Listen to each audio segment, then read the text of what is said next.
Good job, everybody. Woo! Good job, everybody who worked on this movie. Yes! Go team! This was epic. This was awesome. Hello, everybody. Welcome back to Thomas and Friends Home Media Reviews. Today's review is on Sodor's Legend of the Lost Treasure, and my levels on my audio recorder on my phone just went off the charts because of that clapping. I hope your eardrums did not burst. If you can't tell, I'm very excited to be talking about this movie because it was epic. It was great. For a Thomas movie, I don't feel the love for this as I feel for, certain feature films like Logan or Avengers or anything like that, because those are masterpieces, but Legend of the Lost Treasure is a masterpiece in its own terms of Thomas content. With all that being said, let's go ahead and jump right into the history section of Legend of the Lost Treasure.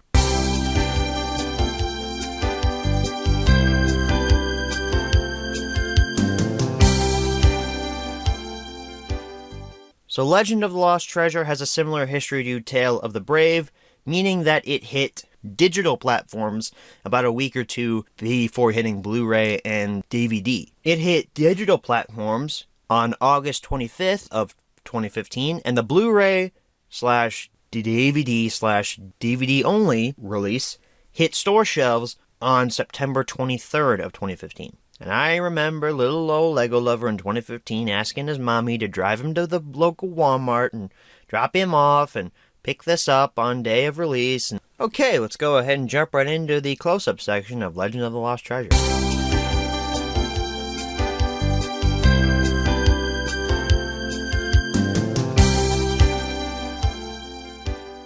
Alrighty everyone, here's your close-up look at Sodor's Legend of the Lost Treasure, the movie. And hey, I'm keeping the streak alive. Guess what? With Tale of the Brave, we looked at the Blu-ray and the DVD in the same close-up section. We're keeping it alive for Legend of the Lost Treasure. I do have the Legend of the Lost Treasure Blu-ray. I bought this close to a year ago. But before we get into that, let's take a look at the DVD version, which I bought brand new day of release. All new movie in a red bar up there at the top. Thomas, Ryan, Sailor John, and Skiff.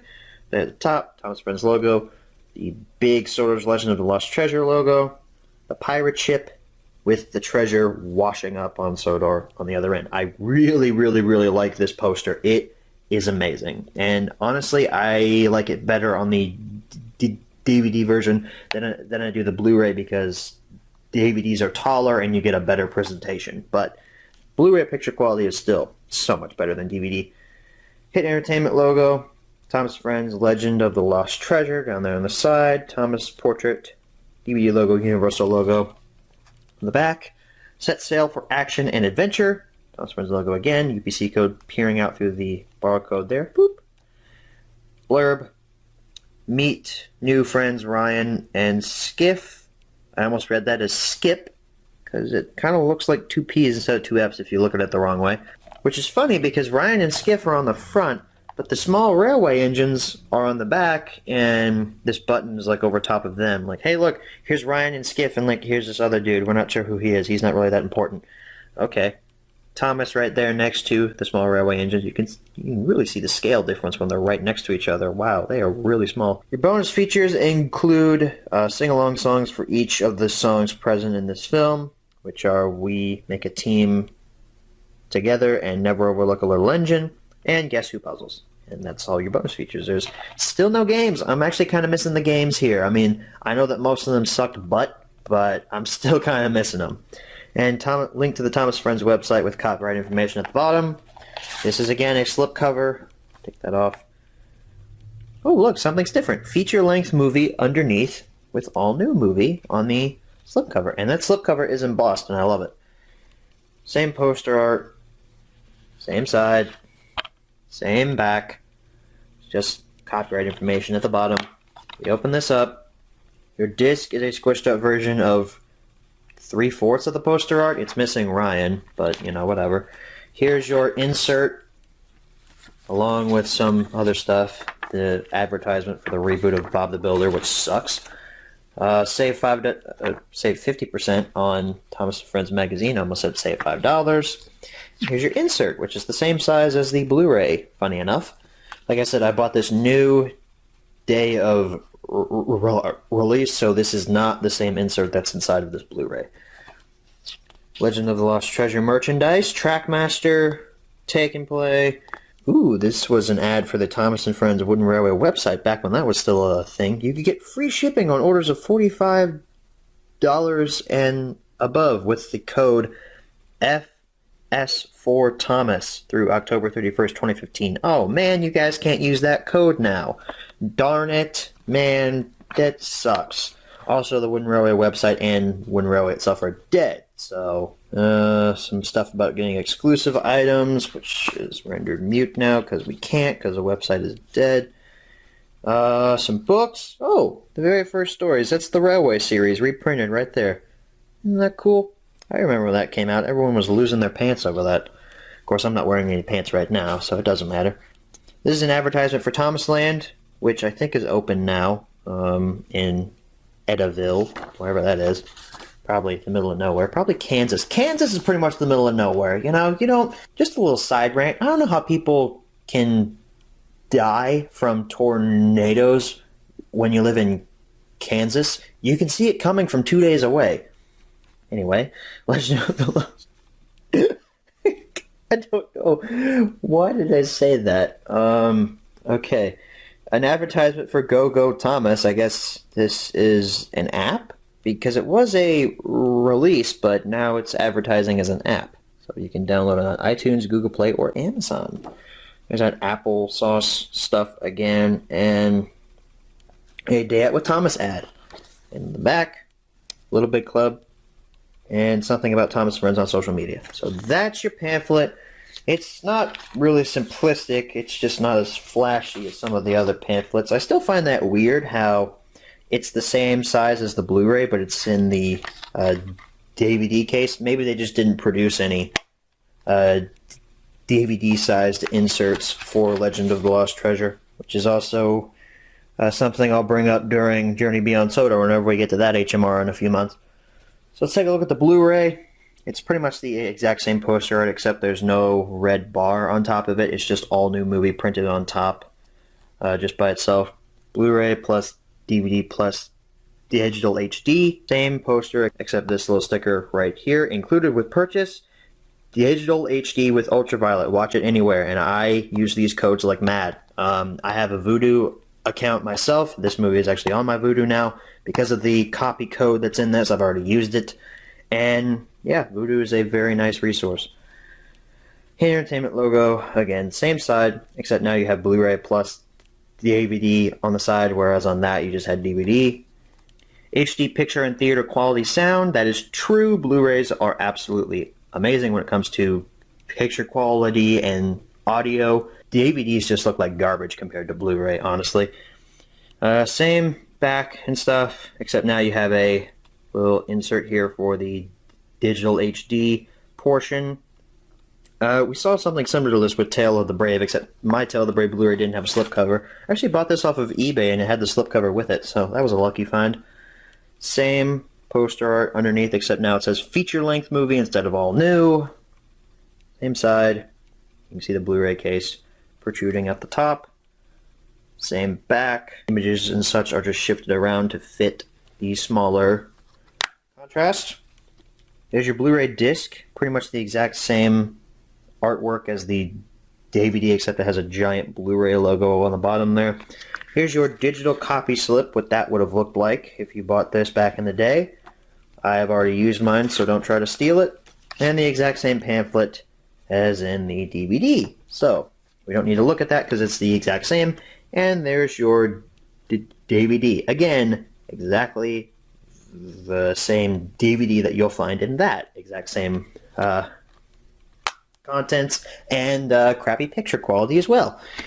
I dog on DVD a lot, but it was revolutionary for the time back in the early 2000s. I'm sure a lot of DVDs looked great, but nowadays with Blu-ray and all this other stuff that's in high definition, especially with 4K and stuff like that, these things just look like complete trash. I mean, come on. So anyway, that's your close-up section on Legend of the Lost Treasure. Let's go ahead and transition into our menu tour of Legend of the Lost Treasure. Alright everyone, here we are for a menu tour of the DVD version of Legend of the Lost Treasure. The Blu-ray menu tour will be coming up right after this. And this has a pretty standard special menu. I mean, this is pretty similar to the Tale of the Brave menu, also the King of the Railway menu, but I like it more than the regular DVD menus, as it's actually, showing you clips from the special, and I'm pretty sure it has some kind of like dramatic music playing in the background, but I'm not playing that because I'm going to get copyrighted. Scenes. What kind of scenes do we have? 1, 2, 3, 4, and then 5, 6, 7, 8. You hear that, guys? I can count. You see that? Dad, I actually did something with my life, like graduating high school, I think, hopefully. Bonus features include the Never Overlook a Little Engine and We Make a Team Together music videos, and Guess Who puzzles. So, kind of lacking in bonus features for a special. And hey, I just noticed this. Marion is supposed to be in this shot right here with Thomas, but she has been removed. Interesting. Either that's a really good Photoshop job, or they always meant for that shot to be that way, and they just removed Marion's model during the rendering process. Setup. Spoken languages, English 5.1, English 2.0, Spanish, and French, and that's it. There's no other settings for setup. It's just English. Or it's just languages. Previews. Yeah, it's just going to start playing the previews like all the way through. This actually has more previews than a lot of other specials, so that's kind of cool, I guess. So that's pretty much it for the DVD menu for Legend of the Lost Treasure. Not really much else to look at here, so let's go ahead and transition into the Blu-ray menu. Alright folks, here we are for the Blu-ray menu tour of Legend of the Lost Treasure. And it has that stock standard Universal Blu-ray menu. It's got the same images as the DVD menu, but good gosh, can I see just a huge difference in the picture quality between the DVD and the Blu-ray. I don't think it shows up very well on camera, but man, standing this close to the TV, it still looks amazing. It looks so good. Oh man. Why did we stop getting Thomas on Blu-ray? Why don't we get all the episodes on Blu-ray is actually what I should be asking, because I don't know, sales are low, but, chapters, it's pretty much the same chapters as on the DVD, and just like with Tale of the Brave, you get the little bar down here to tell you just where exactly you're going in the special. So, like with 8, you're right at the end, because 8's the last chapter. Setup, spoken language, subtitles. I did not know this had subtitles. Okay. You've got English subtitles, which is nice. Button sounds, which I guess is pretty much the same as the Tale of the Brave menu, where you can turn these sounds on and off if you want to have your menu make a sound when you click something with your remote.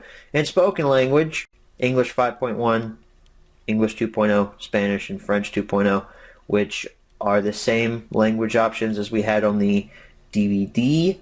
Bonus features are exactly the same as the DVD. Nothing is exclusive.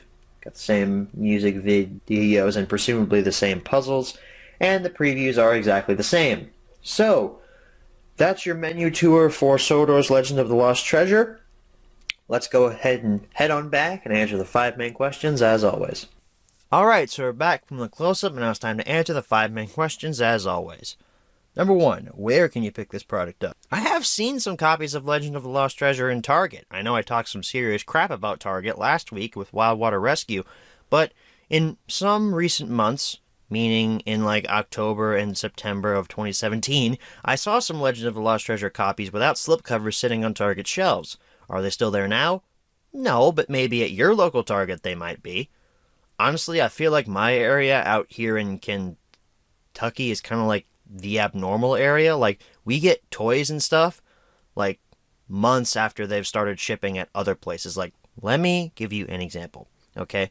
So, the Avengers Infinity War pops, right? They started shipping in, I believe, March of 2018, right? And me being a pop guy, I wanted them. I wanted them all. I do have them all now, not including Thanos' children, because at the time of this recording, I have not seen Avengers Infinity War, which gives you a little bit of a spoiler there about when I'm recording this. It's April. It's actually the day before Infinity War releases. So excited! Which, by the time y'all are seeing this, it'll be like 3 months old, but whatever, I'll still be talking about it. Anyway, they started shipping in March, and my local stores did not get them until like the first week of April. Best Buy got them in like the last week of March, but everywhere else, they haven't started showing up until like the second and the third week of April, which is kind of stupid. So like I said, we get stuff a little later around here. We still haven't seen the new wave of Solo Black Series figures. You know, for Solo, a Star Wars story, we haven't seen those pops show up yet. They started shipping during the second week of April. Like, come on, guys. Come on, Funko, where are my Solo stuff? I mean, I haven't seen the movie yet at the time of this recording either, and by the time you guys are seeing this whole conversation will be irrelevant. But come on, guys. I want my Alden Ehrenreich Han Solo Pop plus Black Series figure. I know I probably will hate him, but I still want it. Anyway, back to Legend of the Lost Treasure. I honestly would say look at your local stores, but I don't have a lot of confidence in my local stores, therefore I don't have a lot of confidence in your local stores. So I'll say look in your store, but honestly cling to online retailers like it's your last hope of living. Number 2, is this product still being printed nowadays? I'm gonna say no, sadly. It's been 3 years. We have not seen a recent reprint of this. Number 3, should you pick this product up? Alright, I promise I won't make this as long as Tale of the Brave. At least I hope not, where that was like a half-hour long HMR. And then the frickin' Adventure Begins HMR was probably about a half hour as well. So I promise I won't make this one as long, but Legend of the Lost Treasure is the best Thomas thing ever. It is the best Thomas special, best Thomas movie. It is the best. This is the peak of Thomas content. It will never get any better than this, which is sad. It's all downhill from here, folks. Everything in Legend of the Lost Treasure works so well. Every character has a role. They all have a reason for being there, including the small railway engines, which I know a lot of people nowadays are like, oh, well, they weren't even needed. They were just fan service. No, they serve a purpose. They serve multiple, actually. They A, bring the ballast for the new branch line, which explains that plot hole. 2, they sing that song to encourage Thomas to never overlook a little engine.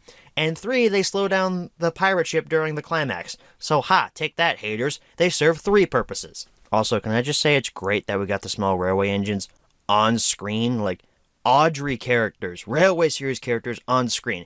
Everybody was flipping out over that when the trailer dropped. I remember the Skype group was on fire back in those days, man. But every character is great. The action sequences are great. The animation is great. This looks awesome. There are some shots in this that look almost realistic with their lighting and their movement.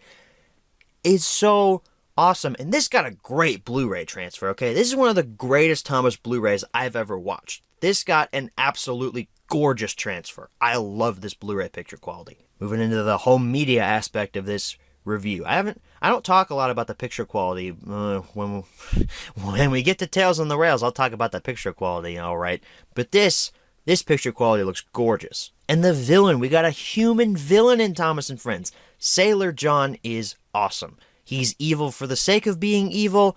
He doesn't really have a lot of motivation, but he's still awesome. John Hurt gives a great performance. Rest in peace, good sir. And I know a lot of people like to cry about, oh, Donald and Douglas, that scene with them and Duck, it ruins the movie because fan service. Shut up, okay? I love that. I love that Andrew Brenner was given a middle finger to Sharon Miller saying, hey, look, classic characters, they're back. Haha, you can't see it, but I'm sticking up the middle finger because I'm Andrew Brenner. Haha, thanks, guys. You brought him back. Donald and Douglas don't really serve a purpose here, though, that kind of neglects my argument about Legend of the Lost Treasure's characters all doing something, but still, it's cool to see them back. It feels like you've been gone for ages. Because they were. I'm honestly at a loss for all the things I like about this movie right now. I don't take notes for these HMRs because I really want my thoughts to be just pure and raw and what comes to my head when I'm recording, because I feel like that gives more of a natural feel to these, like I'm actually having a conversation with you all, but I'm honestly at a loss. I just love everything about this. I will say, though, that Topham Hatt gets mad at Thomas one time too many. I believe he gets mad at Thomas like 3 times. The first time is obviously, he's just justified in saying, oh, Thomas, you wrecked up the Express. You weren't supposed to do that, fam. Bad, Thomas. Go to your room. So, like, obviously that time he should have gotten mad. Second time he gets mad at Thomas, I could see it a little bit. But the third time he gets mad when Thomas saves everybody from the dynamite explosion, that I'm like, okay, that's a bit over the top. That's a bit much. That's obviously for convenience, but I can roll with it. Like I said, the runtime is absolutely perfect. An hour and 2 minutes, totally fine for this story. It feels natural. Although I will say the branch line, it felt like it was built in a week.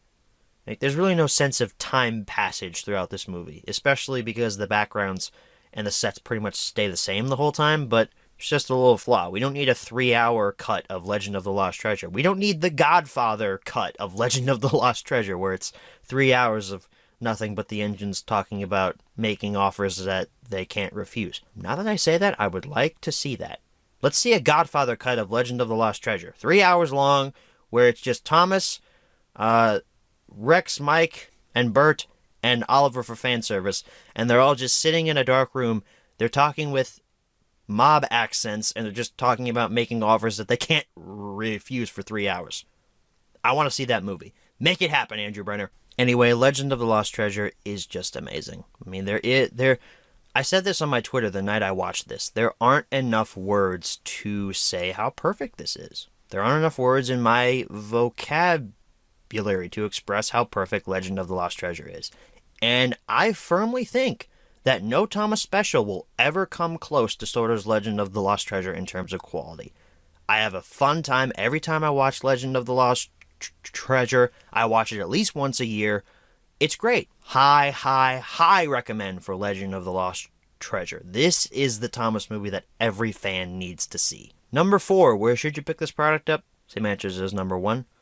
And number 5, what price should you pay? For the DVD-only version, 5 to 10. For the Blu-ray version, 10 to 15. Although you should pay any price for the Blu-ray version because it looks tremendous. I will say, though, bonus features lacking, along with pretty much all of these releases. Bonus features are lacking. I'd love to see some behind-the-scenes stuff on some of these Thomas specials. I want to see how these things are made. So that, ladies and gentlemen, is the HMR on Legend of the Lost Treasure. I don't know if you know this, guys, but we don't have a lot of weeks left. We don't have a lot of HMRs left. I mean, I'm looking at my DVDs right now. You only have about 9 or so weeks left of regular HMRs. It's a little scary, I know, but don't worry. I have plans. Don't worry, I have plans to fill out the rest of the year. I know there are not 9 weeks left in the year, but trust me, there are plans, and they will be revealed in an update video coming soon. Maybe after, I don't know, 6 or 7 weeks? Who really knows? Just me. But anyway, Legend of the Lost Treasure. Great Thomas special. Love it. You should watch it. Next week is another Christmas release. Yay! It's on Thomas's Christmas Carol. The last DVD release I picked up from a local retailer known as Sam's, which is like Costco, but kind of smaller. It's basically one of those giant department stores, and if you didn't know, Sam's stopped selling Blu-rays and DVDs, I believe at the start of 2016. They completely stopped selling that entire library. So I bought Thomas's Christmas Carol in 2015, right before they stopped selling that stuff. So I'm glad I got it when I did. Should probably have told that story next week, but I don't care. I'm going to make this video as long as possible. Haha! No, I'm kidding. I'll go ahead and let you go. I'll see you next week for Thomas's Christmas Carol. Thank you all for watching, and as always, good night, everybody.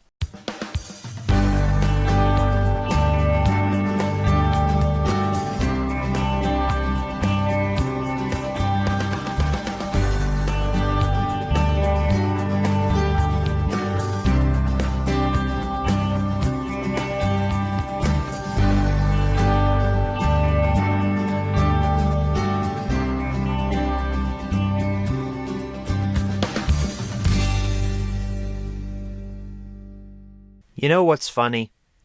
It's not beginning to look a lot like Christmas. Because it's not Christmas time yet. But here we are. Hello everybody, welcome back to another installment of Thomas & Friends Home Media Reviews. This review is on Thomas's Christmas Carol. So without further ado, let's go ahead and jump right into the history section of Thomas's Christmas Carol.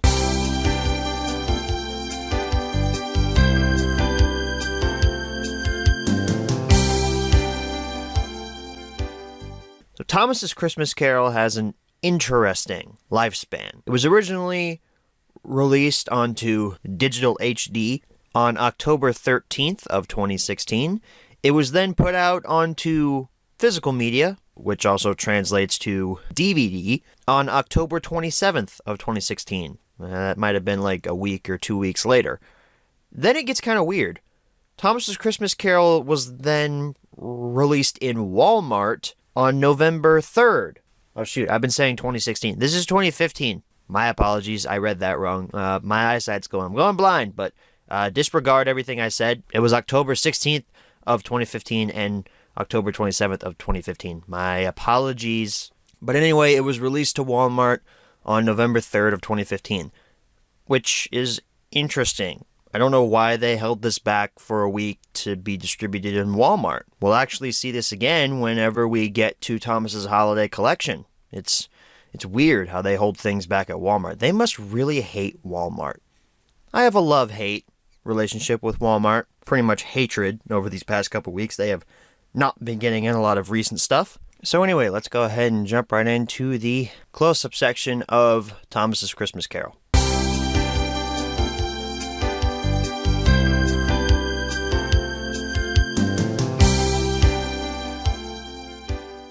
Alrighty, everyone. Here's your close-up look at Thomas's Christmas Carol. Thomas Friends logo, Thomas's Christmas Carol, and a wreath. And hey, look, it's a price sticker. Thomas, right there on the front with a snowy background. Yeah, that's Knapford. I was looking back here. That's Knapford with a clock tower back there. Interesting. He's not covered in Christmas lights or anything, but he does have a bow on his little front end here. I completely forgot what that's called. But anyway, pretty nice poster, and part of it is embossed. This part right here is embossed.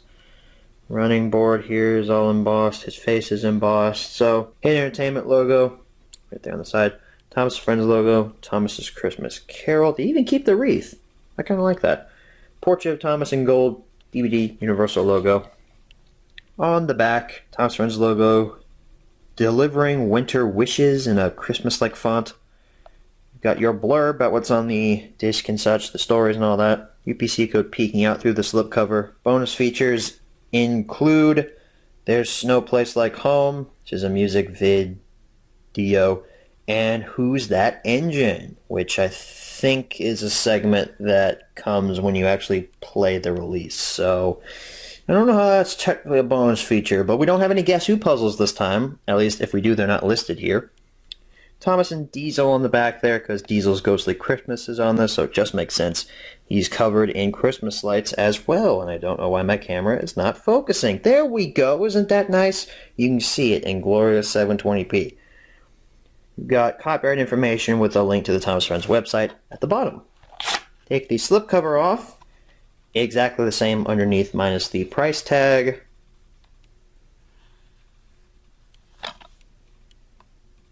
Pretty much the only difference is the tech specs and stuff down at the bottom. And if you look really closely, you can see that this disc was made in Mexico. I don't know how they threw this over the wall. No insert or anything.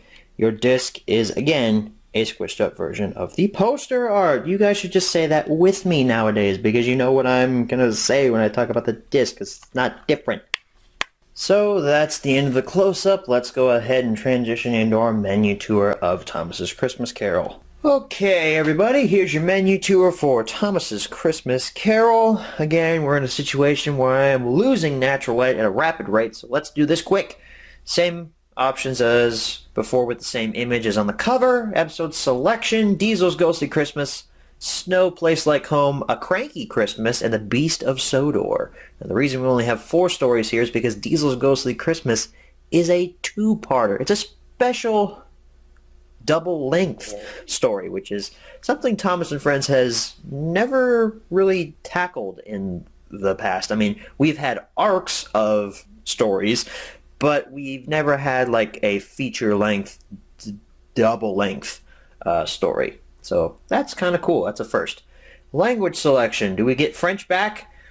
Nope. And it's still the same language selection menu, just with some snow in the background. That's really lazy.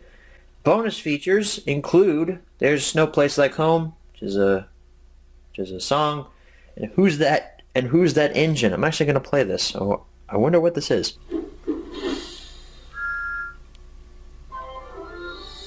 Oh, hello there. Yeah, it's literally just the segment from when you play the release of Sir Topham Hatt asking you trivia questions about a character. Oh, I didn't even notice I paused it on that part. Photoshoppers, do what you will with that. Just gave you all a pretty nice screenshot there. I forgot to mute. You copyrighted. No. Anyway, that's the menu tour on Thomas's Christmas Carol. Let's go ahead and head on back and answer the 5 main questions as always. Alright, so we're back from the close-up, and now it's time to answer the 5 main questions as always. Number 1, where can you pick this product up? Can't find this in stores, honestly. I'd say online retailers, your best bet. Number 2, is this product still being printed nowadays? No, it is not. This is one of the only Christmas releases that didn't get a recent reprint for Christmas 2017 and 2016. It's honestly kind of weird. Number 3, should you pick this product up?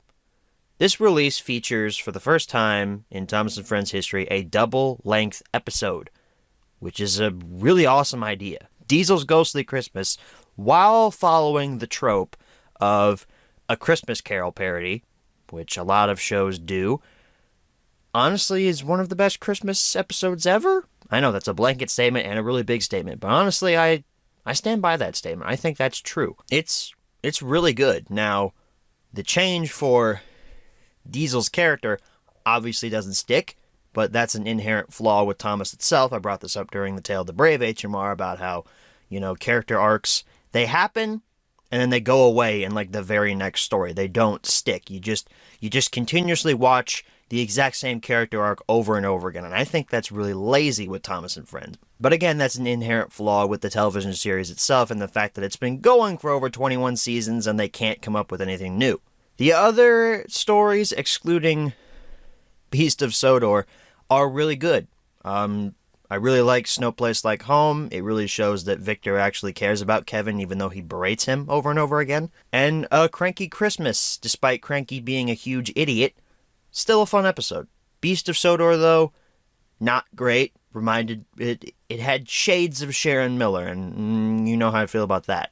Damn, the UK release of this actually sounds cool. The UK release actually includes some season 20 episodes, which makes sense because the UK got this a year after we did. But we're not talking about the UK version. I was just looking at the bonus features on the wiki page, and I honestly forget what the bonus features are. I record these ending bits long after I've done the menu tours. That's why a lot of them don't really gel and they don't feel very coherent. That's a problem that I intend to fix one day. But yeah, the bonus features on this kind of suck. It's just Who's That Engine, and it's not good. Regardless of that, I'm still going to recommend Thomas's Christmas Carol. This one's a solid Christmas release. It's nothing special, but it's nothing dreadful either. Hey, that rhymed. I should be a rapper. Wait, I'm white. I can't do that. Number 4. Where should you pick this product up? Same answers as number 1. And number 5, what price should you pay? Mine has a slipcover, so obviously that's worth 10. Without the slipcover, it's worth about 5. So that's the HMR on Thomas's Christmas Carol. This release actually brings back some memories for me. I remember I bought this at Sam's Club, which is basically Costco but kind of smaller, right before they stopped selling DVDs. Yeah, I went to Sam's and I bought this, and like a week later I went back and the DVDs were just gone. They don't sell them anymore, which is honestly kind of sad. It's been a while since I've actually recorded for HMR. It's been about 2 months. I took a little bit off because I had a lot finished, but now I realized I don't have a lot finished and I needed to get back to work. Could you guys tell that I've been gone for a while? It feels kind of weird getting back into the groove. Like I said, it's been a long time since I've sat down here and actually recorded one of these. I hope you guys couldn't tell. I think my thoughts were very coherent, probably. They're usually not.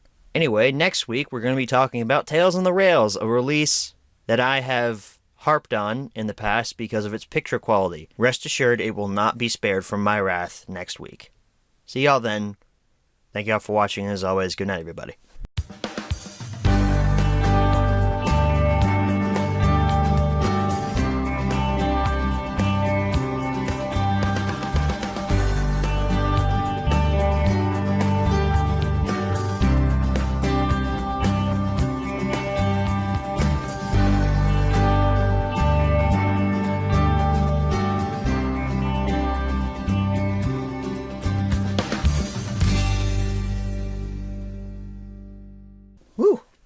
hot in here. I record these in a closet that doesn't have a window because it gets really good sound quality, but damn, it's summertime and it gets hot in here. I forgot. Jeez. Need like some water or something. Hang on a minute. Almost knocked the microphone off the stand, but hydration is the key to more success. Hello everybody, welcome back to yet another installment of Thomas & Friends Home Media Reviews. This episode is on Tales on the Rails. Okay, I was a little confused. I thought it was Tales from the Rails. No, it's Tales on the Rails. Let's go ahead and jump right into the history section of Tales on the Rails.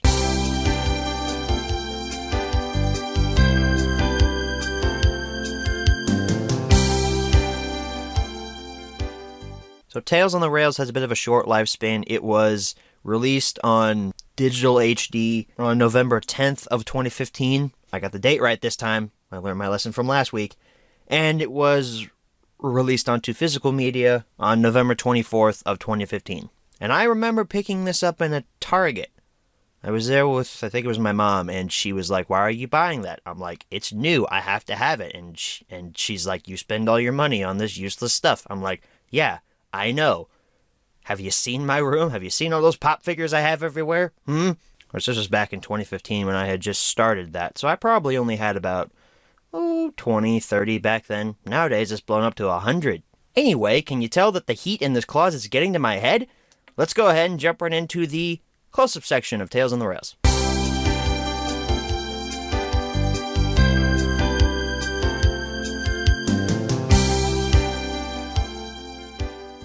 Alrighty everyone, here's your close-up look at Tales on the Rails, aka the release in where the picture quality looks like somebody took a giant dump on the screen. Yeah, I'll bring this up in the ending section, but this picture quality is piss poor. But anyway, Thomas Friends logo, Tales on the Rails.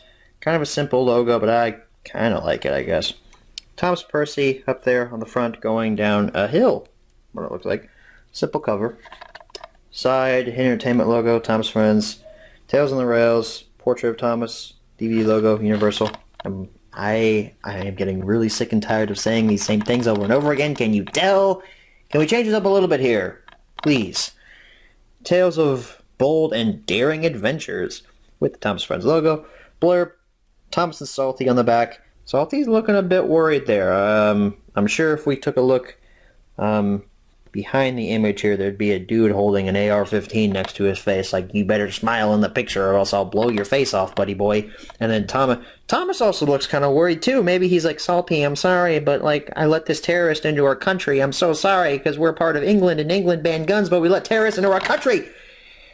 I digress. Bonus features include All You Need Are Friends and Fun with Driver Perkins. That's a music video. I kind of like how the bonus features is a ticket stub. That's cool. Link to the Thomas Friends website, tech specs. Open this up. Disc is a squished up version of the poster art, and it honestly feels really cheap. There's no like sheen over top of this. It just feels, it feels cheap. Like, there's no shiny sheen over top of it. It's just black. They just shat this onto a DVD. That's what this looks like.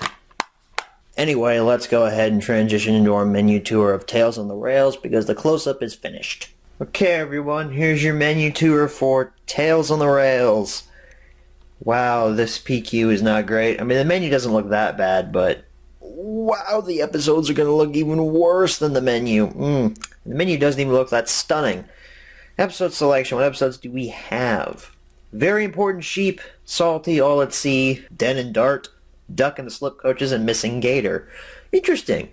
Season 19, Season 18. These were two stories where we were actually missing from the U.S. home video market for Season 18. And we're still, to this very freaking day, missing two Season 18 stories. We, here in the U.S., do not have Toad's Bright Idea and Spencer's VIP on DVD because apparently Mattel forgot about it. So we don't have those two stories over here in the U.S. We also still don't have French. French is still gone, and it's still the same language selection menu. That's still very lazy. Bonus features. All You Need Are Friends and Fun with Driver Perkins. So that's another one of those little learning segments there. Yay, what fun. So that's the menu tour for Tales on the Rails. Let's go ahead and head on back and answer the 5 main questions as always. Alright, so we're back from the close-up, and now it's time to answer the 5 main questions as always. Number 1, where can you pick this product up? You can't find this in stores, online retailers is your best bet. Number 2, is this product still being printed nowadays? No, it is not. Number 3, should you pick this product up? This release actually has some pretty good stories on it. I actually really like Very Important Sheep. I think it was Roman was complaining about that episode when it first came out. He was like, it's not good. And I'm like, yeah, it kind of is. And he's like, no, it's not. And then we punched each other in the face. Salty All at Sea, I think, is a little weird considering the fact that, Salty loves the sea and all that, but he's afraid to go on the ship. I think that's actually a cool conflict, but it's a little weird to see that on screen.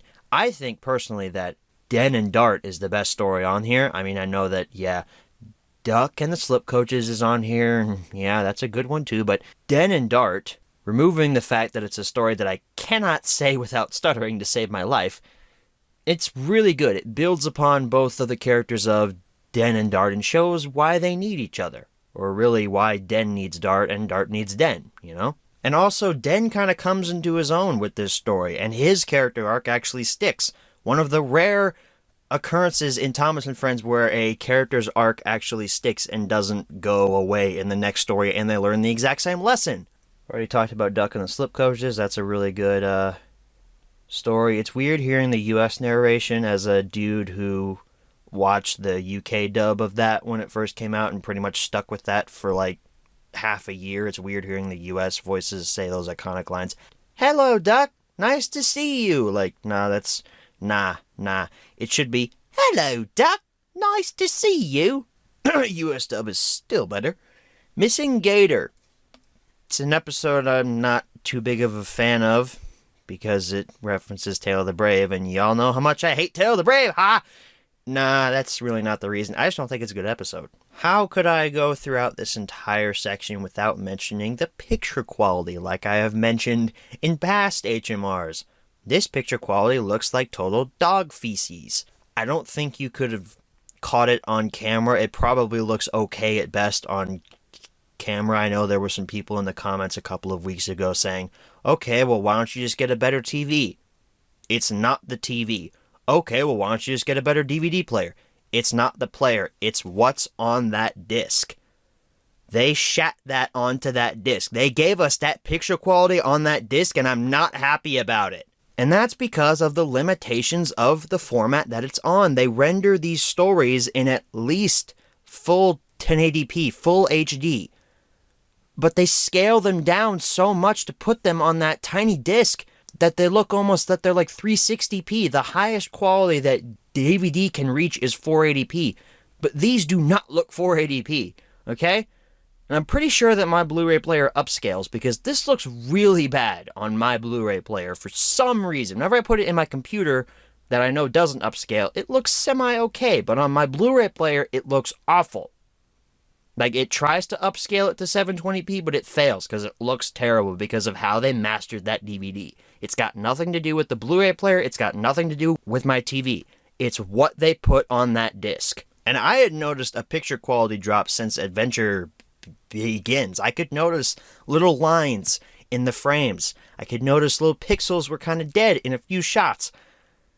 But with Tales on the Rails, it's the straw that broke the camel's back because this just looks terrible. There's no reason that we as consumers should get that kind of terrible picture quality with this. There's no reason that we should get this bad of a master. There's absolutely no excuse for that. And ever since Tales on the Rails, I've been a huge critic of the picture quality on these releases. It gets kind of better with Start Your Engines. I'm just going to go ahead and spoil that. It gets kind of better, but it never reaches what it was back with Spills and Thrills, Trouble on the Tracks. Those actually looked good. And I don't know what happened. Why did we get such bad transfers for this, but good transfers for those? Anyway, that's the end of this rant on the picture quality. I'm torn whether or not I should recommend Tales on the Rails because I like the stories, but the picture quality just looks too awful. This is the problem with my rating system. I can't say maybe. I have to say yes or no. Actually, you know what? Give me a second. Oh, air conditioning, I love you. Okay, I'm back. This is a first for HMR, okay? So hold on to your socks. Unless you're not wearing them, in which case hold on to your underwear. I've got a coin in my hand right here. It's a quarter. Go ahead and tell you what state it's from. It's from Oregon. Interesting.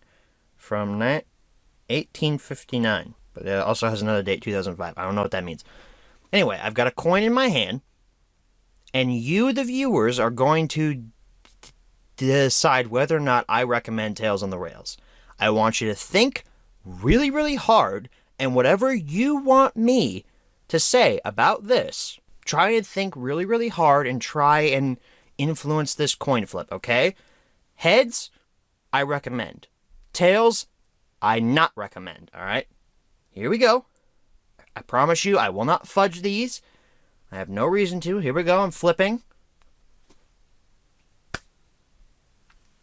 It's heads, which means I recommend this. So, I recommend Tales on the Rails. That was a first for HMR. Hopefully it will never happen again. Number 4, where should you pick this product up? Same answers as number 1. And number 5, what price should you pay? This doesn't have a slipcover, and the picture quality, you shouldn't pay over more than $3 for that. So that is the end of the HMR for Tales on the Rails. The coin flip was kind of fun. Maybe I should do that from now on. I have to get a camera and, like, show you that I actually had a coin. I did have a coin, though. I actually did. It's sitting right on my computer. You hear that? I'm flicking it. Y'all have to go by my word on that. I mean, I did have a quarter. Next week, I've actually already spoiled this. We're going to be taking a look at Start Your Engines. Of course, if you follow the timeline, none of this is spoiled. You know what's happening. You know what's coming up in the future. Thank you all for watching, and as always, good night, everybody.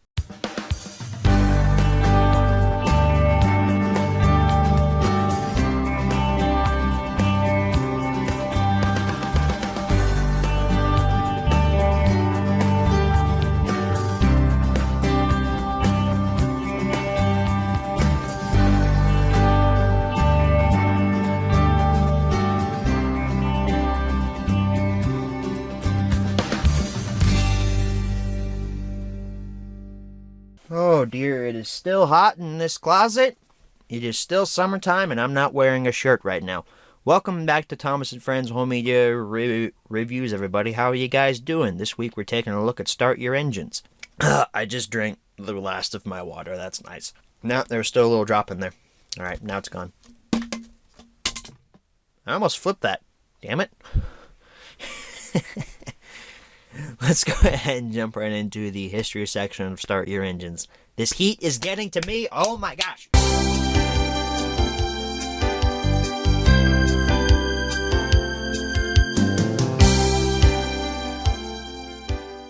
So Start Your Engines was released on digital HD on February 16th, 2016. And it was released onto physical media on March 1st of 2016.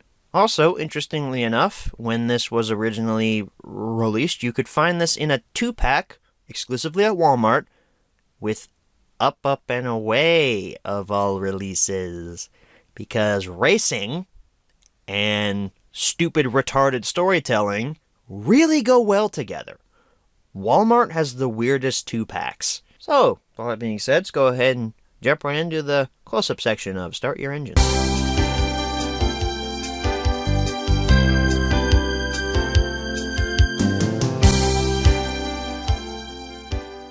Alrighty, everyone, here's your close-up look at Start Your Engines. Thomas Friends logo over top of the Start Your Engines logo. I really like this logo. It's very nice.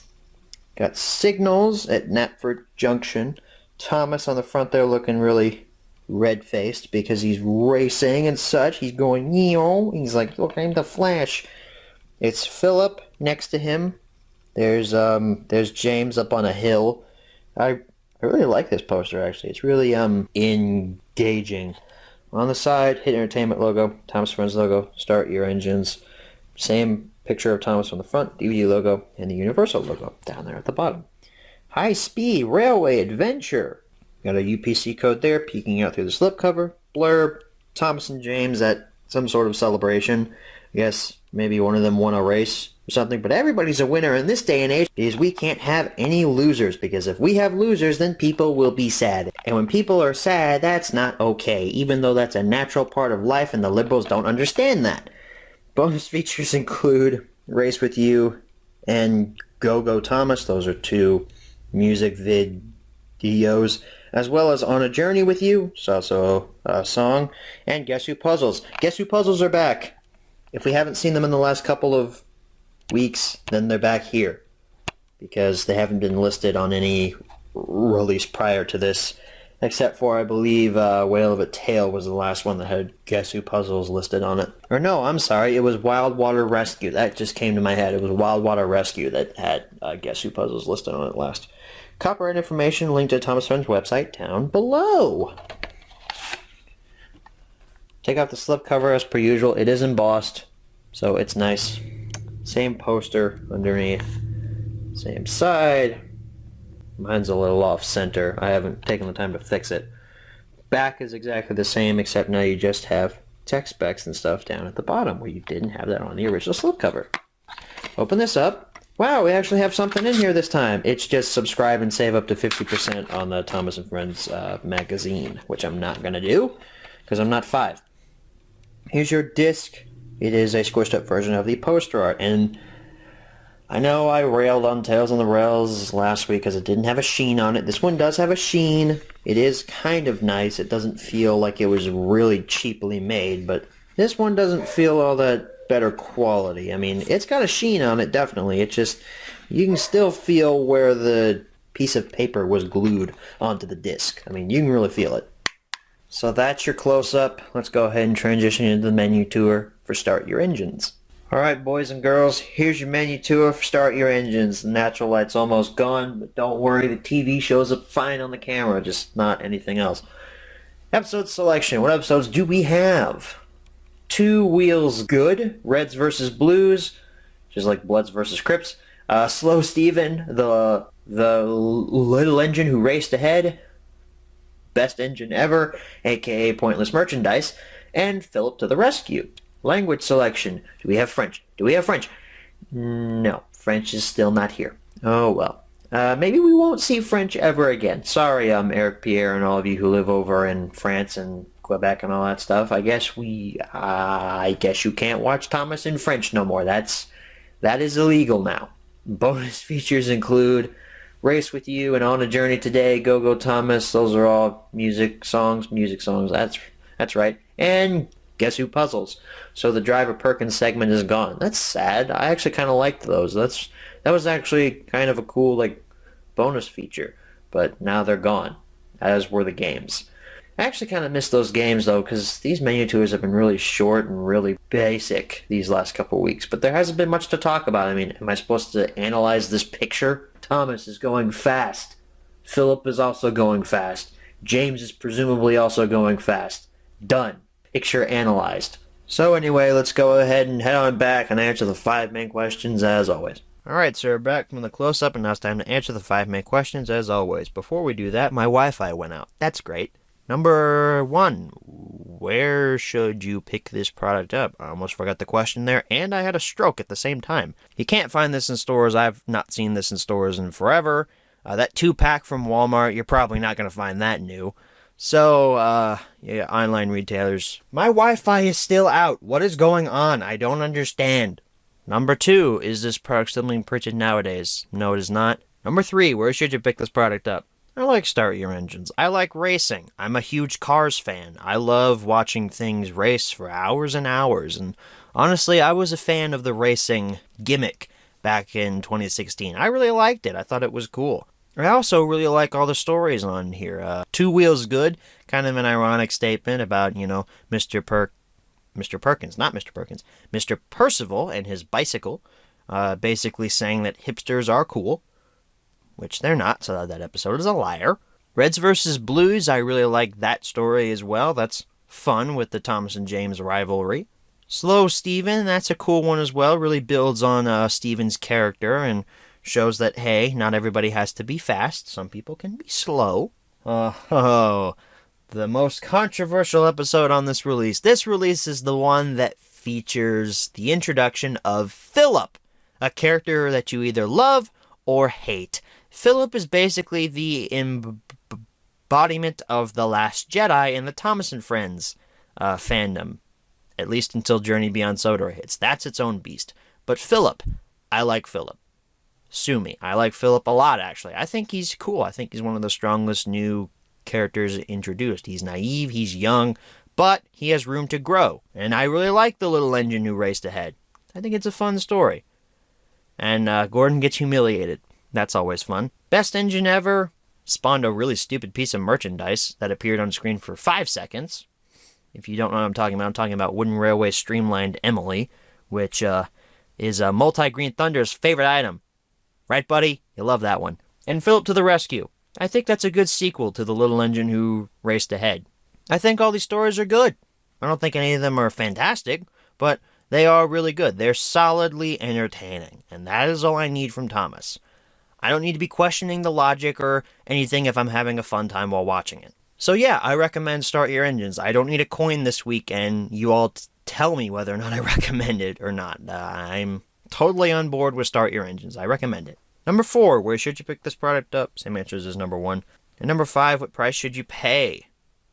Slip-covered version, 10 to 15. Regular version, 5.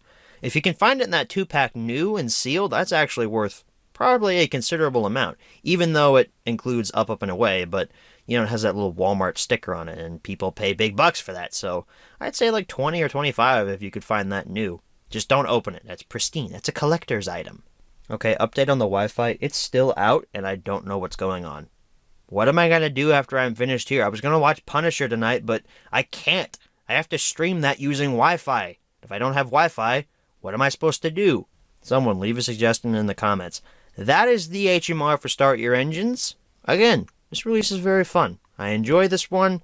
I don't think it's anything fantastic. I don't think it's anything, harmful. It will not give you stage 4 bowel cancer while you watch it, which is great. Anything that doesn't give you cancer while you watch it is a win in my eyes.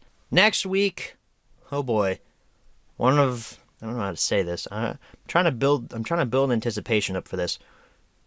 Let's be for real, though. You all already know what's next week. You've already checked the timeline. The Great Race is next week. I honestly don't want to say it's one of the most controversial Thomas specials in history because Journey Beyond Sodor kind of took that throne and it has not fallen off of that, even with Big World, Big Adventures coming out. It's almost as controversial as Journey Beyond Sodor, but I feel like they're both in their own category. They're both equally as controversial, but The Great Race was controversial when that came out as well.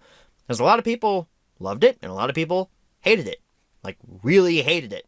And then there were some people who just jumped on the bandwagon of either hating it or loving it, not really forming their own opinions on it. Which, honestly, those people really make me mad. Come on, watch the movie for yourself and formulate your own opinion. Don't just follow, Unlucky Tug's review or something like that. He was the most prominent community member who made a video about that. When the Great Race came out. So don't just follow him.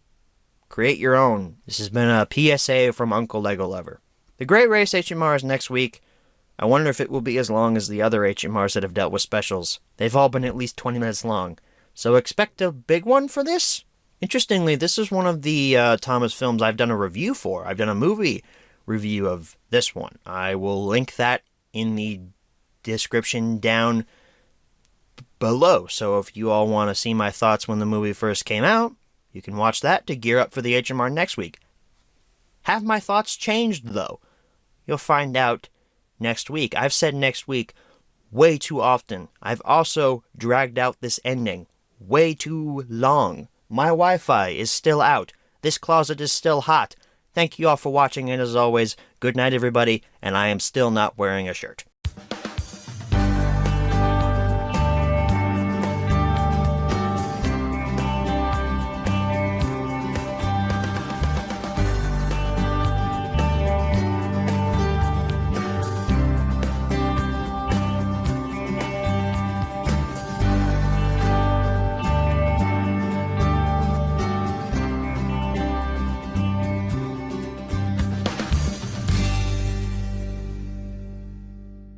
Okay, so that was The Great Race.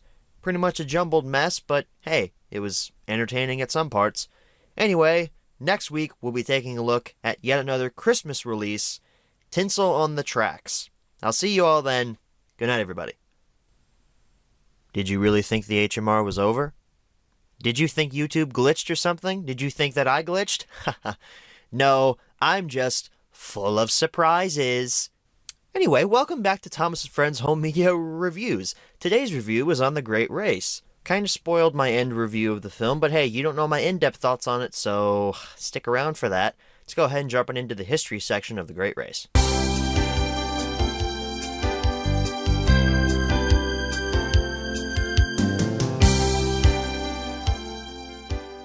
So The Great Race has a pretty interesting release outside of the US. I am going to be covering some UK releases of this as well, not in the close-up or anything, just date-wise. And the reason I bring that up is because The Great Race aired in theaters in the UK in May of 2016. The US didn't get The Great Race on DVD and Blu-ray until September of 2016. Let's see here. Came out the end of May, so that can't count as a month. So June, July, August, September. That's about a 4-month gap in between the theatrical release in the UK and the physical media release over here in the US. That's absurd. I get that Thomas movies being shown in theaters over in the UK is a huge deal, and I'm jealous of anybody who got to see this in a theater in the UK. But come on, guys. Mattel, really? You're just stoking the flames for a Twitter argument, okay? I can remember back in 2016, people were getting pissed at fans who lived in the UK because they kept posting screenshots from the movie. They kept posting what could count as spoilers, even though they were just saying that they liked the movie or something like that. I never saw any, full spoilers on my Twitter, but I guess I'm just good at avoiding them. But US fans were pissed at British fans. British fans were pissed at US fans because US fans wouldn't stop complaining. It just turned into a complete shit show. Mattel, do you understand how entitled this fan base is? Do you understand how angry people can get in this fan base if somebody has something before they do? Here's another thing for me to rant about. Last week we talked about Start Your Engines, okay? That was released in March on physical media in the US. It's now September and we're just getting something new? That's all. That's an even bigger gap in between the theatrical release and the DVD release. See, March, April, May, June, July, August, September. That's a 6-month gap with nothing. It was just build up to this movie. It was just overhyping marketing bullshit. We got nothing new except a few reprints of some stuff. That's how you're going to treat us home video collectors. That's how you're going to treat your market. You're just going to leave the market stagnant for 6 months and then release 3 new things in the span of 2 months and then just stop until March of 2017. The way that these are released just really pisses me off because it makes no logical sense. Anyway, enough of that. Let's go ahead and jump right into the close-up section of The Great Race.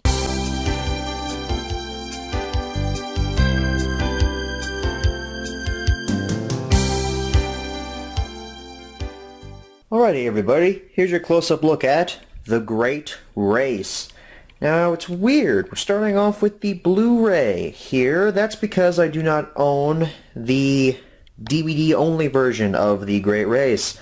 I only picked up the Blu-ray back when this movie first came out, and I really don't see a need for owning the DVD-only version nowadays because, you get a DVD included here, and really the only reason that I would own that is for the case and for the digital HD copy, which I don't need that either, so I just have the Blu-ray. So we're only going to be looking at the Blu-ray case today, since we don't have the DVD, but rest assured there will be a DVD menu tour. So anyway, we start off here at the top, Blu-ray plus the DVD plus digital HD, very similar to Legend of the Lost Treasure and Tale of the Brave.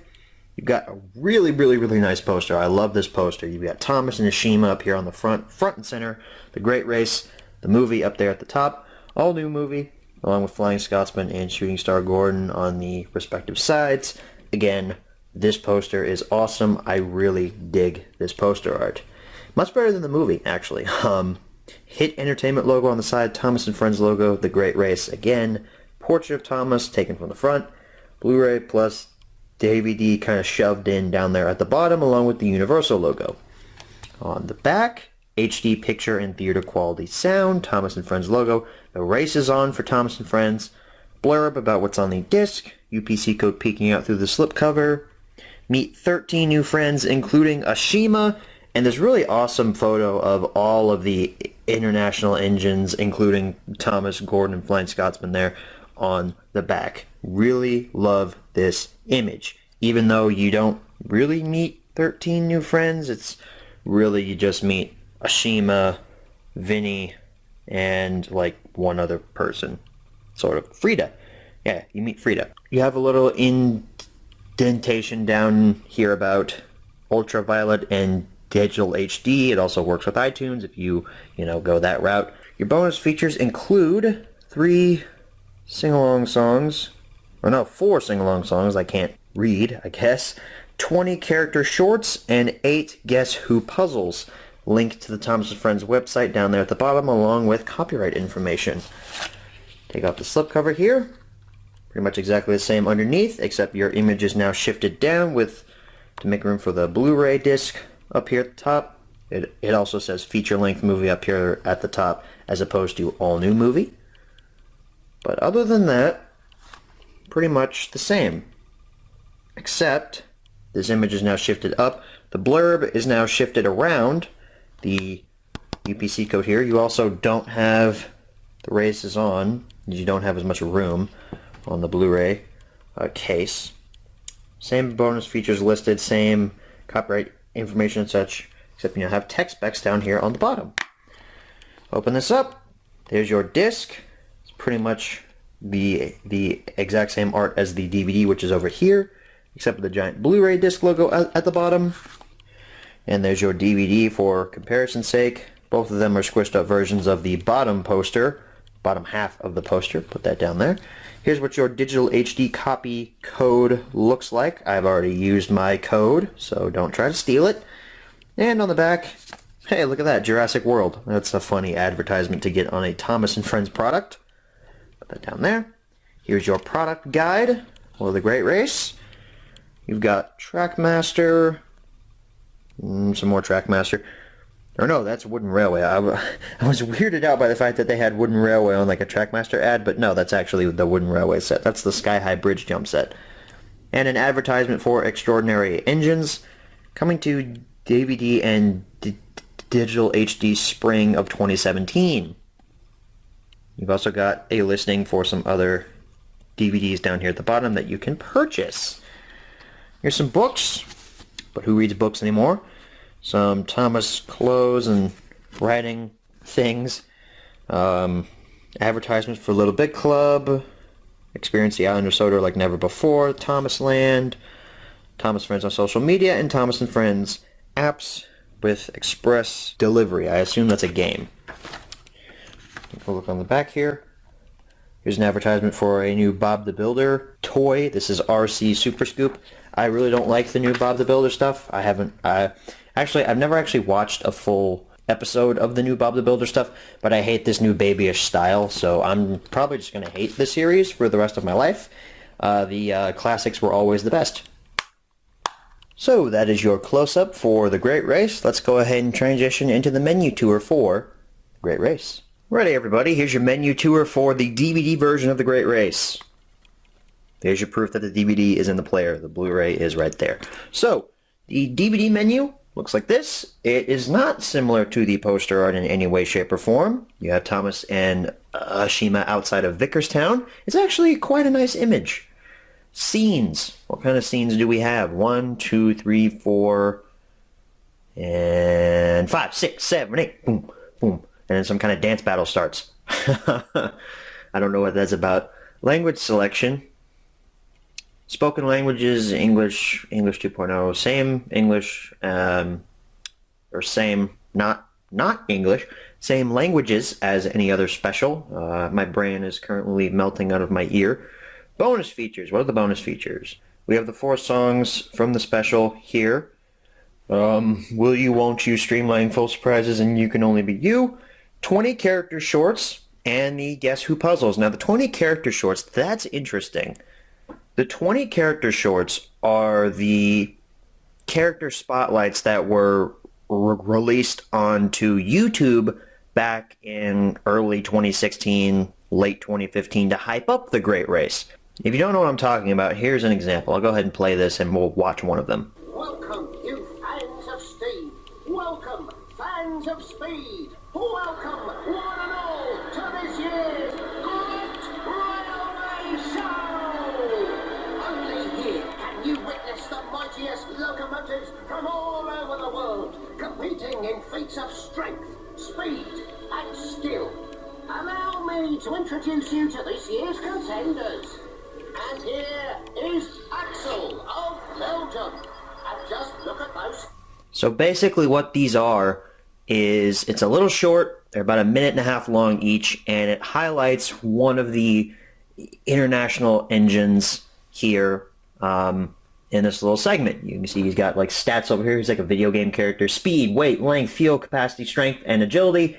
And yeah, it's basically highlighting a international engine for their attributes in the Great Railway Show. God damn, this is, look at that, 25 minutes long for all of these character shorts. Now, I did mention in the past that, yeah, we got some exclusivity with the Blu-ray of the Great Race. That's not really true. I thought that the 20 character shorts were only on the Blu-ray and not on the DVD. I was wrong.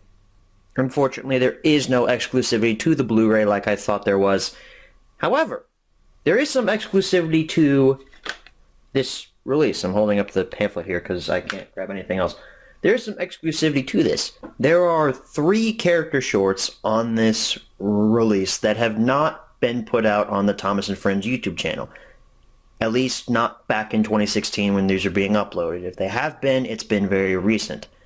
The 3 characters that have spotlights on here but are not currently released on the Thomas and Friends YouTube channel, probably, I'm not going to fact check this, someone else can do that, are Thomas, Etienne, and Frida. Kind of weird that they didn't put out the Thomas character short on the channel since Thomas is the title character, but I guess they ran out of time because the Great Race was, you know, marketed quite a bit back then. So that's the menu tour for the DVD version. I will go ahead and transition into the Blu-ray menu. Alright, so here we are for the Blu-ray menu. There's your proof. The DVD is behind the pamphlet there. So already starting off here, the Blu-ray menu is better, in my opinion, because of the fact that, hey, we get scenes from the movie playing in the background. It's not just a standard image. That's what I like a lot about special menus. It was weird that the Great Race didn't have moving images for the DVD version. I can't remember if Legend of the Lost Treasure did or not. I think it did for the DVD version. I know it did for the Blu-ray version. But, hey, we don't have the standard universal Blu-ray menu. It's actually changed. If you recall, the standard universal Blu-ray menu had your options over here. But now it's changed to where it's a blue bar down at the bottom. It almost looks kind of like the news in a way, you know, when like when you're watching the news or something and you see things like scrolling across the screen like, oh, Trump said this or something like that. Yeah, that's what that looks like to me. So play scenes, I assume they are the exact same scenes as on the DVD. Yep, pretty much. Language selection, same language options as before, except now we have subtitles for the Blu-ray version, which is just English for the hearing impaired. The bonus features, again, are exactly the same as on the DVD. Kind of kicking myself for saying that, oh yeah, we got exclusivity with this Blu-ray. No, the only thing exclusive with this Blu-ray is the fact that it's in full HD, which is a great feature because I love Thomas in HD. Thomas looks absolutely gorgeous in HD, and I'm sad that this is our last Blu-ray that we'll be covering on this show. Unless, of course, I, go back and pick up Misty Island Rescue and King of the Railway and stuff like that on Blu-ray, which I'm actually planning on doing, so those will actually be the last. But in the main timeline, this is the final Thomas Blu-ray that has been released. Because Mattel are stupid and they like living in the past. Anyway, that's it for the menu tour. Let's go ahead and transition back and answer the 5 main questions, as always. Okay, so we're back from the close-up, and now it's time to answer the 5 main questions, as always. Number 1, where can you pick this product up? I have seen a few just DVD-only copies of The Great Race. in my Walmart a few times. That was back in 2017. And if I'm going to be for real, I'm not a good judge at what's being reprinted and what hasn't been, because I guess I just live in a complete dead zone when it comes to Thomas stuff. Because apparently there's reprints of Curious Cargo that I didn't know existed until I saw like a week ago at Meijer. Yeah, that's a thing. It had a Universal logo on it and an updated copyright date, so, they brought back Curious Cargo. That makes total sense, doesn't it? Anyway, I'm just going to say that you can find this online because that's really your best option. Number 2, is this product still being printed nowadays? I'm going to say no to this. Number 3, should you pick this product up? Again, I kind of spoiled this in the opening bit with my full of surprises joke, but The Great Race is a mess. Okay? I remember in my review I said something akin to, yeah, The Great Race is fun, I enjoyed it, it's not as good as Legend of the Lost Treasure. Wow. Rewatching it this time, The Great Race is not very good. I mean, wow. That's what you came up with? This plot is what you came up with. This disjointed plot that would make a Transformers movie laugh at you is what you came up with. You can't see me right now, but I'm face palming because how? How did Mattel think that this was good? You know, part of me feels like I'm being a little mean in this HMR, but you know what? I don't care at this point because The Great Race, not great. Matter of fact, it's not very good.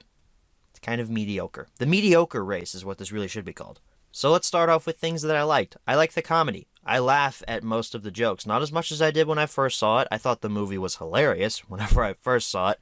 But over time, some of the jokes kind of wane. However, the ending stinger with Diesel being shipped out on the boat screaming, "I'm full of surprises," that gets me every time. That will always be funny. And as I've said previously, I am cool with comedy in Thomas and Friends. If you watch my Wooden Railway series, that's all my series is comedy. Okay? With some serious moments and some, like, Railway series and TV series influences thrown in there. But it's mostly comedy. I'm cool with Thomas and Friends having comedy, just when it's at the right moments. And for the most part, The Great Race has its comedy at the right moments, for the most part.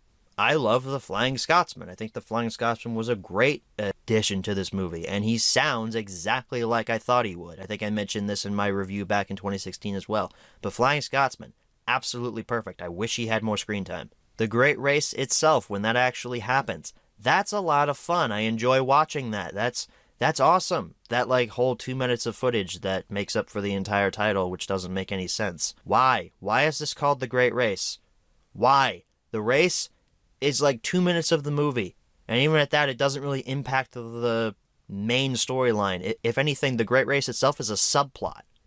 This movie should be called Ashima and Thomas on Sodor, and then, oh look, Great Railway Show for 15 minutes, movie's over. That's what this should be called. That'd be a more accurate title. Or better yet, I proposed this in my 2016 review. This should have been called Thomas and the Great Railway Show, or just The Great Railway Show. Because that's what this movie is. It's building up to the Great Railway Show. Even with that fact, the Great Railway Show lasts for, I don't know, maybe 20 minutes of the movie. It doesn't even seem all that important. It feels like we're there, we spend some time, and then we're back on Sodor and the credits are rolling. What? That's what we were building up to? Like, could we not get a little more of the Great Railway Show? Like, 5 more minutes, please? Like, not 45 minutes into the movie, you introduce the main plot of your movie getting to the Great Railway Show. It makes no sense. I remember I was a big advocate back in the day of The Great Race is not as bad as people say it is. And to an extent, I still believe that. I find the movie entertaining in some parts. However, its messy plot and just how its story does not connect with each other at all. The Diesel storyline makes no sense. Why is it in this movie? For a musical number, granted the song is great, and I love the mischievous Diesel character, but it doesn't need to be in this movie. It should have been cut. You could have streamlined this movie by at least 15 minutes or so by cutting out that subplot, because it only serves as a reason for Thomas to crash and then to have to race to the Great Railway Show to save Gordon, which he doesn't even achieve in doing. You could have cut that storyline out completely. Yeah, you would have lost a great song, but would you rather save a great song or save your entire movie's plot? I would personally go with saving the entire movie's plot, because then you wouldn't have some 19-year-old ass on the internet complaining about it. I don't mind Ashima. She really doesn't do anything. She's not really that interesting, but she's fine. She works in her role. And yeah, it's a plot we've seen recycled from the past. Thomas wants to go somewhere. He wants to prove himself. He fails. He gets the opportunity, and he wins in the end. That's how it always works, right? But at this point, it's so tired, and just, I didn't realize how many times that plot has been used in the series, because I've watched pretty much all of the series for home media reviews. There's some season 10 and 11 content I haven't seen. I don't plan on seeking that out.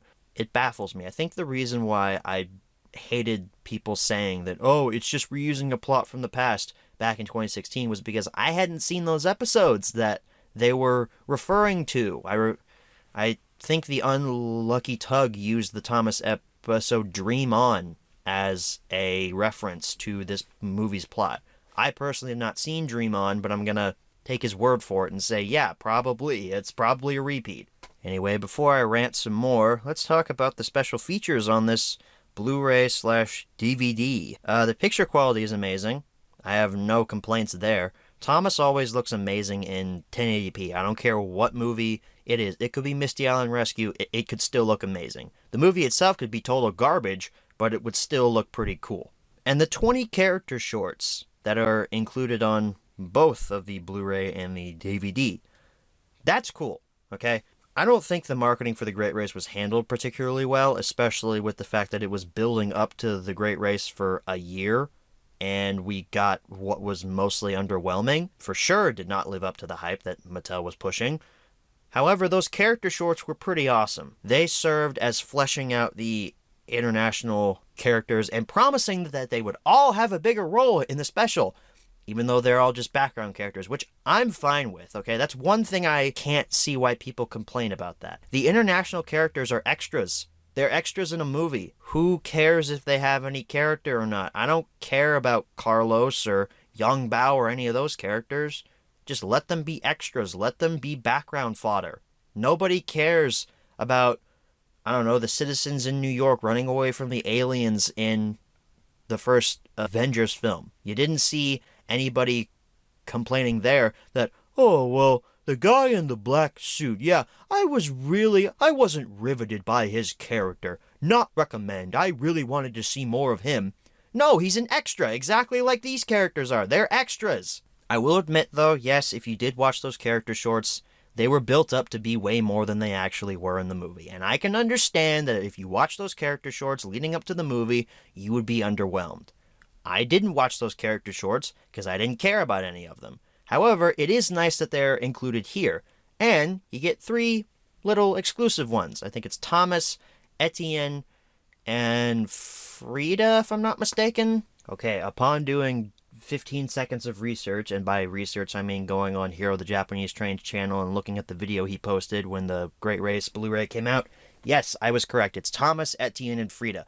Those 3 character shorts were not released online to my knowledge. I'm not sure if they were released maybe after the Blu-ray came out, which would neglect the purchase of that, because, like, why would you need that for the exclusive content? It's no longer exclusive if you put it out on the internet for people to see. I also would like to talk about the DVD-only version of The Great Race. While I do not own it, and I probably never will because I don't need it, it is a landmark in Thomas & Friends home media history. This is the first time a digital copy of any Thomas film has been included with the DVD-only version. So far, the only digital copies that you could get for the films were available with the Blu-rays. However, now, with the DVD-only of The Great Race, you can get a digital code for it, which honestly adds a bit of value to that DVD-only copy, as does having one with a slipcover. Again, I probably will never own that version because I don't need it. I have a DVD copy. It's just sitting inside of my glorious Blu-ray case. I also would like to mention the soundtrack. The soundtrack of this movie is awesome. All of the songs are great. And honestly, this movie does teach a good message about, hey, you just be yourself. You're perfect the way that you are. I know that when I was a bit of a youngster, maybe when I was about 5 or 6, I was really self-conscious. I was like, hey, I'm not sure if I fit in or not. You know, should I change? Should I try and change myself?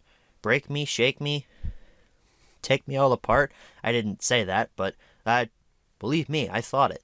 But if I had the Great Race back then, I would have said, screw that, man. I'm going to be myself. And that's what I learned when I grew up. Because you can't listen to what everybody says about you. Who cares what other people think about you? You be you. Especially if that means you are a Republican on your Twitter and you constantly tweet about politics and people get angry at you about that because it's a Thomas Twitter. You're only supposed to tweet about Thomas things. No, it's my Twitter. Shut up. I'll tweet about what I want. If you don't follow me on Twitter, you obviously don't know what I was referencing there. Anyway, good message. So final verdict on The Great Race. I think the movie is acceptable. However, its plot is messy. Its characters are especially with Ashima. She really doesn't do anything important. However, the comedy I enjoy, Flying Scotsman I enjoy, the Great Race portion I enjoy. I enjoy Gordon a lot more in this special than any other character, actually. Gordon and the Flying Scotsman are my favorite characters coming out of this special. And I agree with what the Unlucky Tug said in his thoughts on of the Great Race. I think that this movie should have been about Gordon. Should have been about his struggle trying to fight his brother and win the Great Race. Unfortunately, we can't have a special that doesn't feature Thomas as the main character because, that won't market to children. As I said, the Great Race is a jumbled mess in terms of story, but I didn't hate it while I was watching it. I felt kind of indifferent towards it, which is why I'm going to give it a recommend. But it's not, it's not a glowing recommend. It's what's akin to a weak recommend, actually. It's kind of like, yeah, you should see it, but it shouldn't be at the top of your Netflix queue if they had Thomas on Netflix anymore, which they don't. And I'm sad to say that because I really liked The Great Race when it first came out. I really did. And it wasn't just to be like a hipster to say like, oh yeah, I like this movie that everybody else hates. I really did enjoy it I hit the mic stand. I really did enjoy it when it first came out, but rewatching it now, it does not hold up. Number 4, where should you pick this product up? Same answers as number 1. And number 5, what price should you pay? For the Blu-ray version, $15, especially with slipcover, and if it includes that little slip for the code, because that's a little extra value there, especially if you do like the Vudu or iTunes digital download stuff. I personally use Vudu. It's one of the best services out there. And for the DVD-only version, I'm going to say that's worth about $12 to $13, actually. That's up in value because of that code and because of the slipcover, because the slipcover automatically adds value. So that was my review for The Great Race. As I said, it was a complete jumbled mess, but I still kind of enjoy it. Again, it really pains me to say that I only gave it a weak recommend. I wanted to say that, yeah, this movie was really good. Not as good as Legend of the Lost Treasure, but it was still good. But it failed. It kind of failed for me. Anyway, next week we will be taking a look at yet another Christmas release, Tinsel on the Tracks. Or could it be the best Christmas release we've ever had? We'll have to see next week. Until then, thank you all so much for watching, and as always, good night, everybody.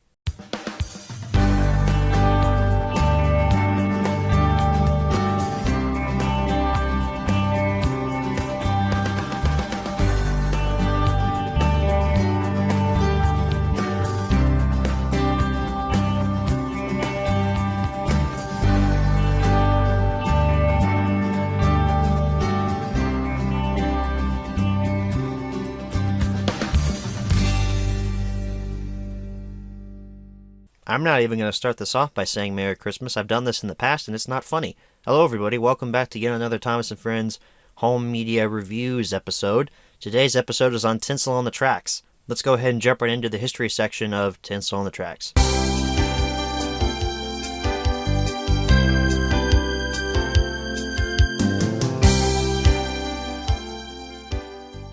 So Tinsel on the Tracks was originally released on October 4th of 2016.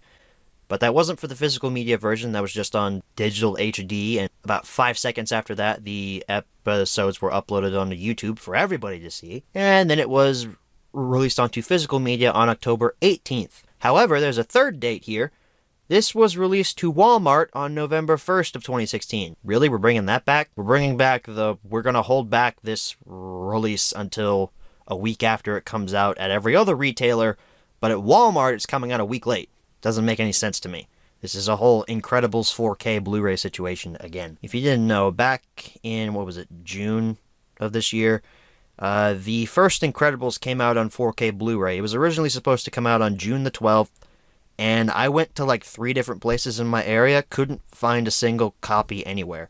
Then I went back a week later, my Walmart got a few copies in, my Best Buy got about 6 copies in, they even got a few copies of the Steelbook in, and I got me one of them. Release your stuff on the day you say you're gonna release it. It just makes sense that way. Anyway, let's go ahead and jump right into the close-up section of Tinsel on the Tracks.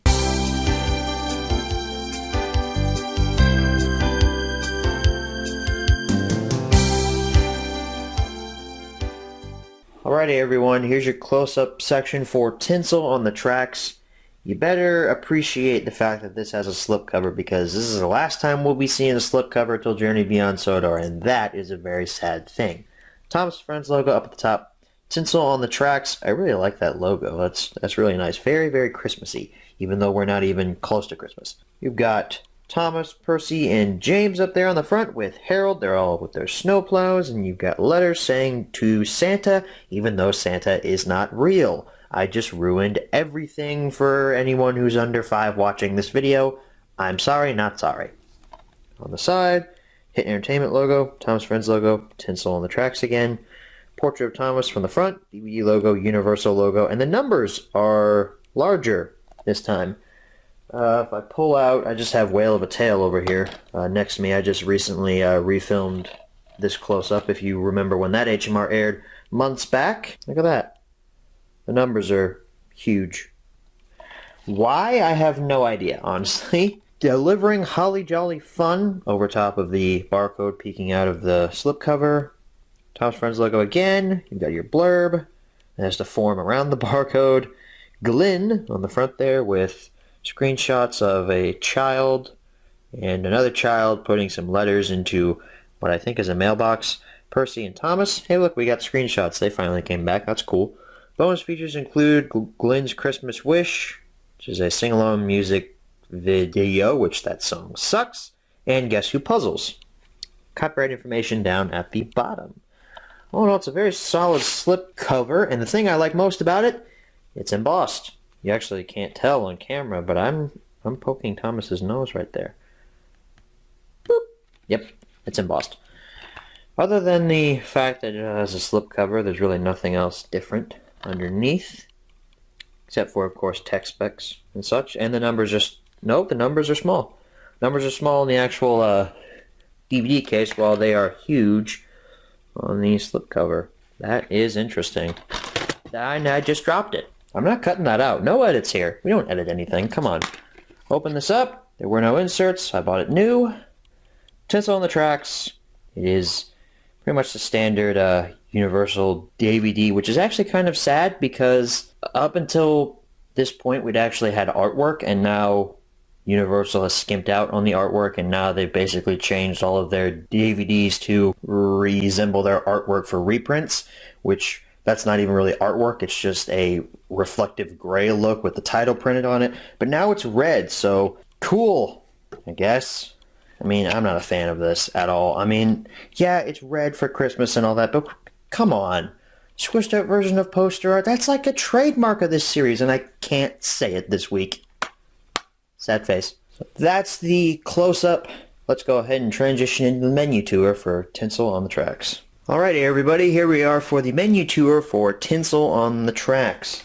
And start off, our DVD starts playing. Of course it does. Right when I start talking, it always starts playing. It pisses me off. We're now back to the standard, menu with the same 4 options. Last week with the Great Race kind of spoiled me because, hey, we got cool and dynamic menu, but this time, now we're just back to the normal. Episode selection: Letters to Santa, The Christmas Coffee Pot, The Rail Car, and The Coaches Over the Hill and Love Me Tender. Some of the best Christmas stories ever. Like, honestly, and aside from the fact that, Letters to Santa kind of spawned a meme with Harold's voice, especially in my Skype group, these episodes are still great. I love them all. Language selection: English and Spanish. French has been omitted, yet again. That's the same language selection menu as in the past, it's just changed up to look Christmassy. Bonus features include Glyn's Christmas Wish, which is a song that really sucks, and Guess Who Puzzles. Still no game. I don't think we'll ever see another game ever again. The bonus features are basically trash nowadays. But who says they weren't trash to begin with? Oh, roasted. Let's go ahead and head on back and answer the 5 main questions as always, because that's the end of the menu tour. Alright, so we're back from the close-up. Now it's time to answer the 5 main questions as always. Number 1, where can you pick this product up? I have not seen this in stores since November of 2016, so your best bet's online. Unless they bring it back this year for Christmas. Number 2, is this product still being printed nowadays? No, it is not, but if it was, it would be reissued without a slipcover, because Universal loves to do that for some reason. Number 3, should you pick this product up?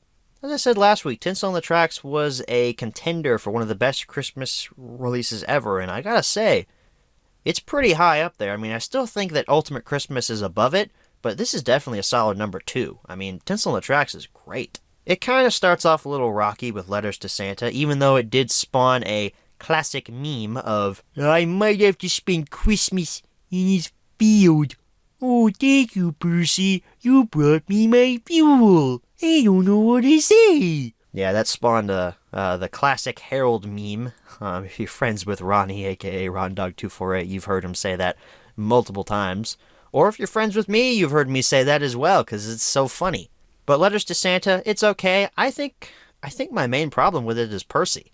Not the character, but the voice actor. I haven't noticed Percy's voice actor change in a while, but here, where he's the main character, I really don't like his new voice. Christmas Coffee Pot brings Glenn back. We all thought he was gone and forgotten, but nah, he's back now, which is cool. And it's awesome that he's going to work at the Earl's Castle, because the Earl is building a railway museum, which was a really cool idea for Season 20, and I wish they would have built upon that, but they just didn't. This is 628 from Lilo and Stitch all over again. Railcar and the Coaches is really good. I love Annie and Clarabelle antagonizing Daisy, and Daisy's flip out when they say that she's creaking and cranking on and all this other stuff. She has, I have to go find my fitter. It's funny. I like Daisy. And I really didn't care for her in the classic series, but now that she's back in the CGI series, she's great. I love Daisy. Over the Hill, best episode on this release.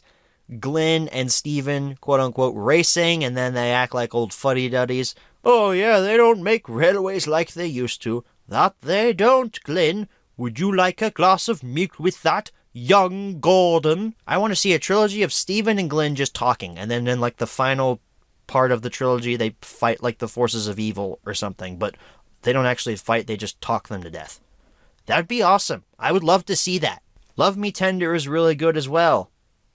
I enjoy the banter between Donald and Douglas, even though they do feel a tad like Bill and Ben, like they're stealing some of their character traits. Donald and Douglas really didn't fight all that much in like seasons 2 and 3. I mean, they kinda did, but they didn't really all that much.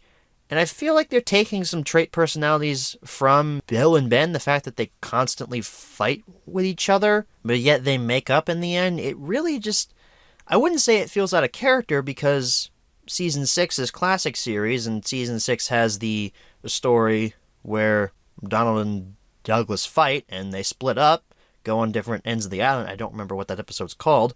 I don't know, it just doesn't feel right. But I enjoy watching it, even if it doesn't feel completely accurate to their characters. But I enjoy it. So all in all, Tinsel on the Tracks is a very solid release. A huge step up from Great Race last week. And yes, I give this a glowing recommend. Watch these episodes. They're what introduced us to the majesty that was Season 20, and they're great. Season 20 is great. Except for 3 Steam Engines Gruff. That episode sucks. Number 4, where should you pick this product up? Same answers as number 1. And number 5, what price should you pay? Well, considering slipcovers add value, I'd say 10 for the slipcovered version, but if you find one without it, 5. So that's the home media review for Tinsel on the Tracks. Like I said, a huge step up from the Great Race from last week. But if you notice the release pattern, Great Race came out in September, Tinsel on the Tracks came out in technically October. If you bought it at Walmart, it came out in November, but we're going to say it came out in October. Next week is Ultimate Friendship Adventures, and that's the last release for 2016. And Ultimate Friendship Adventures comes out like a week after Tinsel on the Tracks hits Walmart, and then we're done for the rest of 2016. To put those numbers into perspective, we got 4 new releases in 2016. We got 6 new releases in 2015, which include Legend of the Lost Treasure, Wild Water Rescue, Tales on the Rails, Thomas's Christmas Carol, Whale of a Tale, The Adventure Begins, Dinos and Discoveries. Actually, I forgot to include The Adventure Begins, so it's actually 7. We got 7 new releases in 2015. But then in 2016, we dropped to 4? That doesn't make any sense. And then next year, in 2017, when we get to Extraordinary Engines next week, that's the first release for 2017. That's in around March, and we don't get anything new until Journey Beyond Sodor, which is in August. Not to mention the fact that we have got nothing new for the US in 2018. Absolutely nothing. We're still missing parts of Season 20. We're missing all of Season 21. For the most part, there's some on Christmas on Sodor, I believe. But we're missing so much content over here in the US. Meanwhile, the UK's had 2 new releases for 2018. Have we just been neglected? I should also note here that at the time I'm recording this, Big World Big Adventures has not yet hit physical media, so please don't berate me in the comments if you say, "Oh, well, Big World Big Adventures is out now, so you're wrong." Not at the time when I'm recording this video, bucko. Anyway, aside from my little rant there, next week we jump from 2016 to 2017 with Extraordinary Engines, getting closer to modern day, everybody. Every single episode, we creep closer and closer to modern day, and I can finally stop this series for good. Ha! No, I'm kidding. The series will probably never stop unless Mattel says that Thomas is canceled, which they will never do because Thomas is a freaking cash cow. Extraordinary Engines is next week. Thank you guys so much for watching, and as always, good night, everybody. I have an eyelash in my eye. It's watering. Stop it. I'm trying to record here. Okay, I think I got it. Nope, still watering. Damn it. Why does this happen to me? It's going to make this file go on for like ever. And I'm going to put it in Camtasia and be like, God forbid, why is it 17 minutes long? What was I doing? I was picking an eyelash for 5 minutes. Okay, I think I got it. I think it's out now. Okay.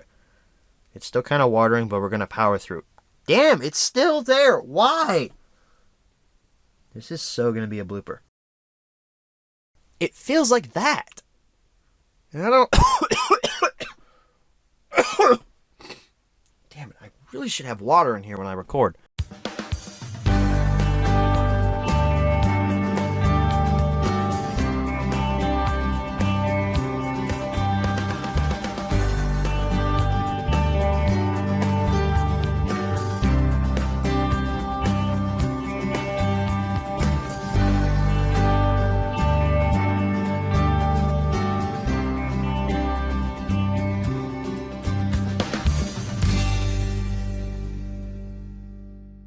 Hey there, everybody. Welcome back to yet another episode here on Thomas & Friends Home Media Reviews. This review is on Ultimate Friendship Adventures, and it is indeed ultimate, as this release includes 10 episodes of Thomas the Tank Engine. This might be the most jam-packed release in history. I should probably also clarify that I mean, like, new story content, not old story content. Like, not compilations like Greatest Stories or anything like that. So with all that being said, let's go ahead and jump right into the history section of Ultimate Friendship Adventures.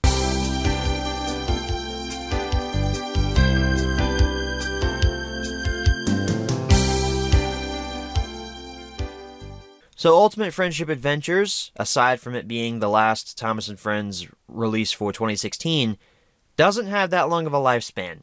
It was released on November 1st to digital HD people, whoever used that as their medium. That sentence didn't make any sense. And it was released onto physical media on November 8th of 2016, so a week later. And that's it. This hasn't got a recent reprint since 2016. So let's go ahead and jump right into the close-up section of Ultimate Friendship Adventures.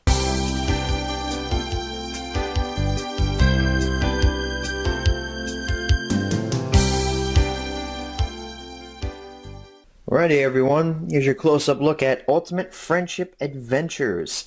We have up here at the top 10 engine-packed episodes. Hey, I see what they did there. That's a pun. I hate puns. Thomas and Friends logo, Ultimate Friendship Adventures. Thomas, Percy, and James on the front. Harold back there too, with leaves coming up off the rails, and they're all Russian, which it looks like their brakes are snapping on as they're running away from Ulstead Castle. This poster art's okay, it's nothing special. Hit logo on the side. You'll focus. Thomas Friends, Ultimate Friendship Adventures. Thomas Portrait, DVD logo, and Universal logo with small numbers. If you recall last week with Tinsel on the tracks, it had large numbers, but that was only on the slipcover, and the small numbers seem to be sticking on the case artwork themselves. And since this doesn't have a slipcover because Mattel is stupid and cheap, we don't have anything to compare. Friendship always wins. No, it doesn't. You're a liar. Friendship sometimes gets you killed. I'm not speaking from personal experience at all. Barcode, Thompson Friends logo, blurb about what's on the disc, and we also have screenshots. We have the forgetful one, great in quotation marks character. He's kind of fun. This boy, who is better than Boko because he has better character. The bus and the scaredy pants. And everyone at Tidma Sheds. Thomas and all his friends, which used to be the Steam team before good old Henry and Edward got axed. Sorry for you guys. It's okay though. You'll live on forever in this image of the old Steam team. You are no longer a part of it. We don't have any bonus features listed, and I can't remember if we have any bonus features on here. With 10 stories on here, I doubt there would be any space on this to fit any bonus features. There is no insert, and just like last week, standard red disc. Last week it kind of made sense because that was a Christmas-themed release, but this makes no sense. Like, why? Why is it red?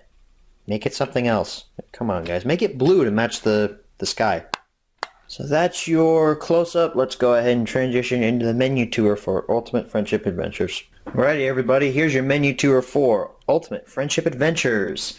This menu's actually kind of changed up a little bit. You know, we don't have the card over here to the side and the options over here. We have the options down here at the bottom, and the card takes up fully the entire screen. So that's nice. It's actually similar to a special menu. Play, episode selection, Sydney sings, Toby's new friend, Henry gets the Express, Diesel and the Ducklings. At Master of the Lemons, that's your favorite episode, right, buddy? Saving time. Here's our other ones. No Help at All, The Other Side of the Mountain, Rocky Rescue. Okay, people hate that, but spoiler alert, I like it. I think it's a perfect parody of the Sharon Miller era. Goodbye Sir Topham Hatt, and Thomas and the Babysitter. Language selection, we don't have any bonus features because fitting 10 stories onto one DVD is jam-packing this enough. English and Spanish, and still no French. But anyway, we'll save my qualms for when we head back and answer the 5 main questions as always, which is right now because this menu tour is complete. That makes sense because the special starts playing. That's great. Alright, so we're back from the close-up, and now it's time to answer the 5 main questions as always. Number 1, where can you pick this product up? I haven't seen a copy of Ultimate Friendship Adventures in stores since 2016, so online retailers are your best option. Number 2, is this product still being printed today? I'm going to say no to that. Number 3, should you pick this product up? Ultimate Friendship Adventures is pretty awesome. Considering this includes both Season 19 and Season 20 stories on it, it's 5 and 5 for each season, and it includes some really good episodes. It's going to take too long to go through each of these stories one by one and give my thoughts on it, so I'll just go ahead and talk about my favorite ones. One of the ones that I think is one of my favorites of this newer CGI series of Thomas is actually Rocky Rescue. A lot of people hate Rocky Rescue. I don't understand why. It's a clear parody of the Sharon Miller writing style, and I love every minute of it. It's just hilarious. It also could have served as like a pilot story for the Sodor Search and Rescue Center to have its own spin-off, which I think would actually be pretty cool if the Sodor Search and Rescue characters actually did get their own spin-off. I think it's got some real story potential there. Someone should do their own Wooden Railway series about that. Saving Time is also one of my favorites. I just really like Samson. I love his cocky attitude. He reminds me a lot of me on some of my higher ego days. No Help at All is also really good. I think it's a good character piece for Timothy. Henry Gets the Express is also really good as well. It's always fun to see Gordon knock down a peg in any kind of story, even though he literally never learns from anything and just is exactly the same character in every story and learns the exact same lesson every single time. But that's Thomas for you. Character arcs don't stick. So we got some really good stories on this, but no bonus content. And I'll tell you why. It's because of the limitations of the format. This is only on DVD. DVDs cannot hold as much as, say, a Blu-ray. If this was released on Blu-ray, I guarantee you we would have seen at least 1 or 2 bonus features. But because this is 90 minutes long, there's not even like transitional stuff in between the stories. There's just a little like whistle blow. And then next story, there's no like Earl's quiz or Perkins segments or anything like that. They cut all that out to fit all 10 of those stories onto this dying format. And that's one of the reasons why, aside from the glorious picture and audio quality of Blu-ray, that's why I think Thomas should primarily move towards Blu-ray.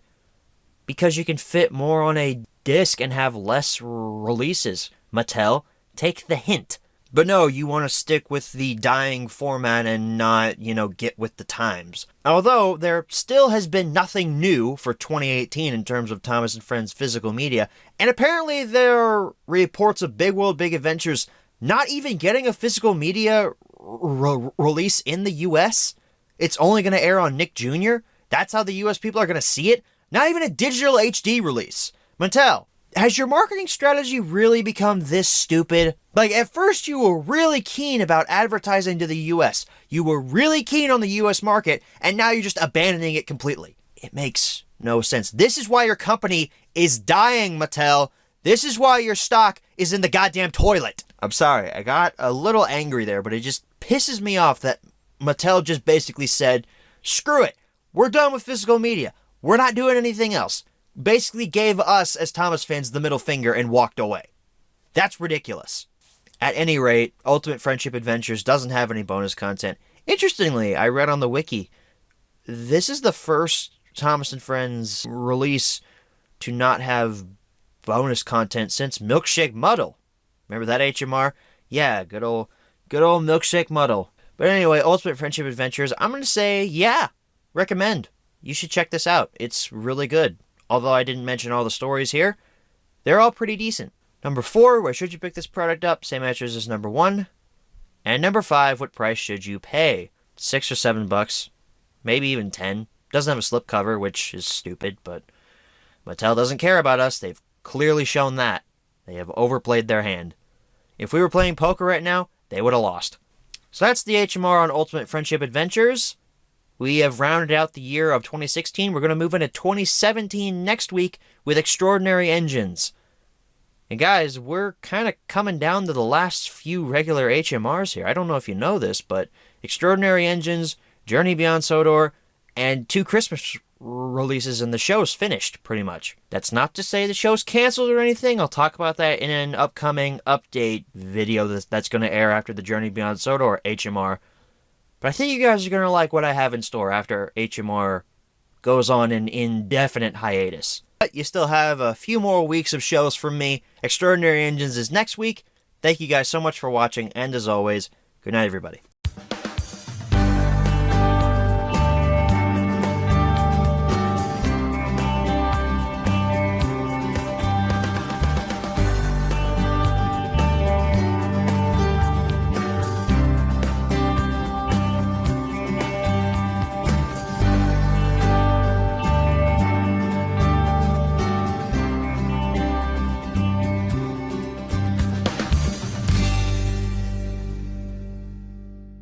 Good morrow, good viewers. This is your host coming to you today with another episode of Home Media Reviews. I just realized I didn't say who the host was, but I never say who the host was for these because it's in the goddamn title sequence. Today's HMR is on Extraordinary Engines. I don't know why I'm doing this voice. Am I doing a Vlad Plasmius impression from Danny Phantom? Oh, Daniel, you'll have no idea what I have in store for Amity Park. Or should I do the Box Ghost instead? I am the Box Ghost!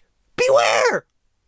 I've been watching Danny Phantom recently. It's a good show. Extraordinary Engines. Hello, everybody. It's Thomas' Friends Home Media Reviews, if you couldn't tell from my bad Vlad Plasmius impression. Go ahead and jump into the history section of Extraordinary Engines.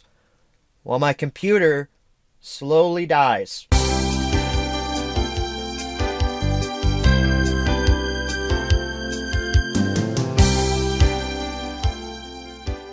So Extraordinary Engines was released on January 31st of 2017 wasn't the physical media, that was the digital HD release date. And it was released on Valentine's Day for the physical media release, which was quite interesting. I don't remember exactly, but I remember I found Extraordinary Engines, I think, a week early at my local Walmart. And I don't remember if the release date was always supposed to be Valentine's Day, or if I found it like on Valentine's Day and the posted release date was a week later. I don't remember exactly, but I remember finding it early. So let's go ahead and jump right into the close-up section of Extraordinary Engines.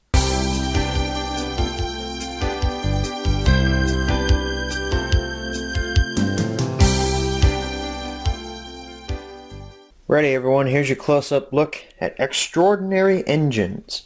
Thomas Friends logo, Extraordinary Engines, and kind of a basic font. I mean, it's cool and all, but it just looks kind of lazy, you know. Hugo and Thomas at the front, which, hey, that's the whale from Toad and the Whale, probably, but he's making a cameo, and I'm going to say that's the same whale. It's canon, guys. This poster art could be better, I'm going to be honest. Hit Entertainment logo, Thomas Friends Extraordinary Engines, portrait of Thomas now outlined in red, DVD logo, Universal logo with small numbers. Propel into Adventure with Thomas Friends logo next to it, barcode underneath with the blurb wrapping around it. And I dropped. Dang it! Why am I dropping everything today? Like, come on, man. Got Harold next to a lighthouse, Captain, Skiff, and Sir Topham Hatt looking very scared because Skiff was running away, and Sir Topham Hatt's like, no, stop, don't run away. This is all at Arlsberg Harbor, I think is what it is. Yeah, Arlsberg Harbor, not Arlsdale, it's Arlsberg.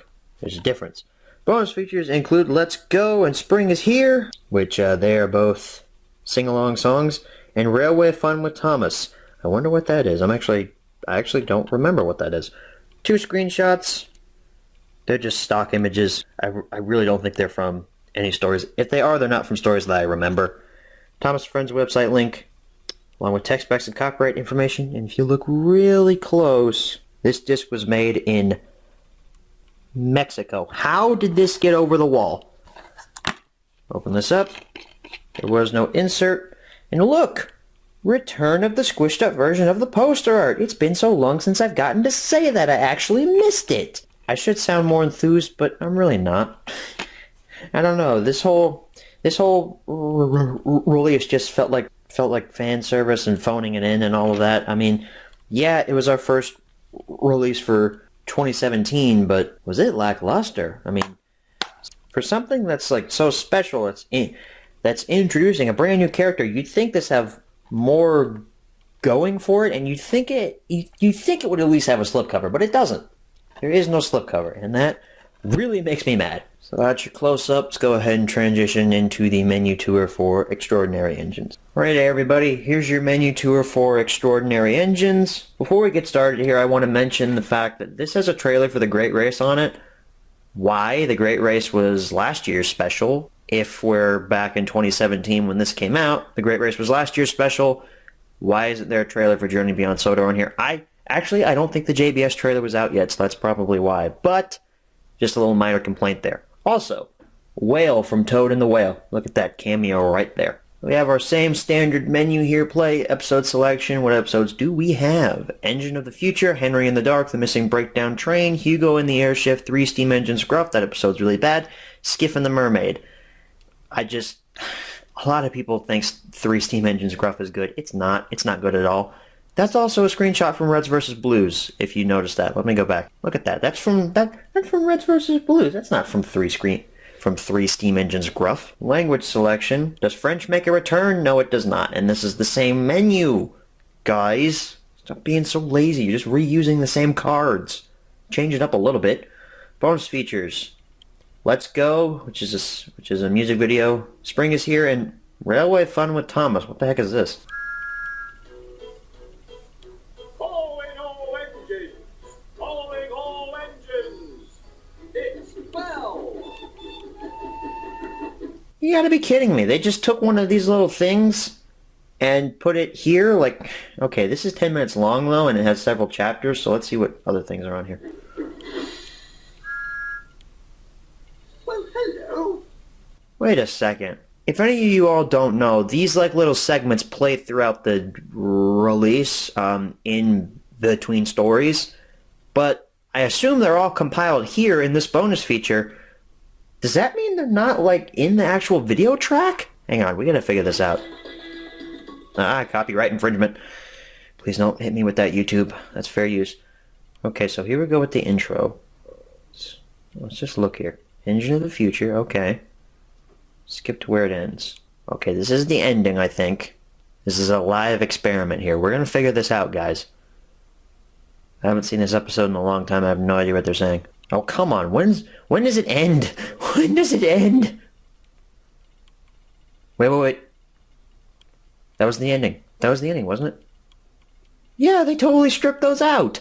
I mean, I usually skip those, but like, you really strip those out of the actual video track and just compiled them here to make it seem like you got something new when it's really not new? Like, man, one step forward, two steps backward. God, extraordinary engines. Just, God, wow. Anyway, that's the end of the menu tour. Let's go ahead and head on back and answer the 5 main questions, as always. Alright, so we're back from the close-up. Now it's time to answer the 5 main questions, as always. Number 1, where can you pick this product up? I haven't seen Extraordinary Engines in stores since last year.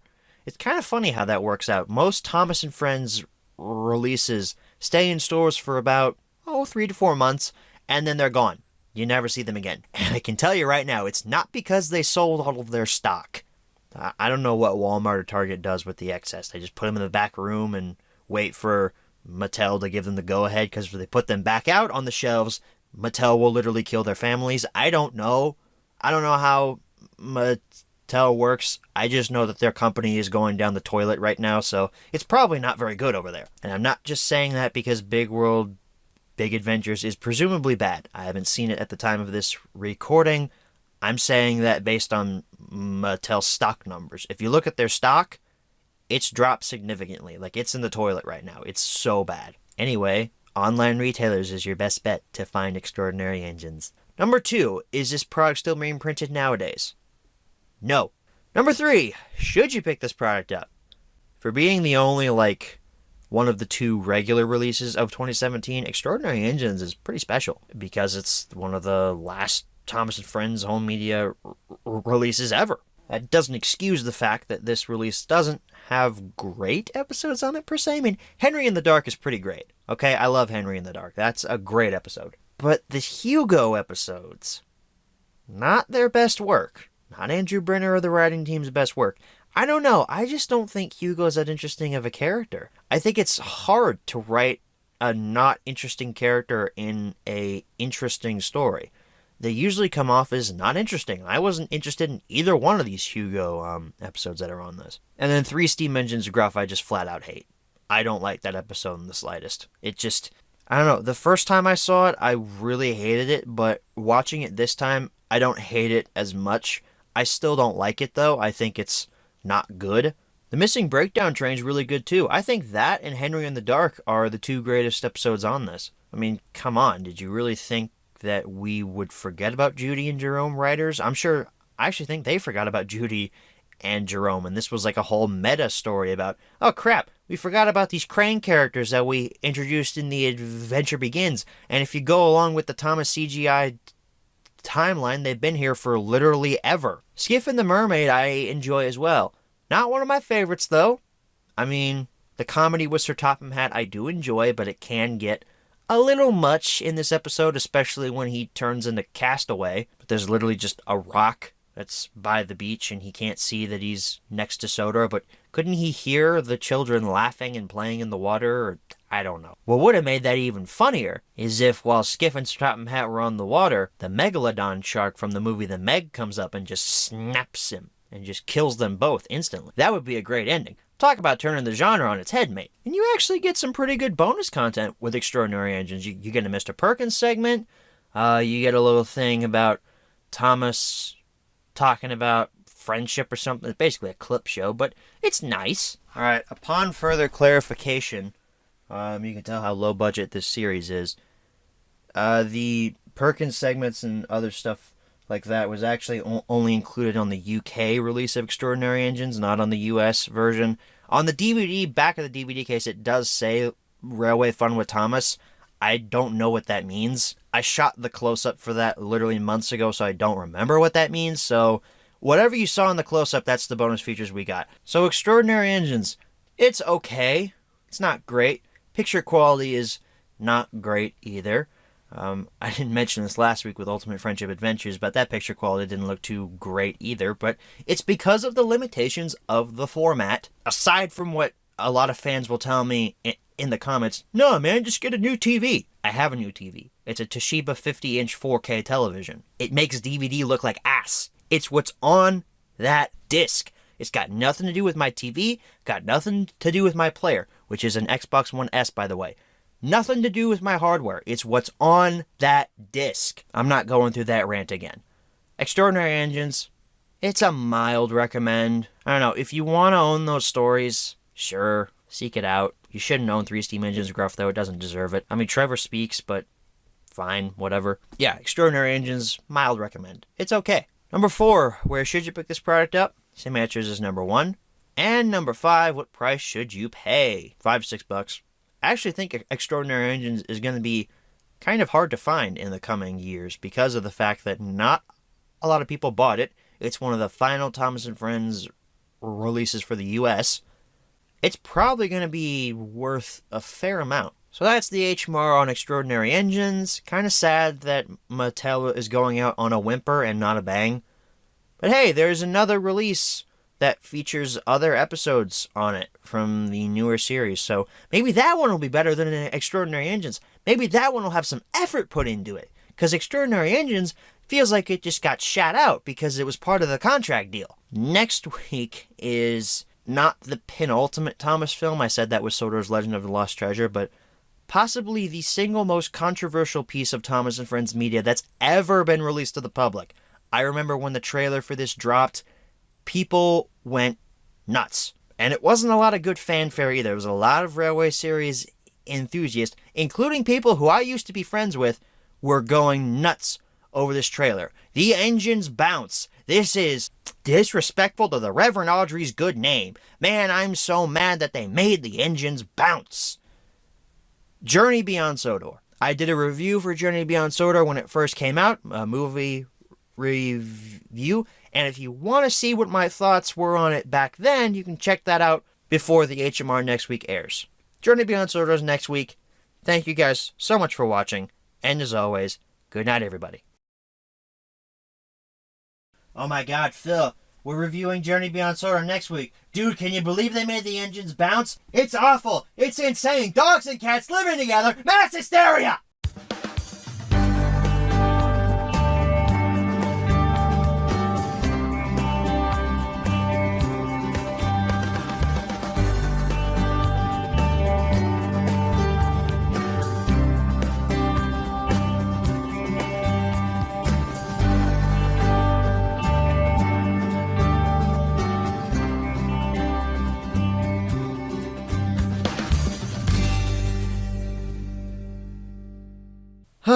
It's late, it's 10 o'clock on a Friday night, and I'm sitting in pajamas wearing a Star Wars hat backwards in my closet recording about Thomas. Bet your life is way better than mine. Hey there guys, welcome back to yet another Thomas & Friends home media review episode. This episode is on Journey Beyond Sodor, the single-handedly most controversial release in Thomas history.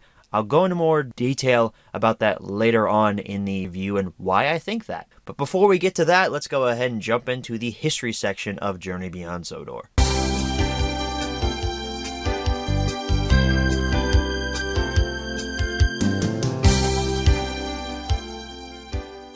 Journey Beyond Sodor had a pretty standard release schedule. It was released on August the 8th. In the US, that was on all digital platforms. And then it was released on August the 22nd onto physical media. And I remember that clearly because that was the same day that Guardians of the Galaxy Volume 2 came out on Blu-ray. I did a vlog picking those two things up on the same day. And I gotta tell you, Guardians is a better movie in every way, shape, or form. So, pretty short history section, but you guys have come to expect that. Let's go ahead and transition into the close-up section of Journey Beyond Sodor.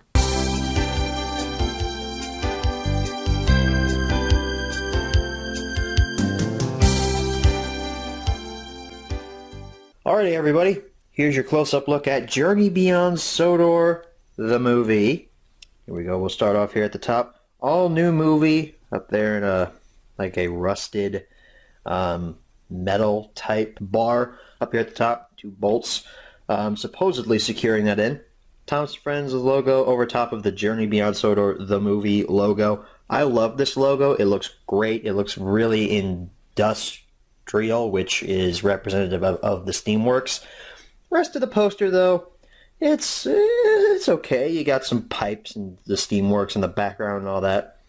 Clearly a promo image of James just reused. Same with Thomas. I'm pretty sure they just photoshopped his face to make a weird smirk. And then possibly a Photoshop of Frankie from her promo image. I'm not too sure. This poster could have been better. It's a little bit lackluster, but for what it is, it's okay. Aside, hey, Hit Entertainment logo is gone. It is now Mattel Creations. If my camera would focus. There you go. It's now Mattel Creations. I don't know what happened to Hit. I think they're gone. I'm pretty sure it's now just Mattel Creations because I know that Mattel owns Hit Entertainment, so I'm kind of surprised they didn't rename that something after themselves in past years. It just now happened in 2017. Thomas Friends logo again. Journey Beyond Sodor, the movie. It's not just the logo photoshopped on the side. I really like... This is like one of my favorite aspects of this release. I really love the side. That sounds weird to say, but just the way that Journey Beyond Sodor, the movie, is set up and the font and the colors used, it looks like an old Western or something like that. I don't know. I just really like that. That was a really good choice. Portrait of Thomas from the front, DVD logo, and the Universal logo. The back, Thomas Friends logo. True friendship saves the day with the UPC code sticking out underneath it. Blurb about the film. Some screenshots of Thomas and Beresford and James with sheep. Don't remember if that's in the movie or not. I don't think so.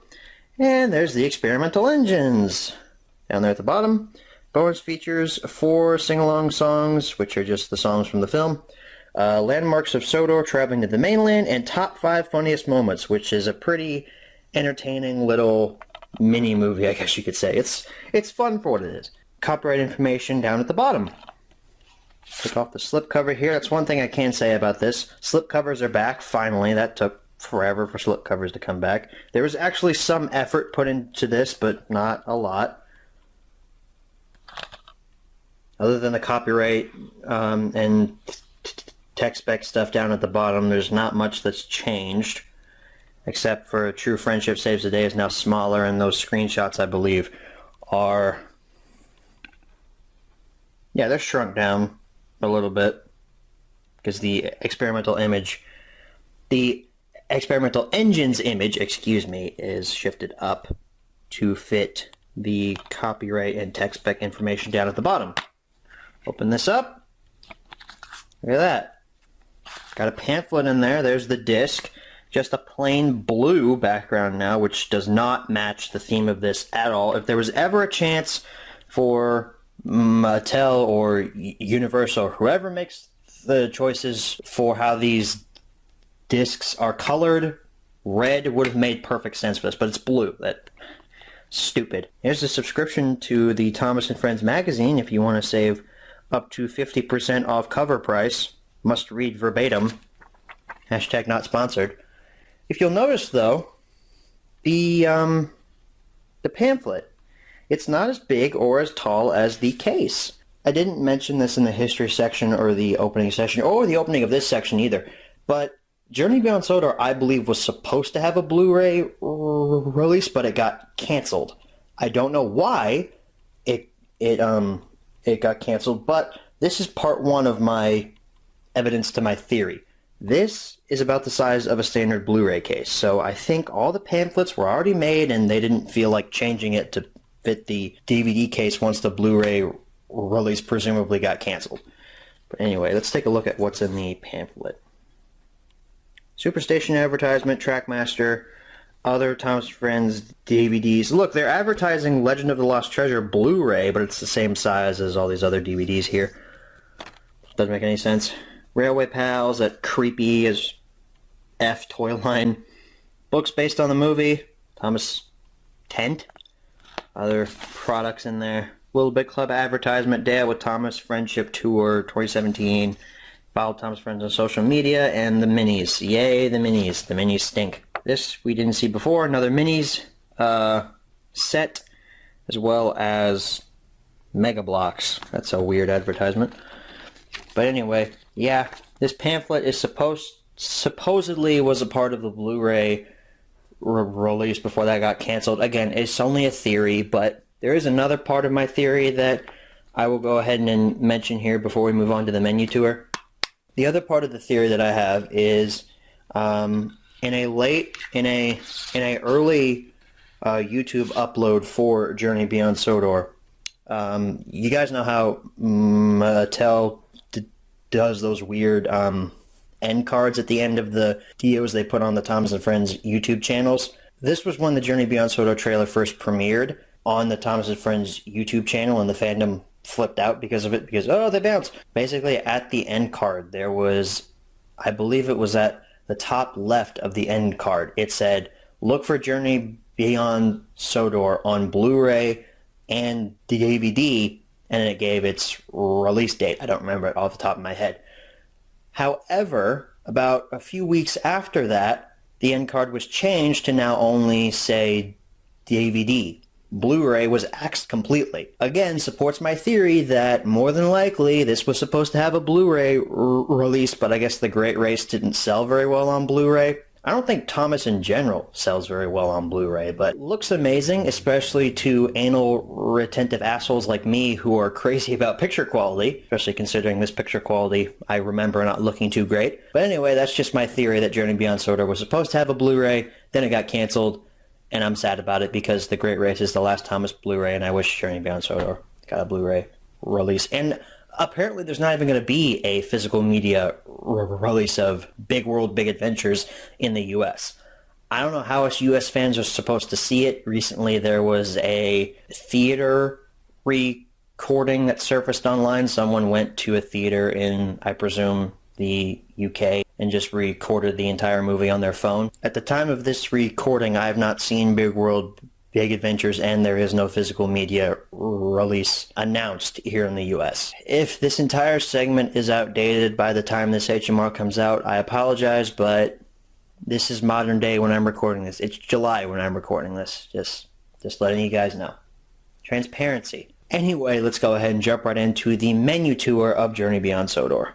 Alrighty everyone, here's your menu tour for Journey Beyond Sodor. As you can probably tell, my TV has exponentially increased in size, or you can kind of tell on the camera. It's a little bit difficult, but as you can see, my television is no longer a Samsung. It is now a Toshiba 50-inch 4K Ultra HD television. This thing is gorgeous, it's beautiful, and I love it. So if we zoom out and go on back up here to where the menu is, here we go. Quite a shame that I have upgraded to a television this long into HMR's lifespan because of the fact that, well, HMR's almost over. Anyway, our four options down here at the bottom are play, scenes, language, and bonus features. So what are the scenes on this DVD? 1, 2, 4, 3 scenes. 5 through 8, which is just 5, 6, 7, 8. Some kind of dance move breaks out because this is West Side Story, apparently. These menus, these screens here are just incredibly basic. It's just a sky background, and wow, seeing this DVD on a 4K television really shows just how bad this menu looks. I mean, it's horrible.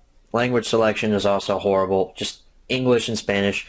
Not the language selection itself, just the way it looks on screen. It just looks so bad. Oh, I clicked play. Oops. Also, you may also notice by my menu choice, or by how I'm using my remote here, I'm not using my regular Blu-ray player. I'm actually using an Xbox One S to play this because my Blu-ray player doesn't work with this TV for some reason, so I had to upgrade to a 4K Blu-ray player, which the Xbox One S is a 4K Blu-ray player, and it's totally fine using a game controller to control my movements throughout the menu here. Here are the 4 sing-along songs that are present throughout the special, except we're missing one. We actually don't have a music video for Somebody Has to Be the Favorite, which is the song at the beginning that both James and Thomas sing. Landmarks of Sodor. I'm going to go ahead and give you guys kind of a preview of what the... Actually, you guys know what the Landmarks of Sodor segments are. I'll give you guys a preview of the top 5 funniest moments. Hey guys, modern day Lego lover coming at you with a bit of an announcement. Yeah, I know I said I was going to give you a preview of the top 5 funniest moments, but I can't because I tried to upload this video to YouTube. It wouldn't let me monetize it because Mattel said, yeet, that footage is ours, even though I'm using it for fair use, using it for critique. But YouTube wouldn't let me dispute the claim, so I've had to cut out all footage from the top 5 funniest moments. I'll just explain what that is. It's basically a clip show. It's 2 British guys going through top 5 funniest moments of Thomas and Friends. It's pretty funny. If you have the Journey Beyond Sodor DVD, I'd suggest checking it out and watching it. So sorry for this little interruption, and now back to regularly scheduled programming. It's better than nothing. I'm going to be for real. Especially with, you know, just the sing-along songs and then Landmarks of Sodor, which Landmarks of Sodor is a cool thing, but, like, could we get some other bonus content that we can't see on the regular Thomas and Friends YouTube channel? Anyway, that's the menu tour for Journey Beyond Sodor. Let's go ahead and head on back and answer the 5 main questions, as always. Alright, so we're back from the close-up. Now it's time to answer the 5 main questions, as always. Number 1, where can you pick this product up? You honestly can't find this in stores anymore. It hasn't, at least I have not seen this on store shelves in months. I saw a few copies lingering around at one of not really my local Targets. I mean, it's by it's by the UPS port, but that's not close to my house, so it's not local. But I would say online retailers is your best bet. Number 2, is this product still being printed nowadays? No, it is not. Number 3, should you pick this product up? I'm going to start by talking about a positive memory I have with Journey Beyond Sodor before I get into my review of it. I remember coming home one day from work. This was around the time I had started at UPS, was when Journey Beyond Sodor came out. Yeah, I started at UPS a year ago. Time flies. I came home, I found a full upload of it on YouTube, and I cast it on my old Samsung 32-inch television that's no longer on my wall. Wow, times have changed. I'm just sitting here cataloging all the changes that have gone on in my life. Like, I was getting ready to start senior year, and like a lover goes on a reflection of how his life has changed in the last year. But anyway, I sat down and I watched the movie, and I gotta say, I had a pretty positive experience. I tried to block out all the negative emotions towards it, people just irrationally hating on it, and to be honest, I had a pretty good experience watching it the first time. I did rewatch it a second time a few days later, and I had a pretty positive experience too. I've not rewatched it since. This was my 3rd time watching it for this review. My feelings have changed drastically, and I can't really give you a specific reason why. There are just some things in this movie that irritated the piss out of me while I was watching it. One of which was the absolutely useless subplot of the experimental engines. This could have all been cut. You could have streamlined this story down to maybe a 2-part episode. It didn't need to be a special. And like I said, the experimental engines, they're ultimately pointless. They serve no purpose to this plot except to cause some shenanigans in the steelworks towards the end of the movie, and then miraculously, oh yeah, we work here now, because that makes sense. And even at that, I don't hate the experimental engine characters. I don't hate Merlin. I think his voice actor, Hugh Bonneville, aside from the fact that he has the same name as the model of my current car that I drive, he gave an excellent performance. I just don't think Merlin has a place in this story. Theo I don't really care for, they don't really do much with him, but Lexi, I flat out hate Lexi. I don't remember what I said about Lexi in my previous review, but anything I said about her that was positive, erase that from your memory. Lexi is awful. Every time she comes on screen, just her stupid voice changes that, God, she has no logic to what she's saying. Her entire character is useless. She infuriated me. And same goes for the character of Beresford. Beresford is ultimately more pointless than any of the Extraordinary Engine characters. any of the experimental engine characters. For the life of me, I can't understand why Beresford is in this movie. Is it just because they wanted to sing a song about who was Thomas? I can understand if they wanted to sing a song about who was Thomas if they wanted to build upon Thomas's character. But we don't learn anything new about Thomas through that song. So what's the point? You just stop the storyline for 3.5 minutes to sing a pointless song to introduce a pointless character that you're not even going to give merchandise. It doesn't make any sense. And on top of that, Beresford's an idiot. Beresford is so stupid. I wouldn't even bring up the fact about the logic issues of how Beresford can pick up Thomas by his cab and Thomas just miraculously weighs no more than a feather. Thomas is a giant several tons steam engine. That cannot happen. I can suspend my disbelief to an extent, okay? I like the last few Fast and Furious films, okay? And those are stupid as hell. But I enjoy those. But this, I cannot go with this. I cannot go with the fact that Beresford can pick up Thomas by his cab and Beresford doesn't fall over without the proper, securing chains or whatever. It would be needed to lift up Thomas in a realistic manner.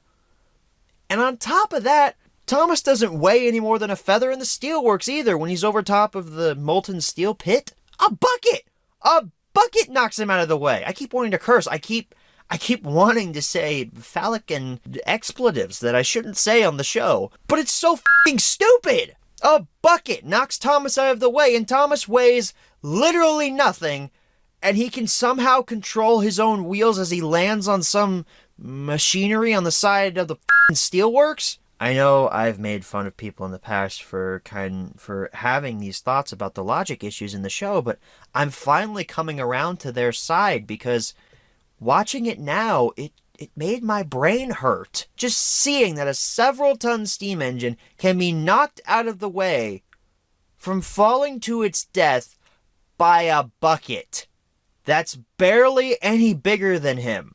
That bucket would have maybe dented Thomas's boiler. Maybe. For some reason, that just irritated me. Now, before I go on to more negatives, I'll say some positives about this film. I think its storyline is pretty okay. It's not great. It involves Thomas way too much than it should. You know, this actually wasn't the OG storyline. If I remember correctly, there was a summary that was put out before Journey Beyond Sodor had any footage put out for it, before there was even a trailer. And it said that James was the one that was going to be trapped on the mainland, and Thomas was going to have to go save him. However, in the final product, it's Thomas that gets stuck on the mainland, Thomas escapes, then James gets stuck on the mainland for 10 minutes, and then Thomas goes back to rescue him. That's not what the summary told us. So either the plot changed, or someone just saw the last 10 minutes of the movie and said, duh, that's the whole plot, right? I enjoy the Steelworks set. I think that is a beautiful, beautiful location. And I wish it was explored more. I wish we spent the majority of the film there. I really enjoy the characters of Hurricane and Frankie. They are built up to be some of the most interesting villains in the Thomas and Friends franchise, because I don't think that Hurricane thinks he's doing anything bad. I mean, I think Frankie knows she's doing something bad by keeping Thomas there, but I don't know, there's a point where Hurricane seems to be kind of whipped around by Frankie when they're at the water tower and Frankie screams at Hurricane to take some cars to some yard, and Hurricane kind of speeds off and is like, bye, Thomas. He's like kind of nervous. I thought that was an interesting plot thread. Maybe they could have picked up on that. But no. Which brings me to the ending. The ending of this movie is terrible. The way it wraps up is completely idiotic. Aside from the fact that Thomas weighs literally nothing. So Hurricane pushes Thomas out of the way of molten steel, which is honorable, and it makes Hurricane kind of a sympathetic character. His wheels start melting. Merlin pushes Hurricane out of the molten steel. Frankie just starts crying because everyone's going to leave. And then happy ending. That's the end.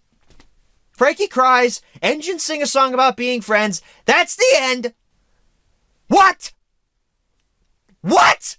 I honestly can't express in words how much I hate this ending.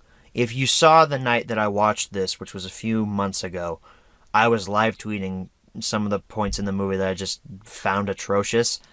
One of them was the ending. I can't remember exactly what I said, but I said something along the lines of the ending sucks balls. I'm not even going to go into the fact that it's unrealistic that Frankie should just ultimately be redeemed. She should just, yeah, she cried, so that means she should, play the victim card, basically. I don't even know how to explain it. Just, yeah, Frankie cried, so she should be forgiven, and all is well, and we're going to work at the Steelworks now. Because we had absolutely no purpose. This is the experimental engines talking, by the way. Yeah, we're gonna work at the Steelworks now because what was our purpose again? It's just wow. Like, my opinion on Journey Beyond Sodor has changed dramatically. I have no idea if that's due to the fact that I've grown in the last year and that I see cracks in the story that I didn't see previously that I just chose to ignore, or maybe it's due to the fact that there's been such a negative reaction to it in the last couple of months since its release. I mean, it's been a full year since it came out, and there's just been so much negativity thrown at it. I had friends who made a whole fan film about how they thought Journey Beyond Sodor should be. That's how much people did not like this. I don't know if it's because of that negative impact that I just do not like this movie very much anymore. I'm sorry to say that, but I don't. I didn't find this entertaining at all. My feeling about this is the same feeling I have with Tale of the Brave. If you remember, I didn't recommend Tale of the Brave because, one, I didn't find it entertaining, and two, rewatchings hurt it because I notice more problems every time. I feel like that's the same way with Journey Beyond Sodor. The more times I watch it, the more I'm going to hate it because the humor just isn't funny anymore. It's grown stale, which is kind of surprising because this is only the third time I've seen it and the humor's already stale. It doesn't make any sense. Its plot is so convoluted and stupid. I have to flip the arrow here. I gave quote unquote a green arrow to Journey Beyond Sodor in my movie review from a year ago, but I'm flipping the arrow, guys. Red. You shouldn't watch Journey Beyond Sodor, and that sucks. That really sucks because I wanted to recommend this movie. I wanted to go back to it and say, oh, it's not as bad as people say it is. I don't think it's bad for all the logical reasons. Like, a lot of Railway series fans will say it's bad for the bouncing and all that stuff. Its story is incredibly convoluted. Its characters don't make any sense. Their actions do not make sense within the story. And the pointless music videos and all that stuff doesn't make for a coherent or an entertaining experience. This movie stinks. Now, I don't hate Journey Beyond Sodor with a passion. To be honest, I'll probably never watch it again after this. But I don't hate it.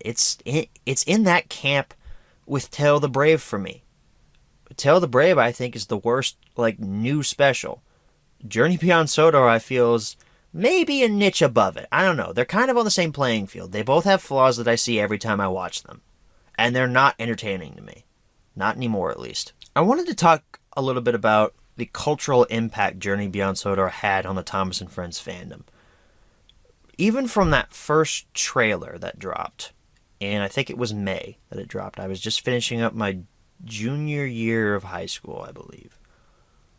And I remember I was sitting in my car, getting ready to leave school for the day, and the Skype group was blowing up because the Journey Beyond Sodor trailer had dropped. And I was like, holy crap, what happened in it? It must have been it must have been something really awesome. But I see everybody going nuts about the engines bounce. Engines bounce. Engines bounce. The engines can't bounce. I have not spoken about the bouncing in my previous section of this review because it doesn't bother me. Sure, engines bounce. In my opinion, it was bound to happen at some point. Honestly, when you have CG animation, you want your characters to move as much as possible. I hate the fact that some folks bring up the argument that, well, the engines never bounced in the classic series because those were actual models and they didn't have the ability to bounce. They couldn't make them bounce if they wanted to. Sorry to break that to you. Looking back on the impact, Journey Beyond Sodor created a rift in the Thomas and Friends community. I equate it to the community's The Last Jedi. The Last Jedi did the exact same thing Journey Beyond Sodor did for us. The Last Jedi split the Star Wars fandom in two. You had the side that loved it, and you had the side that hated it. And both sides are just constantly at war with each other. I find that that's the same way with Journey Beyond Sodor. Maybe not so much now, because it's kind of fallen into obscurity, what with Big World, Big Adventures coming out. Wow, back then, you had the people that loved it, you had the people that hated it, just constant warring and fighting and all this stuff. Just people couldn't take other people's opinions, or someone was insulting this other person. And I'll admit, I'm not saying that I don't have skeletons in my closet because of this. I admit that I was a Journey Beyond Sodor lover, and I would fight nail and teeth anybody who said that it was bad just because of the bouncing. I would rip that person to shreds. And I'm not proud of that, because that's not the way you should act about something that you like. You should have a calm, civilized debate and not just grouse about it on Twitter like I did. Don't be like me back then. Don't be like me. I know it was only a year ago, but don't be like me. I mean, this movie created a rift in my own Skype group. We had basically what was equivalent to a Captain America Civil War situation, where you had one side that loved it and one side that hated it. And it was kind of awkward whenever the two sides would get into a call with each other and someone would bring up Journey Beyond Sodor.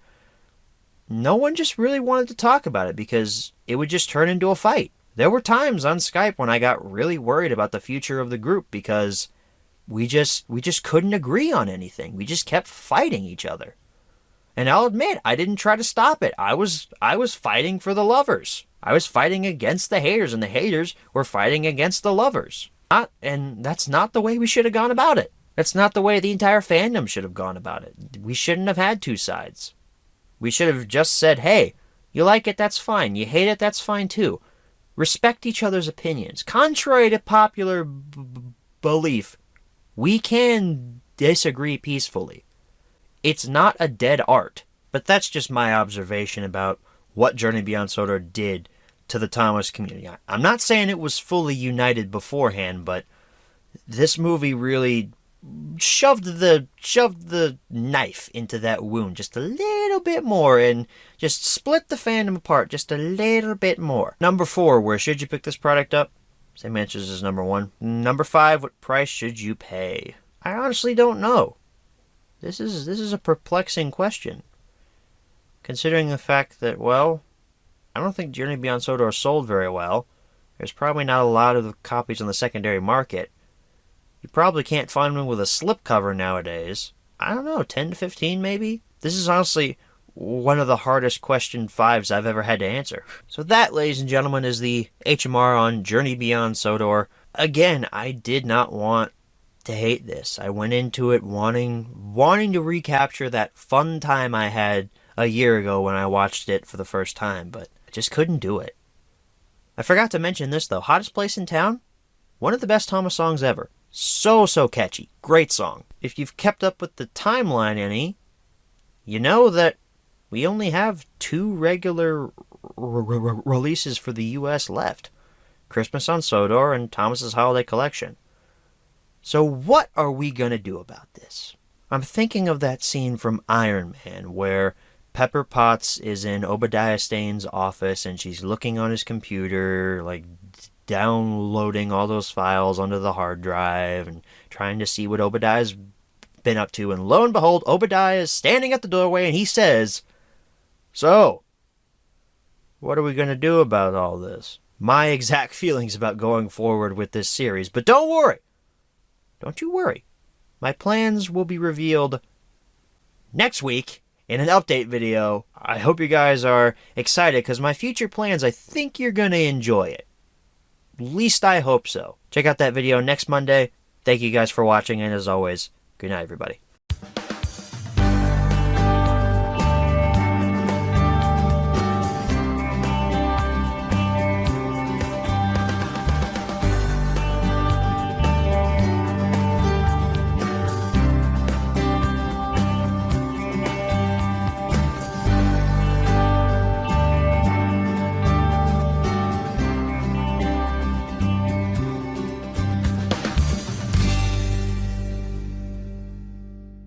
What's up, everybody? Welcome back to Thomas and Friends Home Media Reviews. Kind of crazy not uploading last week. It was kind of refreshing, actually. Hey, wow, I don't have to stress about that. But this week I'm back.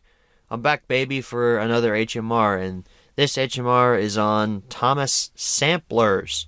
Now, before we go on, I want to go ahead and explain what is a sampler. A sampler is pretty much any kind of DVD or VHS that's packaged in with a Thomas product. A sampler's main goal is to entice the consumer to buy more Thomas product, whether that be more VHS, or nowadays more DVD, or more just random merchandise like Wooden Railway or Takealong, which is primarily what samplers were included with back in the day. Now I'll go ahead and address something else. Technically, yes, the Takealong DVDs could qualify as samplers. As a matter of fact, they do qualify as samplers. They were packaged in with toys. However, those are getting their own HMR. If you didn't watch the update video from 2 weeks ago, you wouldn't have known that, but in 2 weeks, they are getting their own HMR. Also, that little pack called Thomas's Railway Adventures, I think is what it's called, that has the little new, for 2014, Takealong Thomas packaged in with it. Or Take and Play Thomas, not Takealong Thomas. Take and Play Thomas packaged in with it. That also qualifies as a sampler. But, again, that's getting its own HMR 4 weeks from now. So please don't berate me in the comments, which I know some of you still will do because some of you don't listen to me. But don't berate me in the comments because, oh, you didn't cover the Takealong DVDs or you didn't cover Thomas's Railway Adventures and they're samplers. They're getting their own HMR. And I'm just going to tell you right now, you post anything like that in the comments, you're getting it removed. I'm sorry. I'm not playing that kind of game. Also, side tangent, don't comment first on my video. It's like 8:50 right now too as well, so I'm a little bit on edge. I'm a little tired. So I'm not going to hold back. Don't comment first on my videos. I remove those comments the second I see them. They are the stupidest thing I've ever seen in my life. Do not do that. Now then, that we've got that out of the way, we're going to go ahead and transition into the history section of Thomas samplers.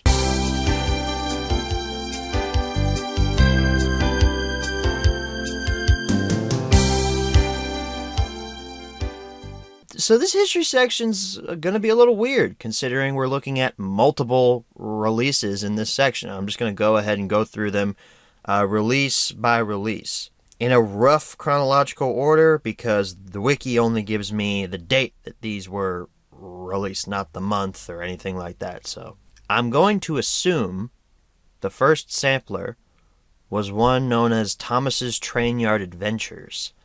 This is the rarest VHS sampler out there, and it was released in 2003. Since I do not own this sampler, I'll go ahead and list the stories that were included on it. Thomas's Trainyard Adventures featured Trust Thomas and Thomas and Bertie's Great Race as the story stops. Most samplers usually contain 2 stories from the Thomas franchise. Some of them only 1, most of them 2. The reason I think that Trainyard Adventures was the first was because it was released old-style poster art. It doesn't feature any cartoon Thomases on it. The next sampler, Thomas's Sodor Stories, does feature some cartoon art on it. That one was also released in 2003. Sodor Stories featured the stories Better Late Than Never and Woolly Bear. Directly following that was 2 Thomas Adventures, which was also released in 2003. And our fourth and final release for 2003 was the first DVD sampler, known as Fun with Thomas. This sampler matched the styles of Sodor Stories and 2 Thomas Adventures. It ditched the style of Trainyard Adventures. So after Fun with Thomas, we take about a year off from any kind of samplers, but in 2005 we were greeted with Quarry Adventures on Sodor, probably the rarest of the DVD samplers. Not a lot of people have this. There's a full upload of it on my channel if you guys want to check that out. So after 2005, we take a long gap from any kind of samplers. In 2013, though, after Mattel bought the franchise and relaunched the Thomas Wooden Railway, we got a destination known as the Sodor Search and Rescue Center, which I happen to own. But packaged in with that is a promotional DVD, which is the same thing as a sampler. And it's called Go-Go Thomas Promotional DVD. That's its official title on the wiki.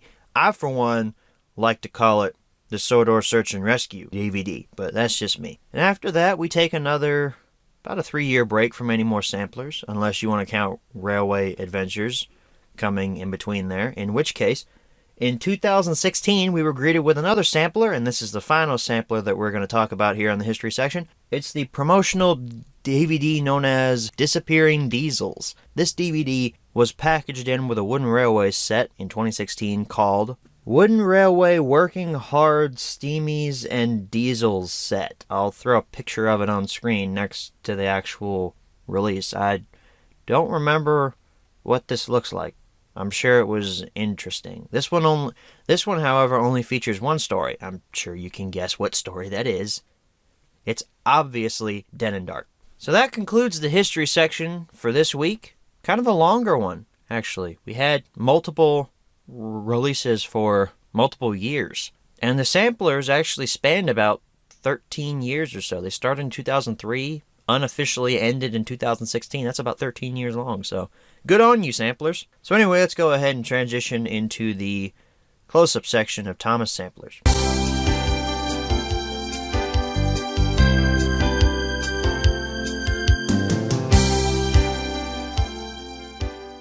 Okay, everyone, here's your close-up section for Thomas samplers. This close-up's going to be a little weird because we're taking a look at 4 separate releases all in one HMR. It's kind of crazy, I know. So this is Thomas' Sodor Stories. You've got the Thomas Friends logo up on the top. Thomas' Sodor Stories, not Thomas' Sodor Stories or whatever I was going to say. I was going to say F something.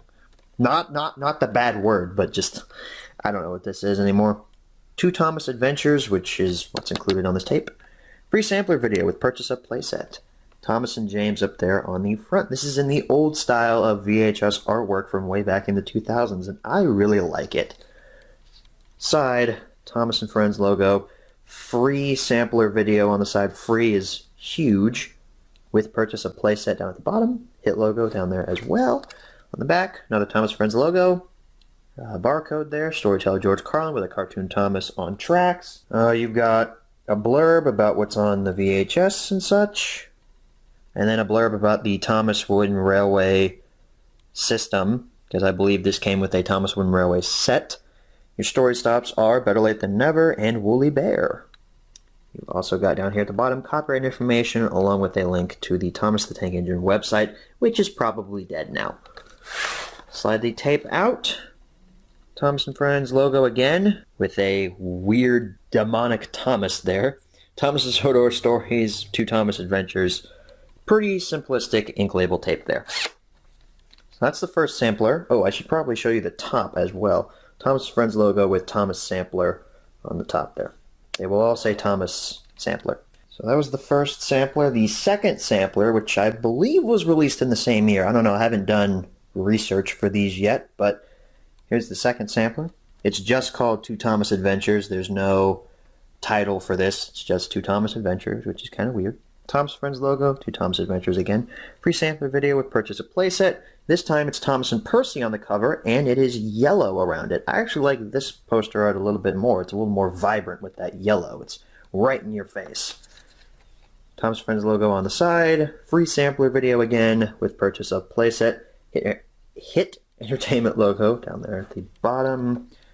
Thomas and Friends logo, barcode, storyteller George Carlin with the same cartoon Thomas as before. I don't think it's the same blurb. I haven't read either of them. I don't read any of these blurbs. Underneath that blurb, though, we have a blurb about the Takealong range, because this came with a Takealong set.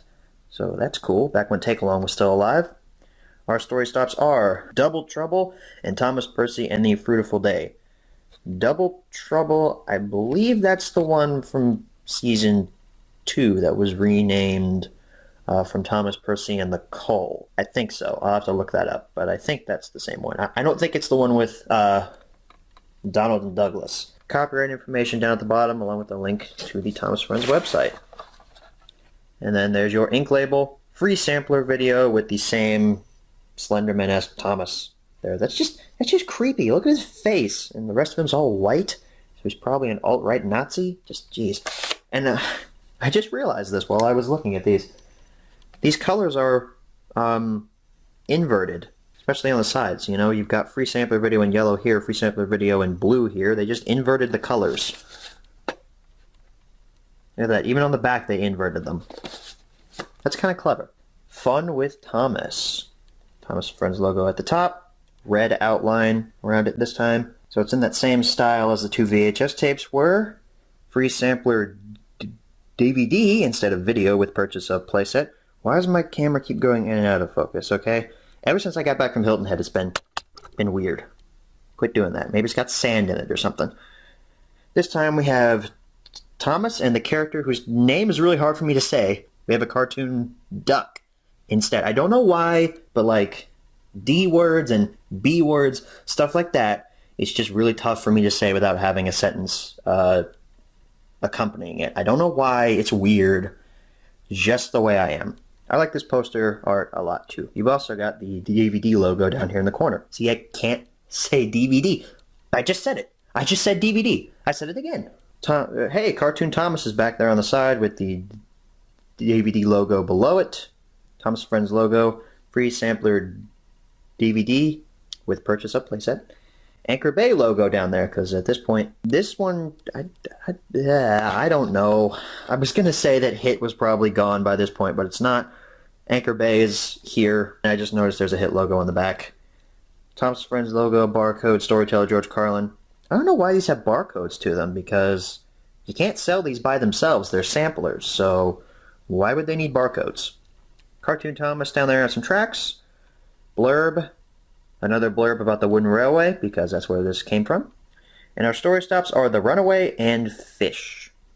Pretty good stories. Copyright information and link to the Dead Thomas Friends website. There was no insert. I think so. This was not new when I purchased it off eBay, but I don't think there was any inserts.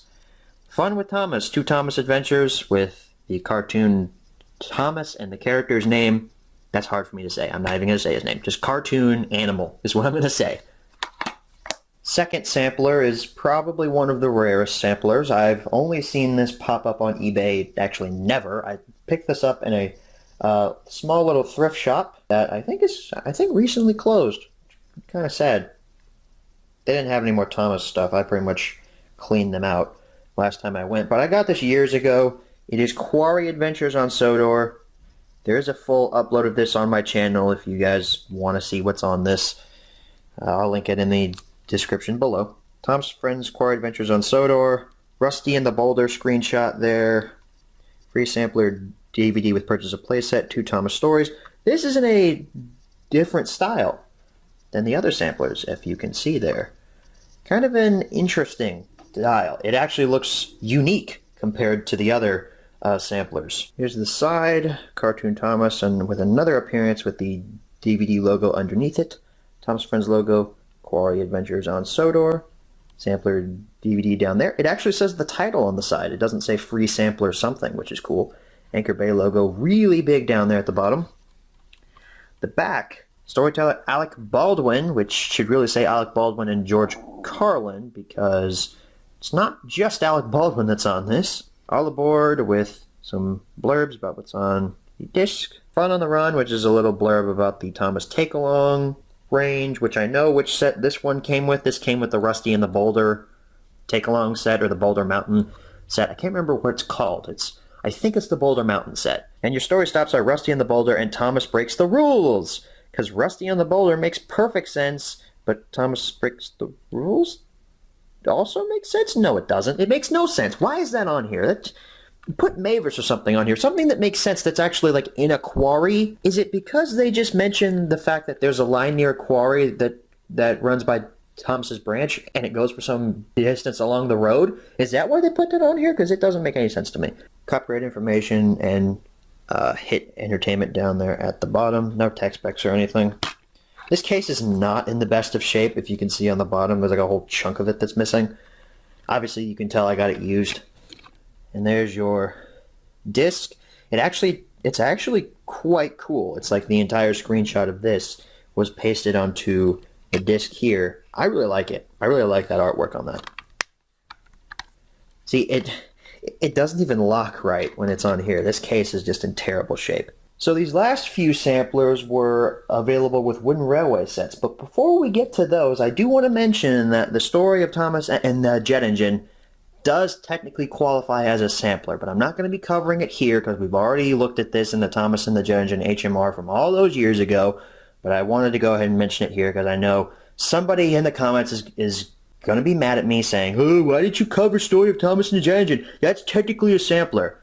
I'm mentioning it here, but we've already covered it in the past.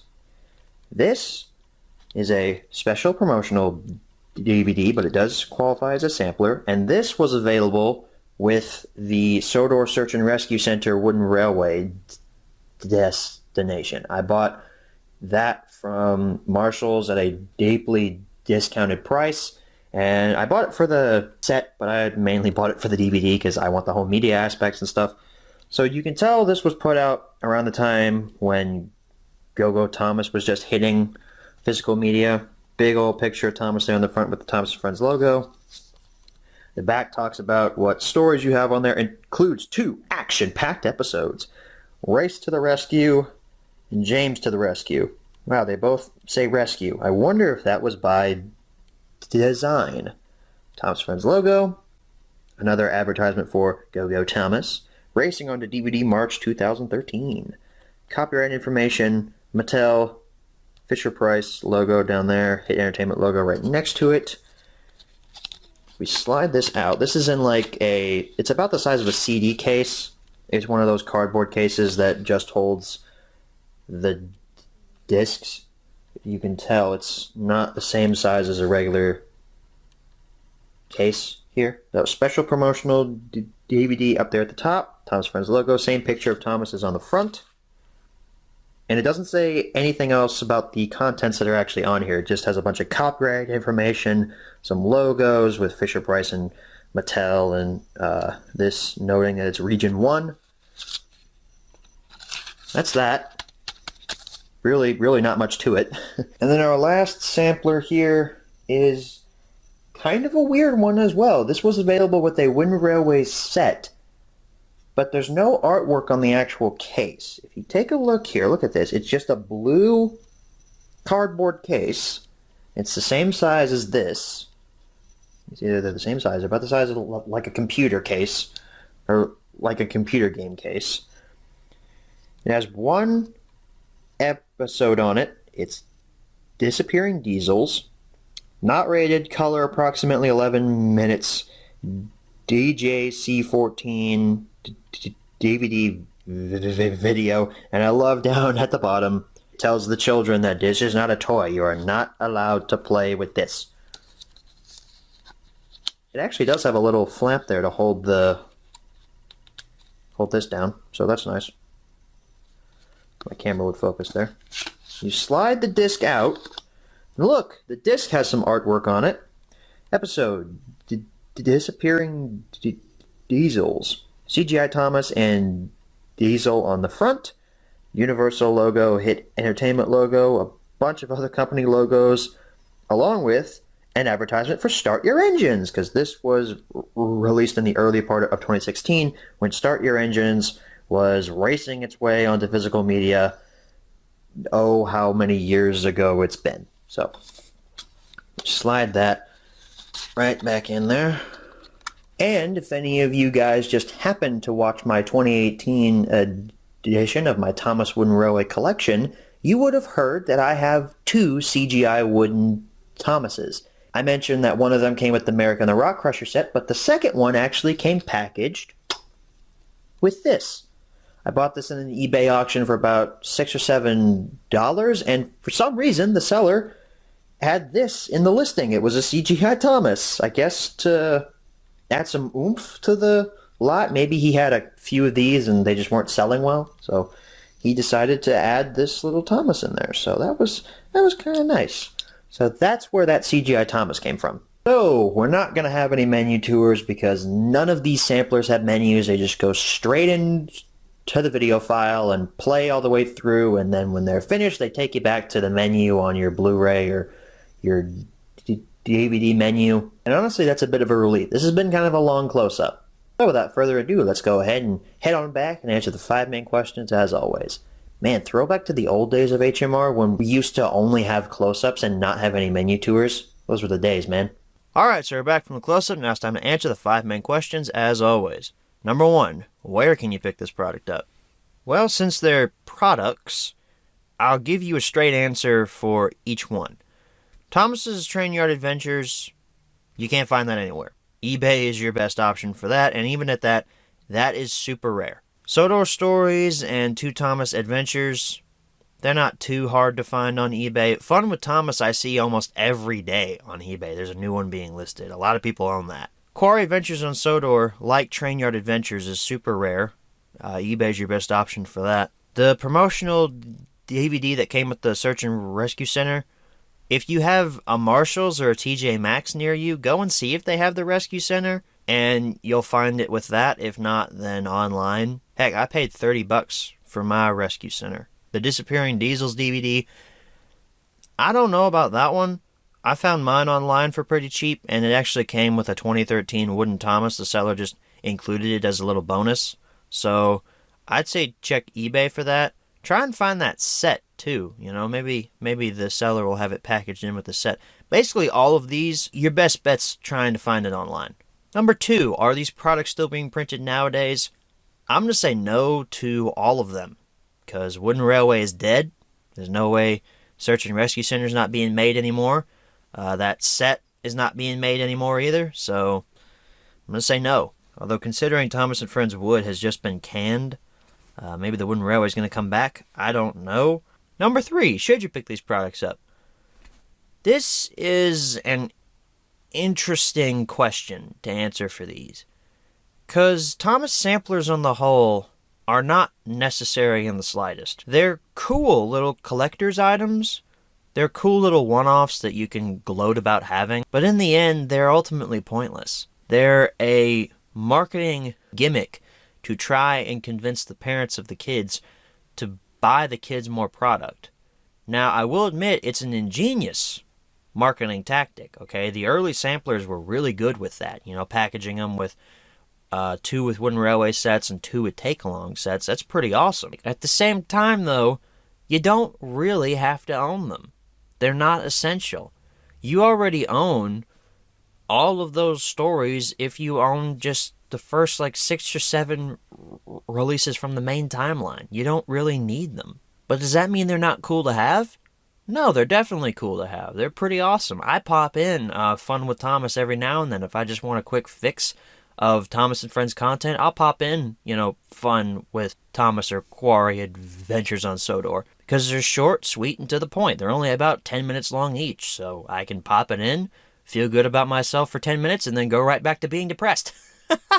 It's a tough one to say whether or not I recommend that you pick these up. I have to say either yes or no, but I don't know, man. It's, you know what? Hang on just a minute. Alright, so after 5 minutes of searching throughout my cluttered room, not thinking to check the place where I keep my change, I have a quarter in my hand right now. I'm going to flick it here. I've done this in a previous home media review. I think it was Tales on the Rails that I did this. Don't quote me on that. I think it was that, though. I'm going to flip this coin in the air, okay? Heads is a recommend. Tails is a no. I'm not going to lie. I will take an oath of honesty when it comes to this. I'm going to flip this coin in the air, and whatever you guys want me to say, whether or not you want me to recommend it or not recommend it, I want you to think really hard, okay? And you guys are going to make the choice on whether or not I recommend it or not recommend it, okay? You ready? 1, 2, 3.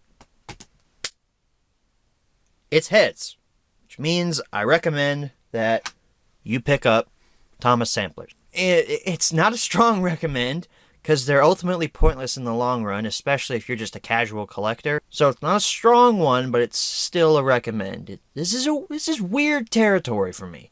Number 4, where should you pick these products up? You find them in a pawn shop, you should definitely pick them up there. Same answers as number 1, if we're keeping with the classic tone of the HMRs. And number 5, what prices should you pay? Train Yard Adventures, any price. I mean, that's worth... Actually, no, it's worth more than what I pay Ronnie. Ronnie doesn't do anything for me anymore. I'm surprised I haven't fired him. Sodor Stories and 2 Thomas Adventures, 10 to 15 for both of those. Fun with Thomas, 2, 3, maybe $5. That's so common. That was the first sampler I had ever picked up. I thought I was this big shot that I had a sampler DVD. Then I realized, oh crap, this one's really common. It's not worth a dime.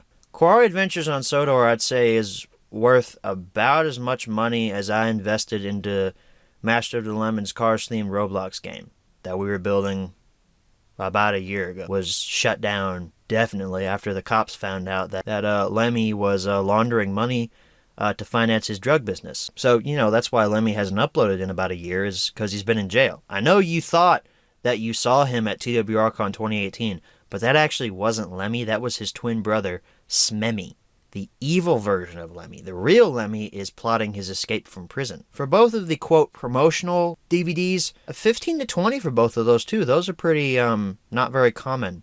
Especially the one that came with the Search and Rescue Center. The Search and Rescue Center by itself is a rare piece, but the promotional DVD that came with it just might be rarer than the actual wooden model. So, folks, that was the HMR on Thomas Samplers. I hope you enjoyed. This was a different one. It was something oddball. It was something new. It was kind of cool to be able to talk about something that wasn't in the main timeline and not go through the motions, you know.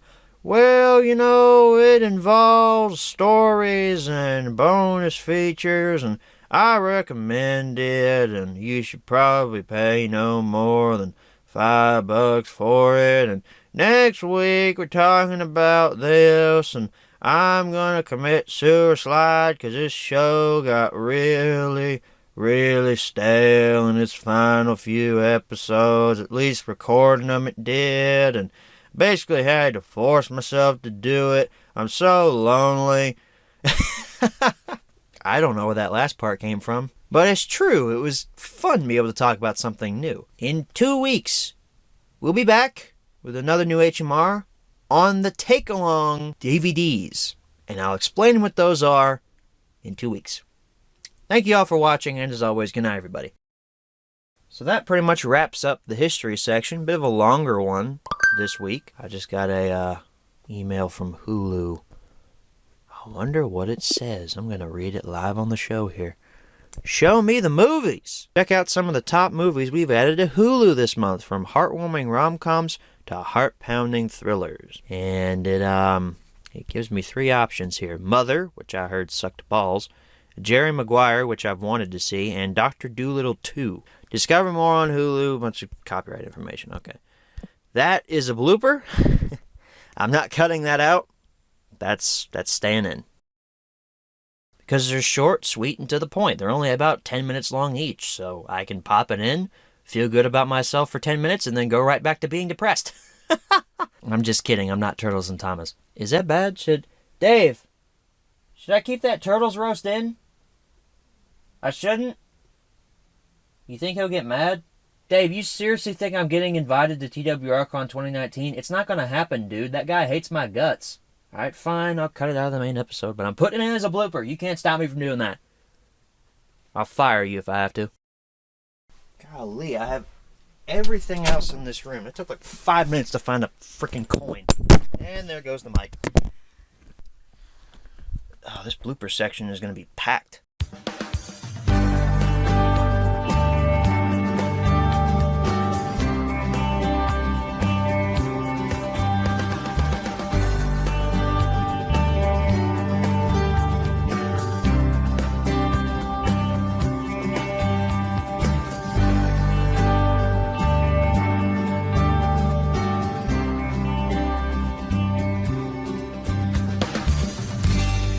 Oh, hi everyone.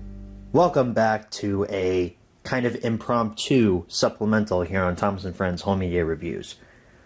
I assume all of you watched the update that I posted a few days ago about Together on the Tracks being delayed until next week because I've got something pretty interesting here to show off.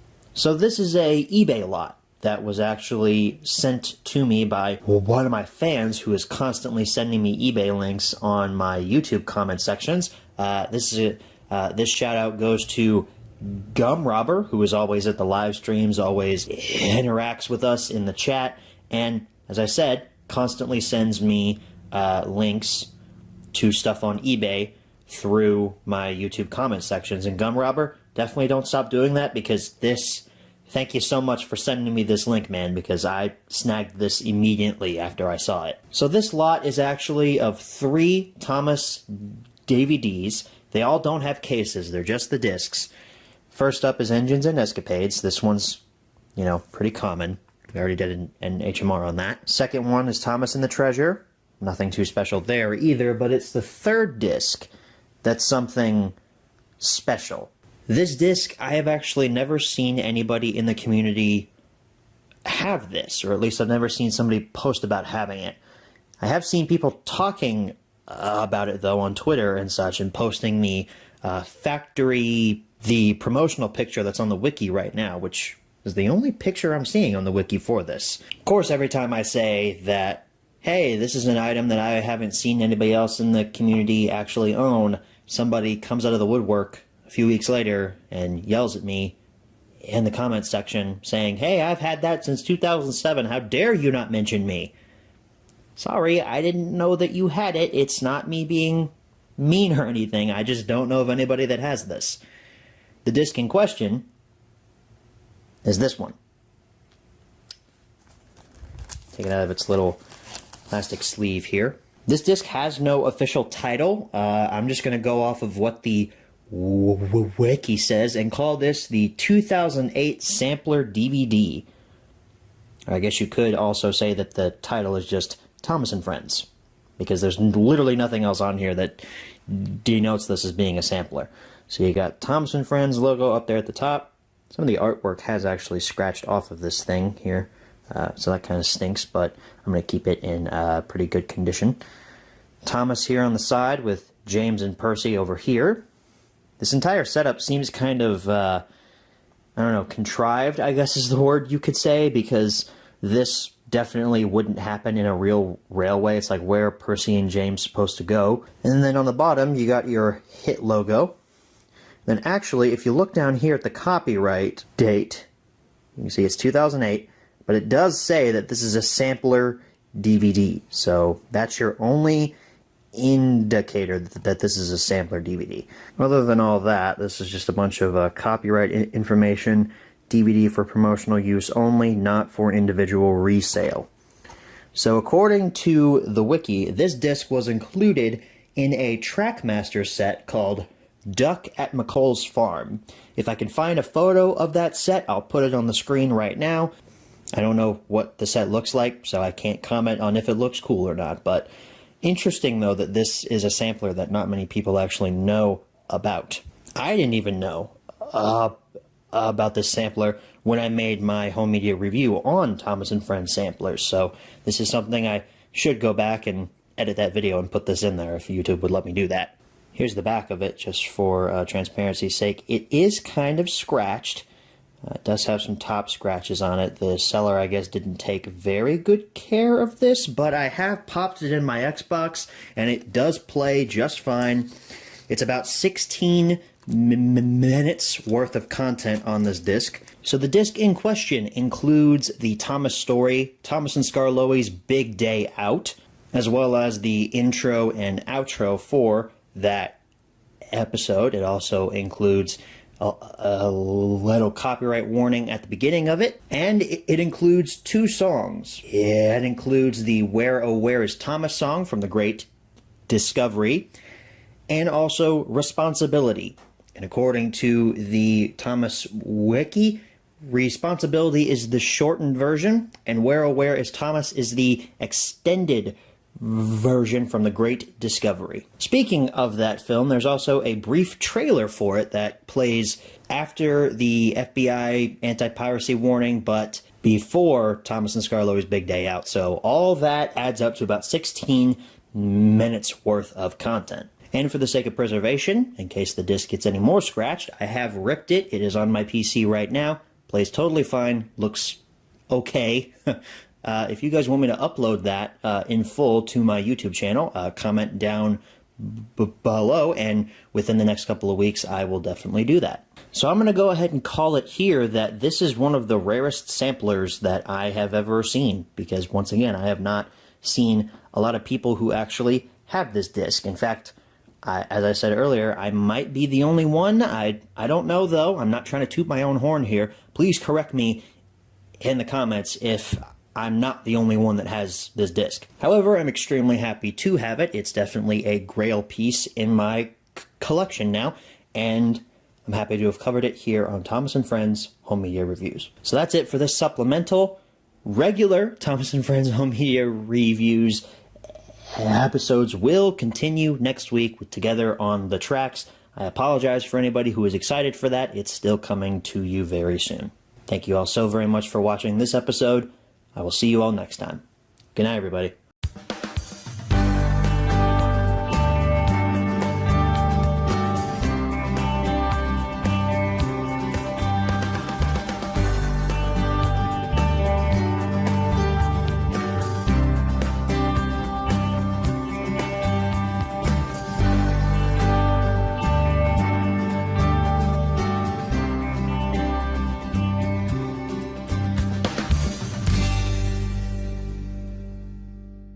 You guys ever get that feeling that you're just like being watched, even when you're not being watched?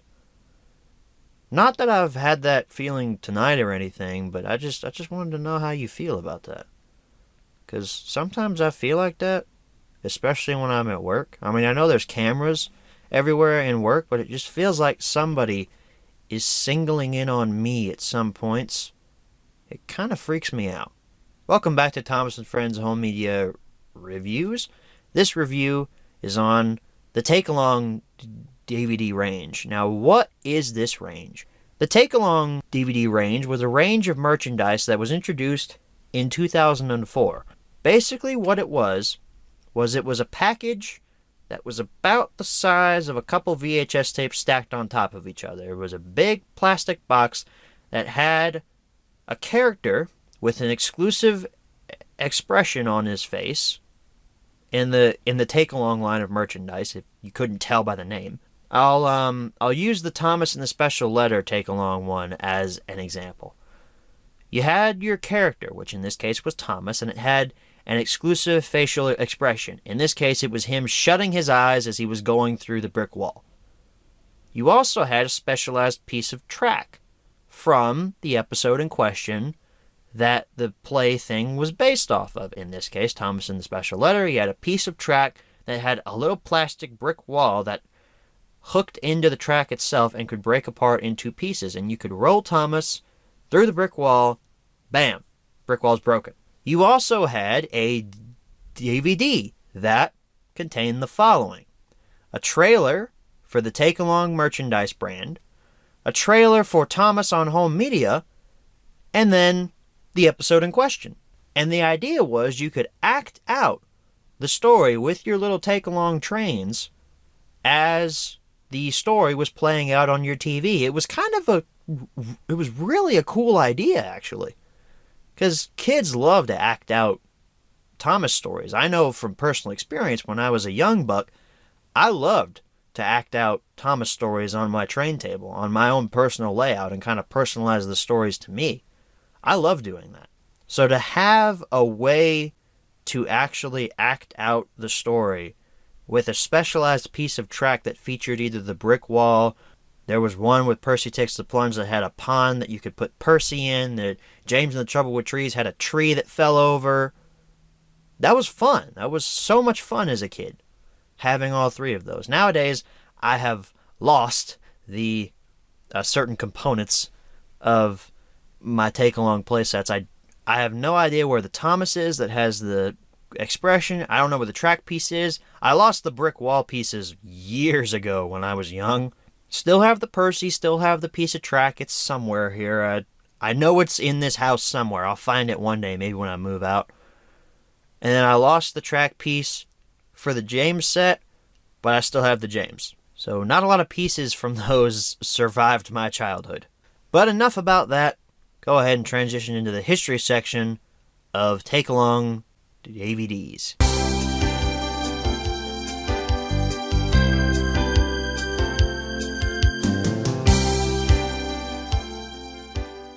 It's going to be similar to the last HMR's history section because there are multiple products that we're going to go through here. I'm going to go through them in a rough chronological order because the wiki doesn't provide dates for all of these, which honestly pisses me off. So I'm going to say, don't quote me on this, but I'm going to say the first release was Thomas in the Special Letter in 2004 because Thomas is the title character. It makes sense. And it included all the stuff I talked about earlier. The specialized track piece, specialized engine, all that fun stuff. Next one is the Percy Takes a Plunge, or Percy Takes the Plunge, which included the pond track piece, a specialized Percy with a surprise face expression, and I think it came with a little danger sign saying, "Hey, Jack, don't you fall down that water.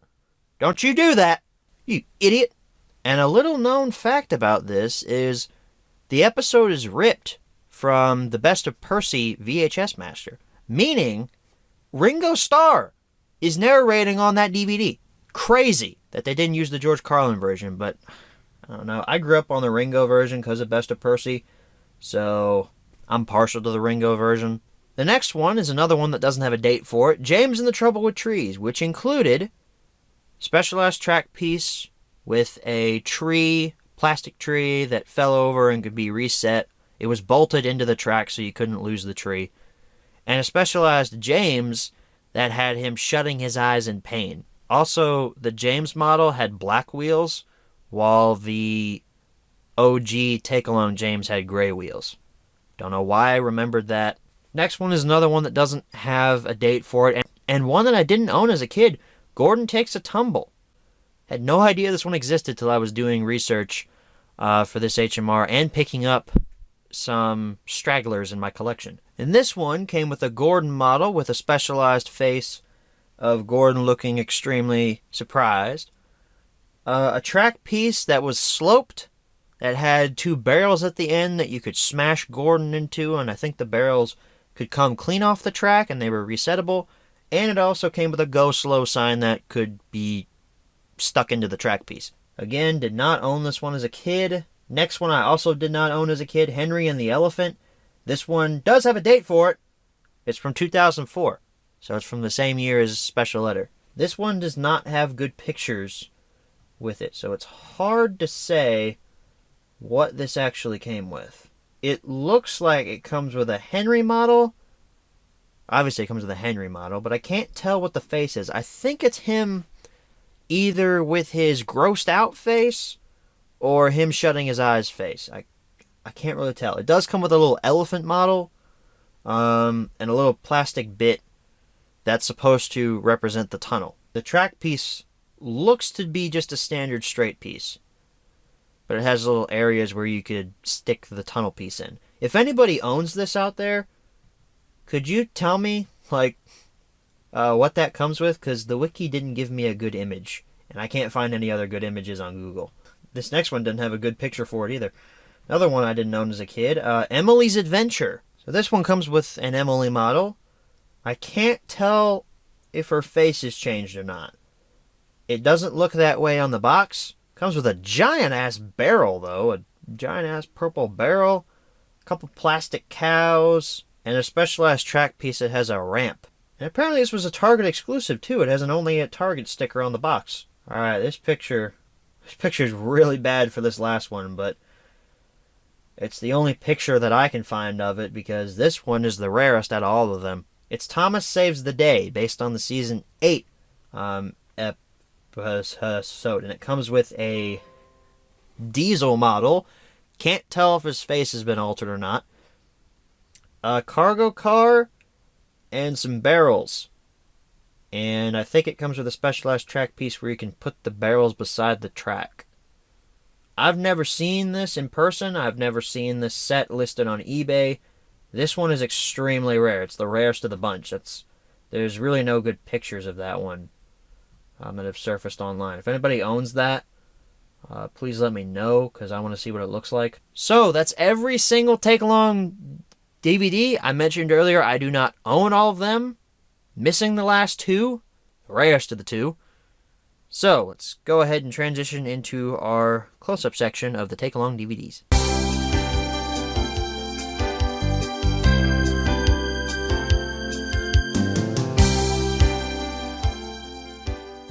Alrighty, everybody, here's your close-up for the Thomas Takealong DVDs. Now, before I move on, I'm just going to go ahead and say it. I do not own every single one of these. I own 5 of them, which is the majority. I don't own the Emily's Adventure one or the Thomas Saves the Day one. Those are both of the really rare ones. I own the most common ones and some of the kind of rarer ones, but I don't own the ultra rare ones. Thomas and the Special Letters is one we're going to start off with because Thomas is number 1, and this is one of the most common. One of the ones I've seen pop up on eBay most often. So, Thomas and the Special Letter and a gold bar up the top. Cartoon Thomas right next to it, right next to the hole through the disc. Thomas Friends logo next to it, and some grass around it. All of these look exactly the same. There's literally nothing changed about them. See, it's literally just the disc. This is my own jewel case that I added to it because these did not come with cases when they originally came in their sets.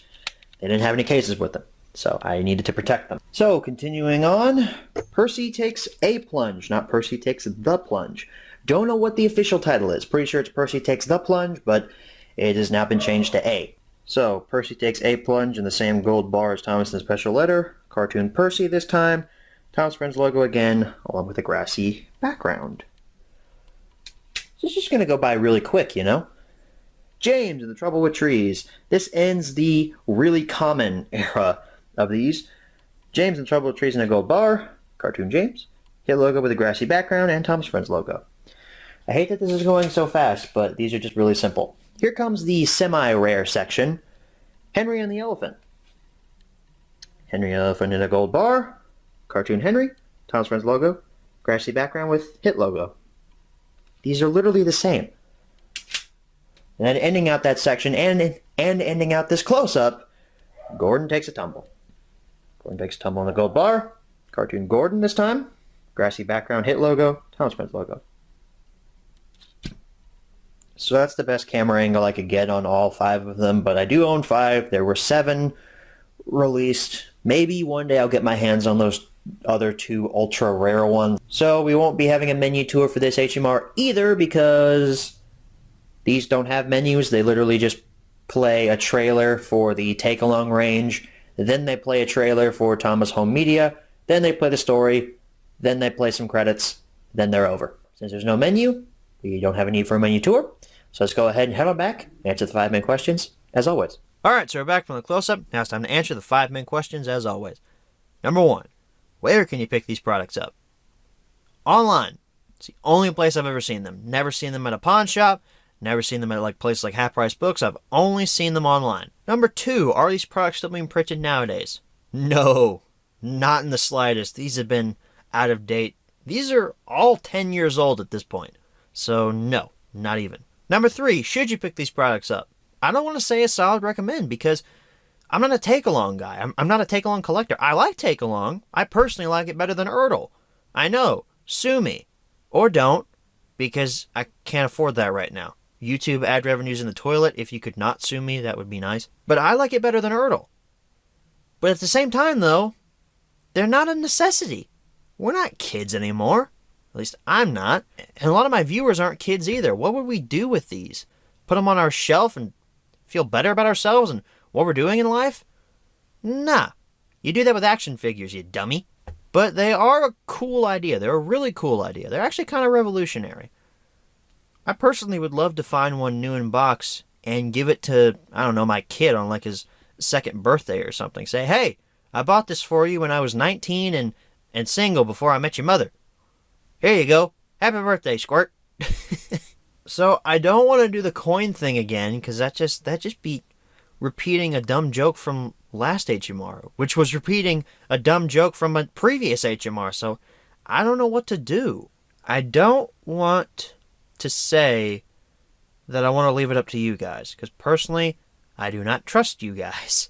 I have nothing personal against you all, but I do not trust your judgment, considering some of the comments I've gotten on some of my videos saying how I need to review Thomas UK content and stuff like that. No thanks. Not wasting my money on a region-free DVD player just so I can watch Tommy the Tank Train. No, not doing that. I don't know. That'd actually be revolutionary. You know what? I'll leave it up to you guys. Do you think that people should pick up these Thomas samplers? Leave it in the comments, and majority wins. I'm not going to say whether or not I recommend it or not because it's up to you guys. Number 4, where should you pick this product up? eBay. Number 5, what prices should you pay? These are all worth quite a bit. You see the special letter and the plunge and the Trouble with Trees on eBay a lot. Matter of fact, I have 2 copies of James and the Trouble with Trees. I have one that's currently being stored in, I think it's James and the Red Balloon. I have 2 copies of that on DVD. The reason I bought the second copy was because the seller said it came with the CD sampler, which is a rare CD, and it didn't. It came with the James and the Trouble with Trees copy. So I have 2 of those. Any of these, really. From Special Letter to Henry and the Elephant. Those are worth about 10 to 15 apiece. Emily's Adventure and Special Letter, I'm going to go big. 40 to 50. Those are worth quite a lot, considering you never see those listed on eBay by themselves. I have saved searches for each of those. For the Thomas Comes to the Rescue one, I get a bunch of Rusty to the Rescues. I've never seen it listed by itself. Never seen Emily's Adventure listed by itself. I have seen, though, an Emily's Adventure listed in a lot that had about 20 other titles in it. They were all Thomas titles. I messaged the seller in my best Cy Robertson impression. Hi, you idiot. I'm interested in that there Emily's Adventure DVD. Can you list it by itself so I can buy it? I don't want all that other junk. Jack? Yeah, the seller never responded, and someone bought that lot, so I should probably clarify. I didn't say all that in the email. I was very respectful. I said, hey, I'm not interested in all the other titles. I would just like to purchase the Emily's Adventure DVD. Can we negotiate on a price, and could you maybe list it by itself so I can pay for it? Seller never responded. Someone did end up buying that lot, though. So I don't know who's the lucky owner of that Emily's Adventure, but if you want to get in contact with me and you want to, generously give it to me, that'd be nice. We're going to wrap it up right here. That's the end of this HMR on Takealong DVDs. Kind of a wacky one. I get wacky when I'm tired. It's not even that late. It's only 9:30, but I did not get a lot of sleep last night. I had the day off of work today. I saw Happy Time Murders today. You guys didn't see that. It's pretty funny. Puppets doing obscene things like smoking, having sex. It's kind of crazy. I enjoyed it because it appeals to my sense of humor, which is really rotten and disgusting, but also happy and dark in a weird way. So I would recommend Happy Time Murders. In 2 weeks, we will be back with another new HMR on Thomas's Railway Adventures. No, not the PC game. A weird Takealong pack from 2014. Not Takealong, Take and Play. I get those mixed up. A weird Take and Play pack from 2014. Which could technically qualify as a sampler. Probably got some flack for that in the comments on the Thomas Sampler HMR, even though I told you all not to do that. What is wrong with you people? Don't you listen? What happened to respect to your elders? God, country's going down the toilet. Bunch of yippies. Too much time in the subdivision. I'm going to go ahead and sign off now before I go outside and start screaming, shooting my street lamps with a shotgun. See you guys in 2 weeks. Good night, everybody. Don't know where the Thomas is that has the... What the... Oh, that was eBay. This history section is going to be very similar to last time's history section. Almost said last week. Wasn't last week. Ugh, that's a big yawn. That's a big one. I was just getting ready to talk, and then just... It overtakes everything. You can't speak for about 5 minutes because you got to yawn. Here you go. Happy birthday, Squirt. Oh, I go full on Kentucky when I'm tired, man. It's I have to wake up early for work tomorrow. Shoot. Not a good idea. But it's fine. It's fine. We're going to soldier through. So in 2 weeks, we'll be back with another... I just had a stroke there for a second. Whoop. Rewind, fast forward. Reset. Set the tracking on the VCR. So get back to it. Not next week, you idiot. It's 2 weeks. That was a voice crack. The bloopers in these last few episodes have been on fire.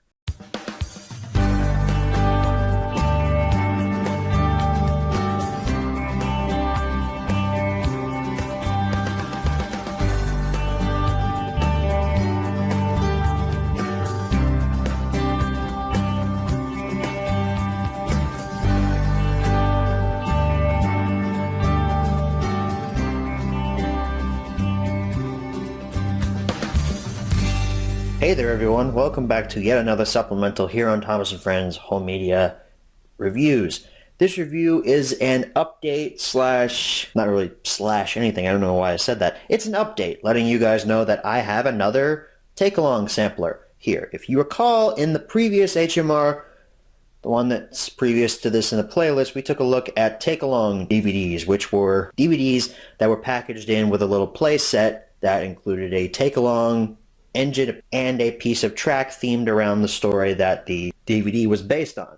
You remember these, right? Thomas and the Special Letter, Percy Takes a Plunge, James and the Trouble with Trees, Henry and the Elephant, and Gordon Takes a Tumble. But I mentioned in that HMR that there were 2 others that were put out that I did not own, 2 of which that were incredibly and possibly even extremely rare. I can now say that I own one of those here, and I'm going to show it to you right here. This episode might be a little bit shorter because it's just a DVD I had to show off. There's nothing really too special about it. It's just a DVD that I put in a jewel case. Emily's Adventure. It does exist. I can confirm that. I own it right here. Emily's Adventure. It's in the exact same style as these DVDs over here. They were very uniform, and they were released. I guess here's a better look at the DVD without the jewel case on the front of it. I really like that simplistic cartoon Emily right there. That's actually really nice. So this does include the story Emily's Adventure, and I'll go ahead and put a photo of the Emily's Adventure story pack up here on the screen right now that you can see what it came with to reenact this episode. So the way that I acquired Emily's Adventure here was actually pretty cool. A friend of mine named Wooden Railway Only, who also has a YouTube channel here on this platform, that's how I met him and got in contact with him. He messaged me just one random day and said, "Hey bro, I've got Emily's Adventure." He bought it back in the day and he didn't have any use for the home media side of things. He's not really a big home media collector and such. So he said, "I'll sell it to you." And I said, "How much?" And he gave me a price. I said, "That price sounds pretty good," and PayPal him the money, and he sent me over Emily's Adventure right here. You can see right here. So I've already told you thank you, bro, and privately, but I want to also say thank you here publicly because that was amazing that you had this just laying around in your house and you were just totally fine with selling it to me. That's amazing. I assure you, bro, it went to a good home. So if anybody out there has Thomas to the Rescue on DVD and doesn't have any use for it, wants to sell it to me, send me a DM on Twitter and I might pay you for it because I really want that. That's the last Take and Play DVD that I need, or Takealong DVD that I need, and it pains me that I don't have it because this collection is so close to being complete, and it's not because I don't have that Takealong DVD. I need it bad. I've never actually seen like an actual photo of just the DVD itself, so I don't even know who's on it. It might be Thomas, it might be Diesel, I have no idea. Also, I forget, is it Thomas to the Rescue or is it Thomas Saves the Day? I don't remember. Pretty certain it's Thomas to the Rescue though. So if anyone has that DVD and wants to sell it to me, name your price because I want it. Thank you guys so much for watching, and as always, good night everybody.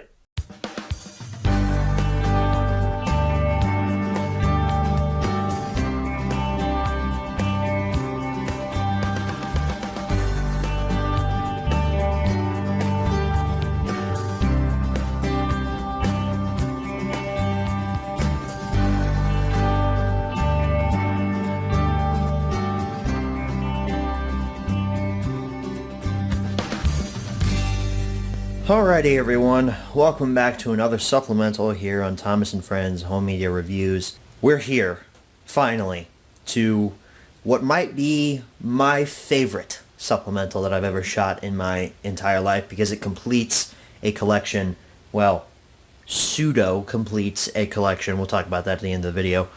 Pseudo completes a collection that I have been longing to complete for a long time.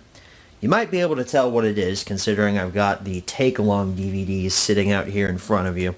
Just a quick refresher: Thomas and the Special Letter, Percy Takes a Plunge, James and the Trouble with Trees, Henry and the Elephant, Gordon Takes a Tumble, and then this was our most recent supplemental for this category, Emily's Adventure, which was sold to me by my good buddy Wooden Railway Only. Now the reason I drug all these out of my closet is because, if you remember from the Takealong episode of Thomas & Friends Home Media Reviews, I talked about an extra super-duper rare Thomas Takealong DVD sampler that I had actually never seen a photo of prior to making that video. The particular pack is called Thomas to the Rescue, and it comes with Diesel with a angry face. It's from the episode in Season 8 where the Diesels get this new fuel and it's really bad and they start smoking and stuff, so Thomas has to go get new fuel for them. It's actually a pretty decent episode. Again, I had never seen a copy of this disc prior to making that video. I had someone message me on Twitter. His name is Railmake Productions, or if you go by his Twitter name, it's just Railmakes. I had him DM me on Twitter, and he actually showed me his copy of Diesel from Thomas Saves the Day, which I was like, hey, that's awesome. It actually confirms to me that this in fact does exist. I went on with my life from that moment thinking I'd still never be able to find one. I had a saved search on eBay. None of them popped up, which sucked. But then I get another DM from Mr. Railmake Productions, and he says, hey, I just bought this lot. It had, I don't know, like 4 or 5 of these discs in them, and it had Diesel from Thomas to the Rescue in it. And he DMs me and says, hey, I bought this lot. I can sell you my extra Diesel from Thomas to the Rescue, since the one I'm buying is in better shape than the one I already have. And I'm like, seriously? That's amazing that you would even offer me that, dude. Thank you so much. Railmake actually lives in Australia, so I paid probably, I think it was like $23-24 in shipping to get it over here. Took it a while to get here. It took about a month for it to finally show up, but it finally did show up. So before I show it on camera here, I just want to say a huge thank you once again to Railmake Productions. If you haven't already subscribed to his channel, do it. He makes great content, makes a lot of remakes with Takealong stuff. He's got a huge collection of Takealong and Wooden Railway stuff, and it's a good time. You should definitely go over and check him out if you haven't already.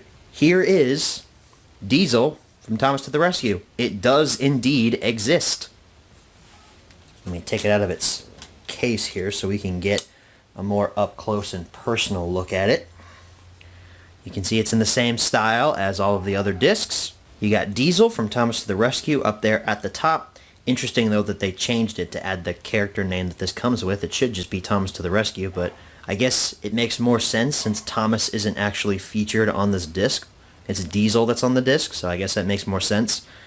Coolest thing about this though is the Diesel print that's on here. Not only is it a really good picture of Diesel, his top is actually here on this upper layer of the disc. It's not just cut off. It actually has a little bit of extra printing up there for this. I really like that. It's nice. He's in a grassy field. It's different from all of the other ones, so it's not 100% uniform, which kind of irks me, but that's okay. Thomas & Friends logo, hit logo, copyright 2007, and the back is in pretty decent shape. I have played this in both in my Xbox and in my external Blu-ray drive, and it works perfectly. I've ripped it for archival purposes. It is now currently stored on one of my many hard drives. So if this disc ever breaks, well, for one, I'd cry, and two, I can always watch it without ever having to wear out the disc. So that's nice. And would you look at that shot there? That is so amazing. All 9 individual Thomas Takealong DVD samplers. I never thought I'd get to this moment in my life, and it's all thanks to Railmake Productions. So I have to say thank you once again and tell you all to go subscribe to his channel. Also follow him on Twitter for updates for his videos. He's a really nice guy. So I said at the beginning of this supplemental that the Diesel disc, try saying that 5 times fast, it only kind of completes this collection, and that's because I've been informed of another Takealong sampler that exists, one that goes by the name of Spick and Span. I'll throw a picture of it on the screen here for you to show you what it looks like. This disc is even more rare, I think, than Diesel from Thomas to the Rescue, because as far as I know, this photo is the only one that I know exists, at least whatever I find on the wiki. Those are the only photos I know exist of this release. I don't know of anybody else in the community who actually has it, and I would personally very much appreciate if I could have it. If anybody does in fact have Spick and Span and you don't want it anymore, my DMs are always open on Twitter. If you'd like to sell it to me, I'll make you a good deal. But wow, I can rest easy though now at night knowing that I have all 9 of these discs. Childhood me would be very happy right now because childhood me loved these. Childhood me only had Thomas, Percy, and James. I didn't know these other 4 little bastards here existed. With that all being said, guys, this closes a chapter on Thomas and Friends Home Media Reviews. I don't think we'll ever be back to this particular episode in terms of supplementals, but who knows? Spick and Span could find its way into my collection one day, and that's okay, because I'm totally fine with closing the book and leaving it here. I want to thank you guys so much for watching this supplemental. I will see you all next time. Good night, everybody.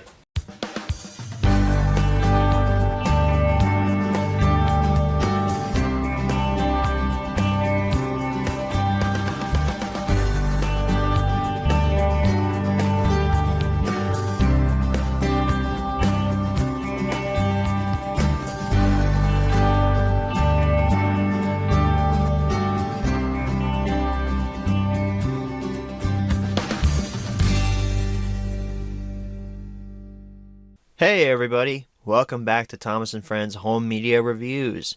Today's review is on Thomas's Railway Adventures. Yeah, I know what you're thinking. That's a PC game, Lego lover.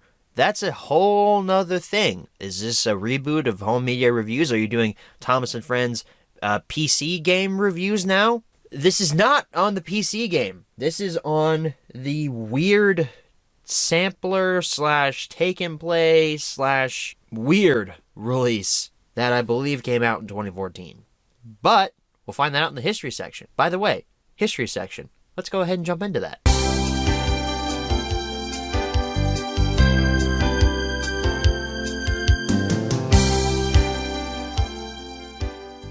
So Thomas's Railway Adventures was released once back in 2015. I was wrong. It wasn't 2014, it was 2015.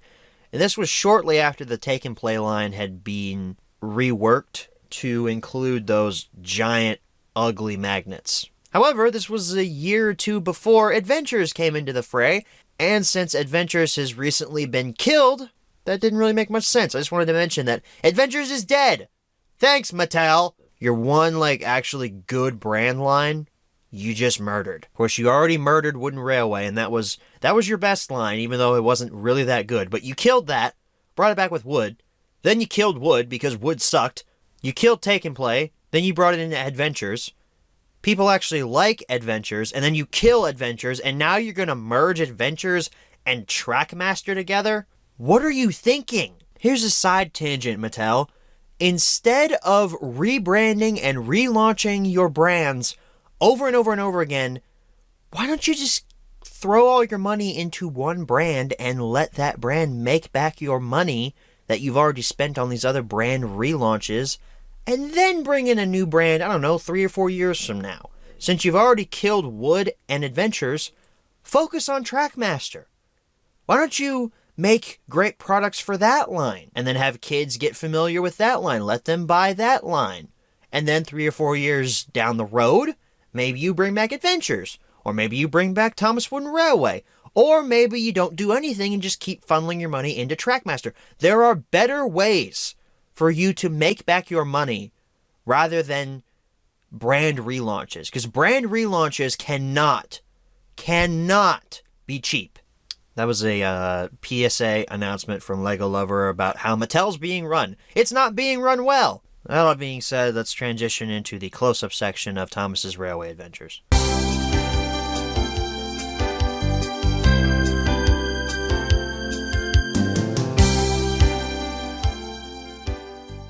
Alrighty, everybody, here's your close-up look at Thomas's Railway Adventures. No, this is not the PC game. This is a take-and-play pack released a couple of years ago. So, I do have the box for it and all that, so that's cool. So we'll take a look at it here. Thomas Take-and-Play Portable Railway. This was before Take-and-Play was killed.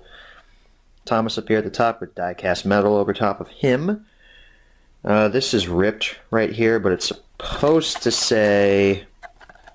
What is it supposed to say? Thomas Engine and bonus DVD is what that's supposed to say, but when I opened it, it ripped, so whatever. There's your disc on the inside. We'll take a look at that in closer inspection later with your Thomas up front and center. The back, Thomas's Railway Adventures, says you can take Thomas and friends wherever you go. This portable die-cast engine lets you recreate adventures like those featured on the enclosed bonus DVD, or create adventures of your own. Another Thomas Take and Play logo there. 2 episodes, Slippy Sodor and the Early Bird. There's what your disc looks like, and there's what your Take and Play Thomas looks like. It's a little bit fatter than the actual Take and Play Thomas itself. You can see there it's showing you how the magnets work. Tech specs and stuff down at the bottom, along with just copyright information, no tech specs or anything. I picked this up from a Kohl's. This was actually on sale for like $4.99, so that should be changed from $8.99. It was like half off or something. So that was cool. Take off the front plastic here. This is all just one big plastic insert. That down there. Here's where the Thomas comes. It's just a little plastic thing that sits right there in the bubble. Here's the Thomas. It is a standard Take and Play Thomas from when Take and Play got its revamp with its ugly, ugly magnets. But it looks okay. You know, the face, as per usual, Mattel's faces do look very good. The color scheme on it's very nice and all that. It's just the magnets are super ugly and it looks a little squashed. And then the disc has no protective casing to it at all. It literally just sits in the package, so it could be easily scratched. But there's what the disc looks like. Artwork, Thomas and Friends. Your episodes are listed here. Slippy Sodor and the Early Bird. Advertising, Dinos and Discoveries, which was new the year that this came out, I believe.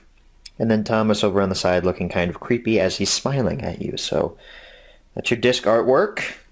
I'm going to attempt to put all this back together. Yeah, okay, I did it. Yeah, there we go. It fits back in there pretty nicely. So we're not going to have a menu tour because I don't remember if there's a menu on this or not. I don't think there is. If there is a menu, though, it's incredibly basic. It's just, hey, play all episodes. So there's really no need to show it if it does have a menu. So let's go ahead and head on back and answer the 5 main questions as always. Alright, so we're back from the close-up. Now it's time to answer the 5 main questions as always. Number 1, where can you pick this product up? I don't remember if I told this story during the close-up or not, but I bought this from a Kohl's, which if you don't know what a Kohl's is, it's basically a clothing retailer. There was a Kohl's that had just recently opened up by my house back in 2015. They built it behind a Chick-fil-A. I don't know why you guys needed to know that. It's late, so I'm just throwing out useless information. But I would say check your local Kohl's, but not everybody has a Kohl's near them. And I haven't seen this in a Kohl's since like 2016, 2017. So online retailers. Number 2, is this product still being printed nowadays? It's not. Number 3, should you pick this product up? Well, I gotta say, I'm impressed with its uniqueness. Just the package itself is extremely unique. You guys saw in the close-up, I still have the package, and I'll never get rid of it, but it's so interesting how it's multi-layered. You know, you have the disc in the back that doesn't have any protection to it. It just sits on this weird plastic insert, and then the Thomas is in a little window at the front. That's a completely separate plastic piece. I just really like how the package looks. The back is pretty simplistic, but I don't know. I just really like how it looks in the plastic itself. Now, the episodes that are on the disc suck balls. They are both awful. I never want to watch them again. And the Take and Play Thomas is, look, it looks the best that it could have during this time period. The big ugly magnets do not help it at all. But I like the body shape. I just wish that the cab wasn't so small and so squished. It just makes him look like he has a Stepney or a Steven funnel, because his funnel just looks huge compared to his cab. But I'm having a hard time saying no to this. I think I'm going to give it a very weak recommend because of just how unique it is. It's something that not a lot of people have, and it just seems like something that'll become rare in the future. And it's something that home media collectors like me will have to complete their collection. So, very weak recommend. I'm not saying these episodes are good. I'm not saying the Takealong or the Take and Play Thomas is good. I'm saying the concept of this is good. So, very weak recommend for Thomas's Railway Adventures. Number 4, where should you pick this product up? Same answers as number 1. And number 5, what price should you pay? Price on the back says $8.99. Probably paid about $9.95 for this. So, I'd say, yeah, $9.95, $10. If you can find it for cheaper than that, then that's even better. But $9.95, $10, pretty decent. So that is the HMR on Thomas's Railway Adventures. 2 weeks from now, we'll be taking a look at an item that has been requested to be covered on the show by multiple people, multiple times, over multiple years. DVD bingo. I'm finally getting to it, guys, and I'm super pumped to finally pop that thing in my player and see what all the hype is about. In 2 weeks, we'll be covering that. Thank you guys for watching, and as always, good night, everybody. Number 4, is this product still being printed nowadays? Nope. Wait, what the fuck? I just answered the wrong question. $9.95, $10, something like that. My brain just like farted there for a minute. Hang on, I gotta reset everything.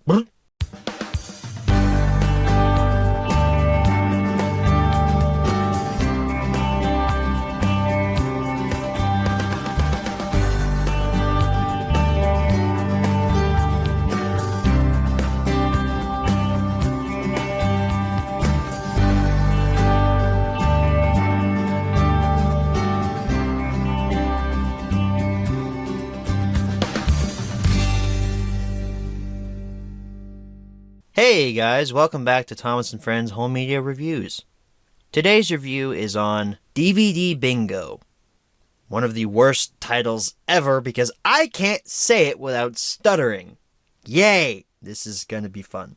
Also, I think this is the most unique release we've taken a look at in HMR. It's technically home media, yes, but it's a game. It's bingo. So without further ado, let's go ahead and transition into the history section of DVD Bingo. I said it right! Hey! Good for me.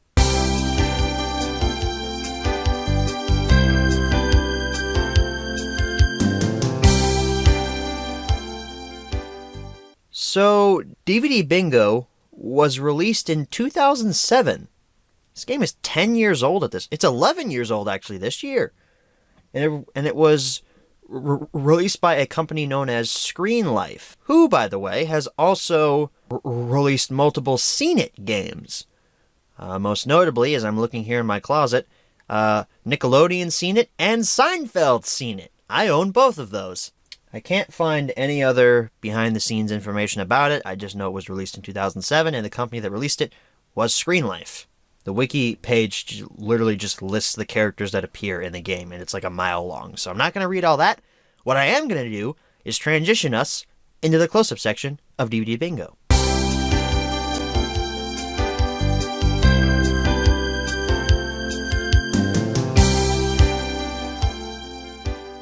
Okay, everybody, here's your close-up section for DVD Bingo for Thomas and Friends. So I'm gonna attempt to show this in its glory here. There's my hand compared to it. It's pretty large. Start off here at the top. Keep the fun on track with real TV show clips featuring Thomas and Friends. Trademark. This is presented by Screen Life. I assume it is a video game company. I've never heard of Screen Life, but they made this, I guess. Thomas Friends, a really basic logo. Just, I think that's Comic Sans actually. That what the DVD is written in is just Comic Sans, and then there's a obviously stock image of a DVD disc, and then Bingo that looks like it was made in 5 seconds. I don't know. That just doesn't look very appealing to me. However, this artwork down at the bottom looks really good with James and Thomas, and you got your bingo cards in the back, and there's the disc right there. It's honestly kind of an enticing package, but not really. We also have a warning. Warning, choking hazard, small parts, not for children under 3 years. Here's the side. There's James with that same logo. Other side is Thomas. The bottom has Percy on it. The top has nothing except a handle and some cloud printed parts. And then here is the back. I'm gonna attempt to read this. Pick a bingo card, toss in the DVD, and get ready for hours of fun playing Thomas and Friends DVD Bingo. Players will learn numbers, colors, and matching skills with their favorite Thomas and Friends characters and TV show clips. Just match the numbers on the board. The first one to fill in the pattern and shout bingo wins. Anytime is bingo time. Narrated gameplay lets little players enjoy Thomas and Friends DVD Bingo without their parents. Great for play dates and parties. Thomas and Friends Bingo is small enough to take anywhere and even comes in its own carrying case. That's basically just explaining the rules to you. There's what some of the cards look like, and there's the disc. Some of the chips as well. There's your Topham hat, and there's a group of kids playing this game to entice you to buy it, I guess. UPC code down there at the bottom. Requires a DVD player and a television, ages 4 and up, so I can play it because I'm over 4 years old. Players 2 to 6. Rules. DVD includes on-screen demonstration of gameplay. Okay. You've also got some contents listed up here. Your contents include 1 bingo DVD, 6 double-sided cards, and 150 chips. Also down here, learn numbers, colors, and matching with the Screen Life logo underneath it and screenlifegames.com. So let's open this up. This is magnetic, although I did buy this used, so the magnet is not that strong. It can be easily popped off, but you know, that happens. Take a look inside here. All the chips, I think this is from the seller themselves. They just put all the chips in this little baggie, which honestly is very convenient for me. I don't ever plan on playing this, but here's a close look at what one of the chips looks like. Just a blue outline of Thomas. They're the same on either side. I assume all 150 are in this bag. I mean, that looks like 150 to you, doesn't it? Here's your disc. This is the part that I'm most interested in because of the home media aspect. Technical tips. Thomas and Friends DVD Bingo is engineered to work as many DVD players as possible. However, as with any software product, it is not possible to create a disc that will be compatible with every machine. If you experience technical difficulties, please start by cleaning the DVD. Blah, blah, blah, blah. If the problem persists, please call 1-866 DVD Game, US only, or email at service@screenlifedvd.com, as there are easy fixes for most technical issues. So if I have trouble with this, playing it on my Xbox One S, I'll have to call that number. Slide the disc out. Looks exactly the same as it did on the box artwork, with Thomas and Percy right there. The cards are underneath that plastic bit. They're really thick cards too. They're really nice. They did not detail these on the box artwork there. I have no idea what these are. They're like character cards. I think I had some of these when I was younger. I wonder. I'll have to look at the menu and stuff to see if those actually came with a disc or if that's just something the seller threw in. But this is what your average card looks like. DVD bingo up there at the top with all kinds of characters. There's all kinds of combinations of characters on here with some pretty rare promo images there's Dennis, there's Molly, Old Slow Coach, Arthur, there's Daisy, Mavis. Was that Lady I saw earlier? Yeah, that is Lady. Wow, they brought Lady back here for this too. Wow. Kind of crazy. And they are double-sided. And each side, I think, features a different combination of characters. So, and I still don't know what these are. I don't know, maybe the seller just threw those in as a freebie. I honestly haven't looked at this since I picked it up off of eBay. So, who knows? I guess I'll have to do some research on that. Now, we haven't had menu tours in the last 3 HMRs, but now we finally come back. We're going to have a menu tour of this game, because obviously we have to have a menu tour of this game, because I have no idea how to play it.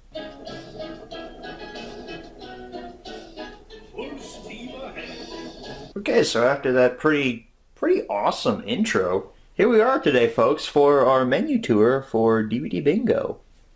So we actually do have like a legit menu here, which I was not expecting. Also, it's a really cool intro. I already commented on that, but that intro, that was pretty freaking sweet. And that's the OG Sir Topham Hatt voice from the older Thomas and Friends DVD releases. So they brought him back, which was actually pretty cool. So, let's see, what do we want to start with? Let's go with how to play, because I don't know how to play.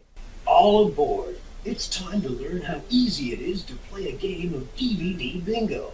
First, everyone needs to choose a game card. Cards have 2 different sides to them, but you will only use one side for each game. Next, place a bingo chip on the free space. It's the one in the middle of everyone's card. The other spaces can only be covered by a chip when the letter and number are called on screen. From the game menu, you can choose the type of bingo game you want to play. If you need help with the remote, ask someone to help you. They might want to play too. You can choose standard bingo, blackout bingo, or pattern bingo. In standard bingo, you win by having 5 chips across, 5 down, or 5 diagonally. Once you have any of these filled in on your card, shout bingo and choose review on the screen to make sure all of your bingo numbers were called. If all of them are listed, press the bingo button on screen and you win. Congratulations, you really are a useful engine. Don't forget to look for arrows on the review screen. If the review screen shows arrows along the side, that means there are more numbers to check on the next page. The same review and bingo buttons are used for blackout bingo and pattern bingo, but you'll need to fill in your card differently.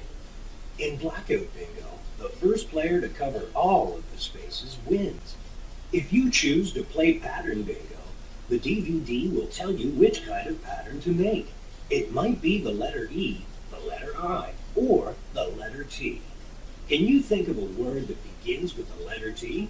How about Thomas? The DVD will automatically call out new numbers during gameplay every 15 seconds, unless you choose controls from the game menu and select remote control call. By selecting this, players can take turns being the bingo caller. The number calls will stay on screen until the bingo caller pushes the next button. Here is my favorite part of the game.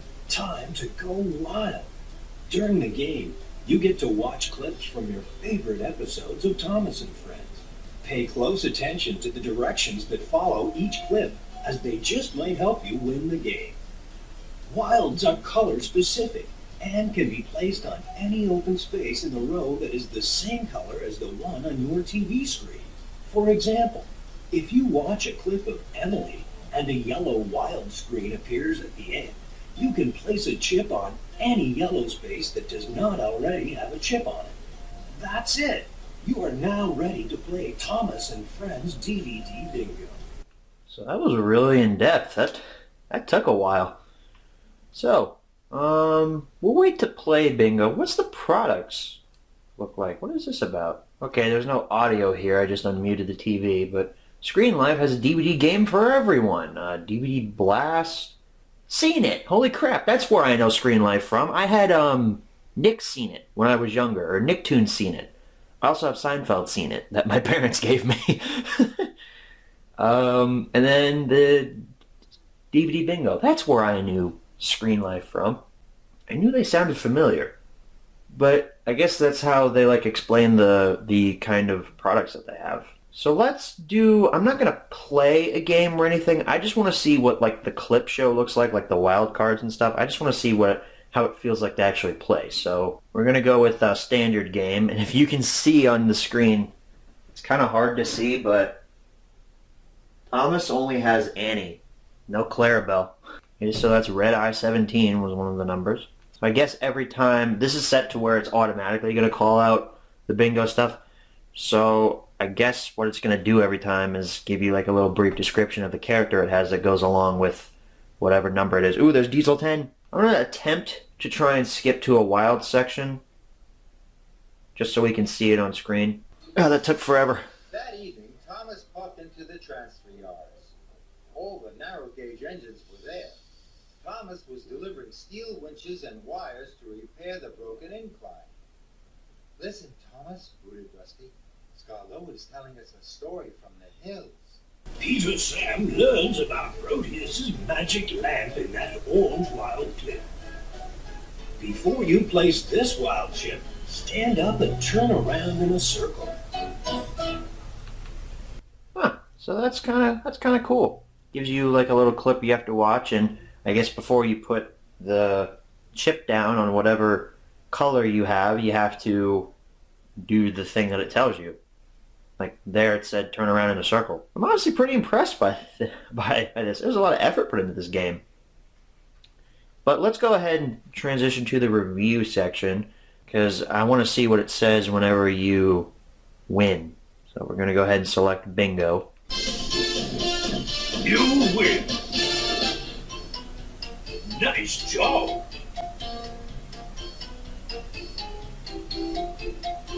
Bingo!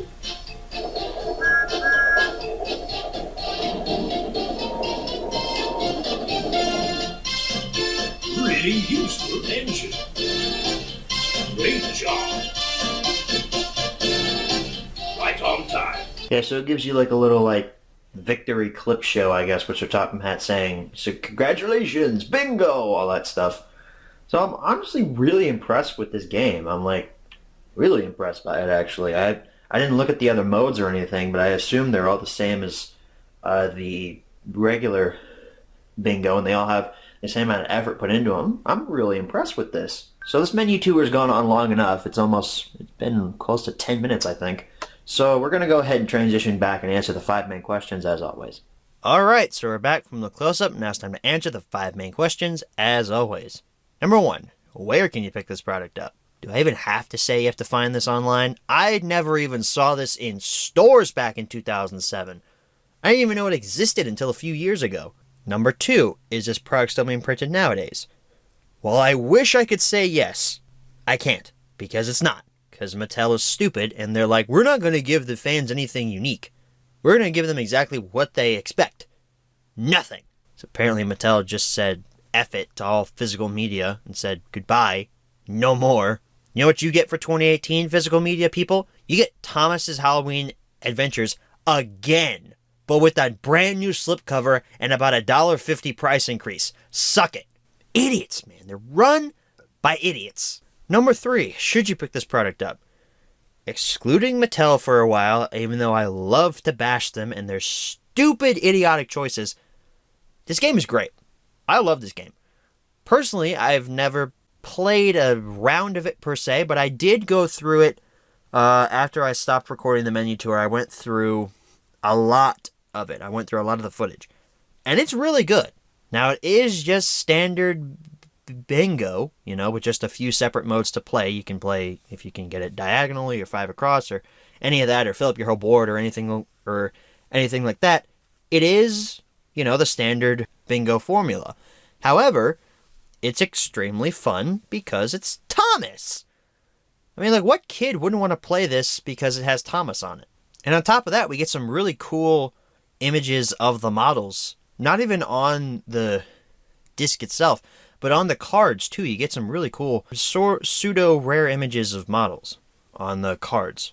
I mean, I'm just saying, it's pretty revolutionary that a game from 2007 brought back Lady.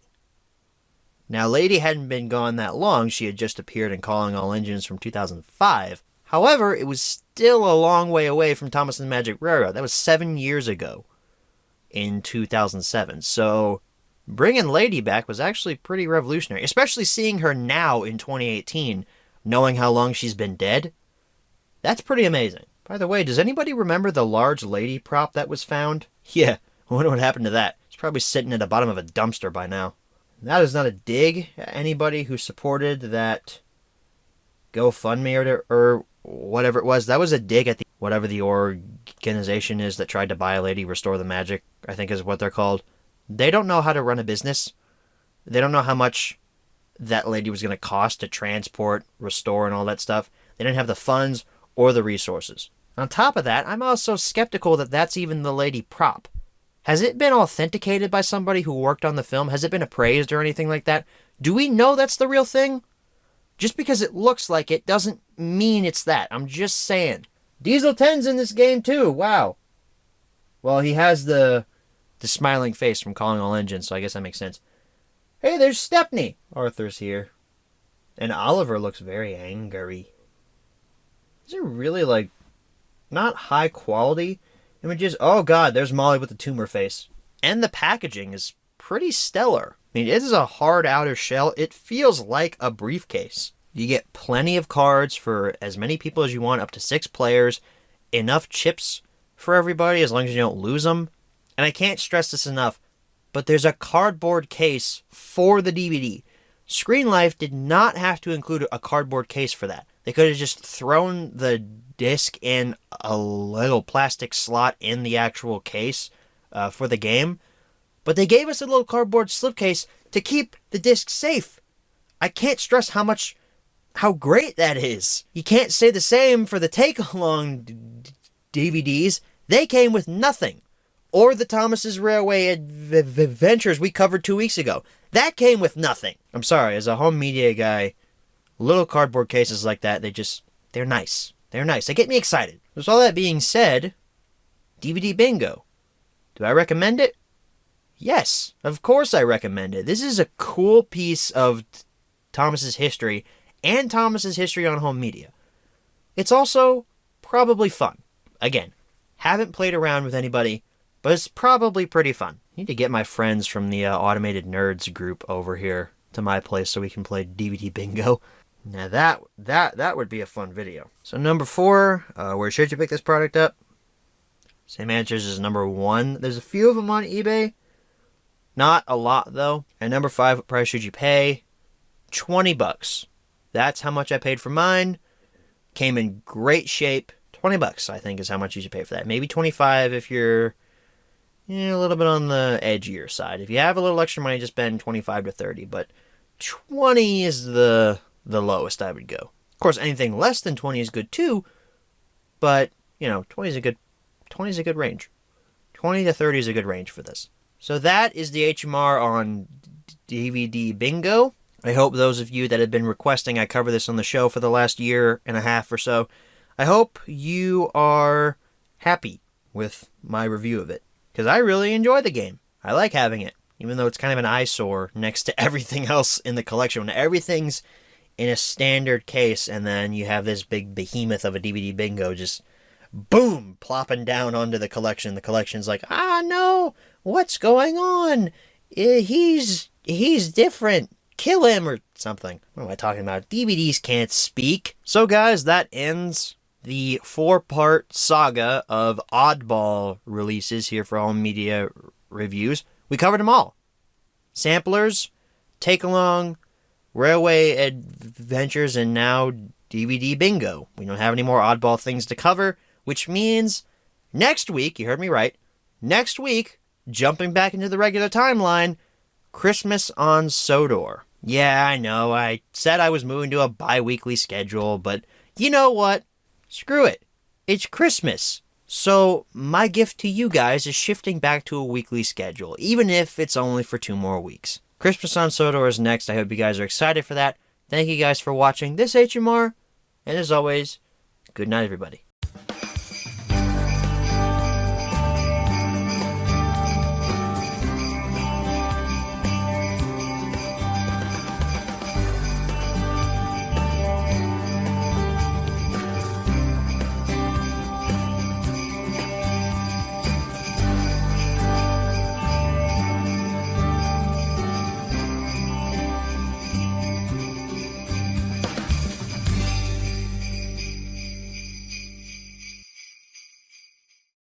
Ho, ho, ho, ho! Ho, ho!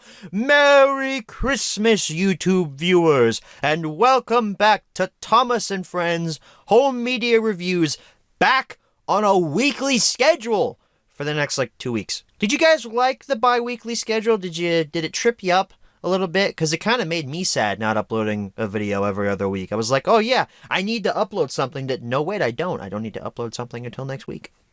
It's kind of weird, a little weird for me to get used to that. But hey, we're back on a weekly schedule. This episode is, of course, on Christmas on Sodor.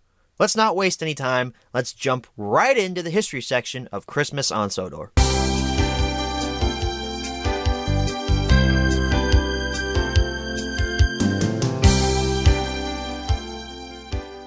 So Christmas on Sodor has quite an extensive release history, and by extensive, I mean it has 3 dates on the wiki, and that's extensive in my mind because, Thomas stuff doesn't get released all that often. So this came out on digital platforms and on YouTube for people who illegally uploaded the episodes on October 3rd of 2017. This was then released onto physical media, back when Mattel used to do that, on October 17th, 2017. However, if you wanted to buy this from Walmart, you had to wait about 2 weeks before you could actually go out to Walmart and buy it, because this didn't come to Walmart until November 2nd of 2017. We have a stupid trend of Walmart not getting Thomas releases until a few weeks after they come out at regular stores. It doesn't make any sense to me. It's also inconvenient for me because Walmart's the closest retailer to me for Blu-rays and DVDs and such, except when I'm going to work, in which case Best Buy is the closest retailer to me. And Thomas stuff doesn't come out at Best Buy. Not that that matters anymore, because physical media is pretty much canceled. Thanks, Mattel, for not giving us anything new in 2018. It's the end of 2018. Only new thing we got this year was a glow-in-the-dark slipcover for Thomas's Halloween Adventures. What the hell, Mattel? I'm just looking at the wiki right now, and I just found something interesting. Australia didn't get Christmas on Sodor until Halloween, October 31st, 2018. I don't know if that's a typo. That's a little bit intriguing. Also, can I just say, before we move on to the next section, why is this coming out around Halloween? Why is this Christmas release coming out in October? It doesn't make any sense. Put it out in November, like you did with the Walmart release, which, by the way, there's nothing different between the Walmart version and the regular version. If you bought it at Walmart, you got the same exact copy that you got if you bought it at Target or Best Buy or somewhere like that. Well, not Best Buy. Best Buy doesn't get Thomas stuff. But it's no different, so there's no reason to, hold it back. It doesn't make any sense to me. But it also doesn't make any sense why this is coming out in October. October's the month of spook. October is the month of Halloween. This must be why Mattel canceled the physical media range, because they just don't know how to put these out. So this was an extra long history section, because all I did was ramble towards the end there. Let's go ahead and transition into the close-up section of Christmas on Sodor.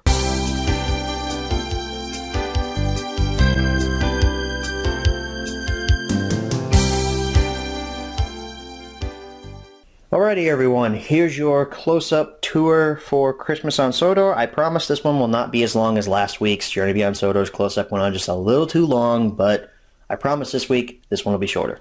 Includes 8 stories. I can't say that word without stuttering, you guys know this by now. Thomas Friends logo, Christmas on Sodor. Kind of plain, but I like it, I guess. I'm not too sure about this one. It's a little weird. It looks kind of, I don't know, cheap Photoshop job. Harold up there in the corner with the top of a tree on the other corner. There's Terrence. There's our boy Terrence. He's back, y'all. with Thomas in front of a station, I guess that is. This poster is kind of... I like it. It just, there's too much in it. Like, look, there's Sir Topham Hatt and his family, and there's a snowman, and there's a bunch of colors in the background. It looks too busy. There's not much for my eye to focus on except Thomas here in the front. Side, Mattel Creations, camera still will not focus. There we go. Mattel Creations, replacing the Hit Entertainment logo. Rest in peace, Hit Entertainment logo. We will miss thee. Thomas Friends logo, Christmas on Sodor, Portrait of Thomas, the DVD logo, and a red Universal logo for Christmas. Yay! The back, action-packed festive fun, Thomas Friends logo there. Your blurb about what's on the disc and the like. Hey! Episodes are listed on the back. Isn't that cool? Thomas looking at the episode box. That's a little weird. Along with Terrence slowly getting pulled into the ice, and Thomas is just like, haha, gay. And then Terrence is just like, oh, Thomas, help me, I'm being pulled into the water. Haha, Terrence, you gay, bro. Get wrecked, son. Some other screenshots down there at the bottom of Connor, Toby, and Rex. Your bonus features include a sing-along, It's Christmas Time, that song that really stinks, Learn with Thomas, Helping Others, the Earl's Quiz, and Down at the Station, How Steam Engines Use Coal. I don't know what half those are. Except for the Earl's Quiz. I know what that one is. That's just a repurposed little feature from when you play the whole thing. Thomas and Friends website link down at the bottom. Tech specs and copyright information as well at the bottom. Ugh, almost dropped it. Oh, look! It's red now, because that would have made perfect sense for Journey Beyond Sodor, but nah. Red for Christmas on Sodor. I guess it makes kind of sense, but I still don't like this. Give us some artwork. Come on. Extraordinary Engines. Give us some artwork, guys. I know this is the second to last US DVD release to date, but come on, guys. Really, give us some artwork. And also, there's no slipcover on it, which really makes me mad, because we had a slipcover last week, no slipcover for this. So that's your close-up. Let's go ahead and transition into the menu tour for Christmas on Sodor. Alrighty, everyone, here's your menu tour for Christmas on Sodor. Very similar to Journey Beyond Sodor's menu, actually, because we don't have the same 4 options as usual listed off to either side here. They're actually on the bottom, and they're changed a little bit, so that's cool. So anyway, we have play, episodes, language, and bonus. So what are the episodes on here? We actually just saw these earlier when we were in the close-up, but hey, let's go ahead and read them again. Terrence Breaks the Ice, Daisy's Perfect Christmas, Confused Coaches, Emily in the Middle. Next. The Big Freeze, Cautious Connor, All in Vain, and Tit for Tat.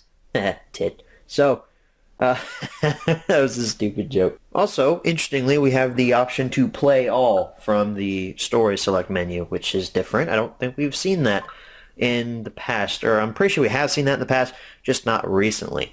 Language. English and Spanish, still no French. French is a distant memory. Bonus features, what do we have? Sing-along music video, Learn with Thomas, the Earl's Quiz, and Down at the Station, How Steam Engines Use Coal. I'm actually interested. What's the Learn with Thomas thing? Hello, everyone. Today, I learned a very important lesson about helping others. When Emily broke down, she needed big, strong Caitlin's help to get to the steamworks. So this is kind of like Thomas gives you like a narration of something that he learned from a previous story. That's a little interesting, I guess you could say. I'm not too big a fan of that because, I mean, there is new audio from Thomas, but it's basically just reused footage. Well, Down at the Station, How Steam Engines Use Coal. I wonder if that's another, like, Mr. Perkins segment. Oh, hello there. I'm Mr. Perkins. I'm one of the engine drivers on the island of Sodor. Today, I'm not on Sodor. Today, I'm on the mainland, visiting this beautiful railway.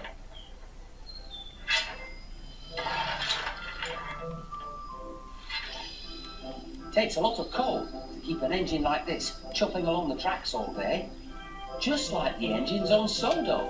So I was right, it is another Mr. Perkins segment. That's awesome. Okay, even though the actor who plays Mr. Perkins has passed away by now, it's still cool that they include some of his work that hasn't been seen over here on U.S. home media products.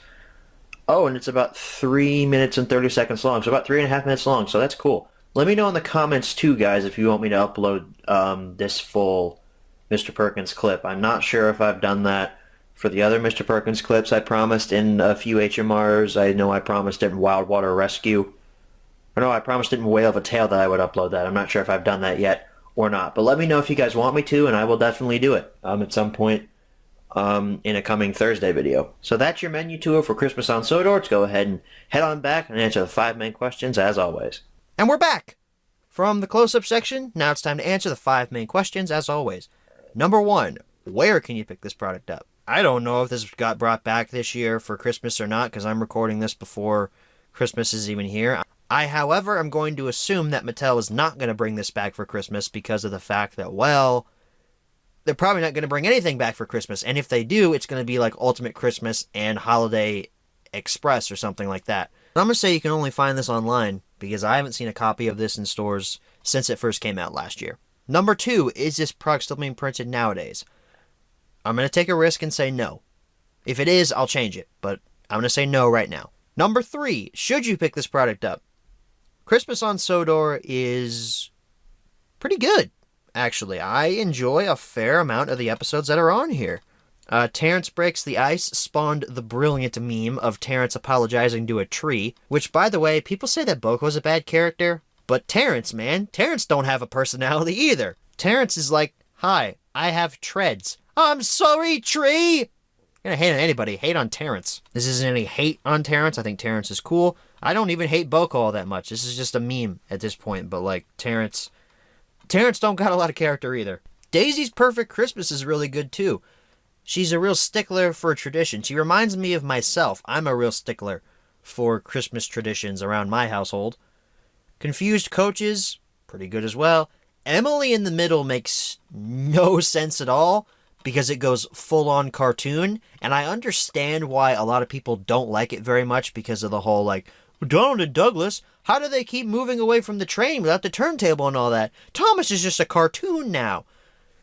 But at least it's tame of sorts. It's tame by the sense of the fact that they're not bouncing and they're not like jumping up in the air. It's just a bit cartoonish, and like I find it insanely entertaining. So Emily in the Middle, big thumbs up for that one. It's implausible, it doesn't make any sense, but it's funny, and I had a good time watching it. Again, I really like the Big Freeze as well. Cautious Connor, All in Vain, and Tit for Tat. I think they're the best episodes on this release. Cautious Connor's really good. All in Vain I really like.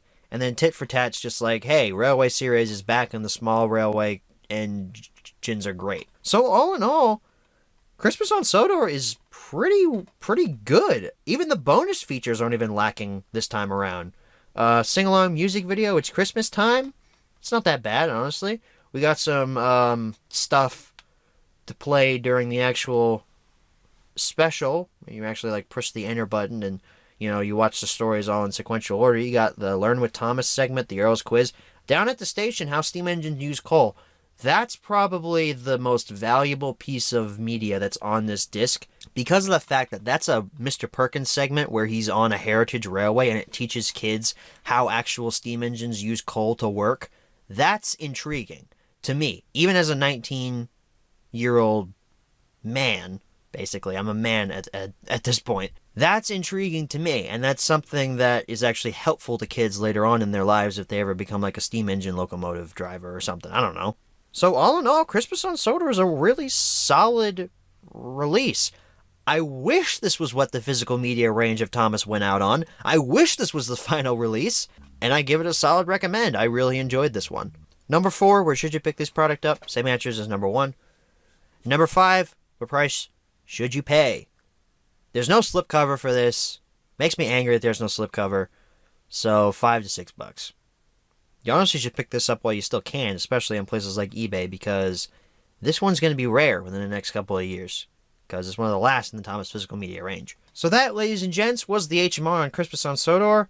Guys, I wish, I pray that this was the last physical media release for Thomas and Friends. I wish we could go out on a high note. I wish this was the series finale, even though it's not technically the series finale because the series isn't technically over. It's just going on a hiatus after this is done. But it's not. We have one more release, and that means one more show for you guys. That means more content for you to enjoy. But it means we have to cover Thomas's Holiday Collection next week. And to preview my thoughts on that, bad. Bad. Just what were they thinking with that compilation? It just, hold it in. Hold your thoughts until next week, Lego Lover. So guys, I want to thank you all for watching this Christmas-themed HMR. And good night, everybody.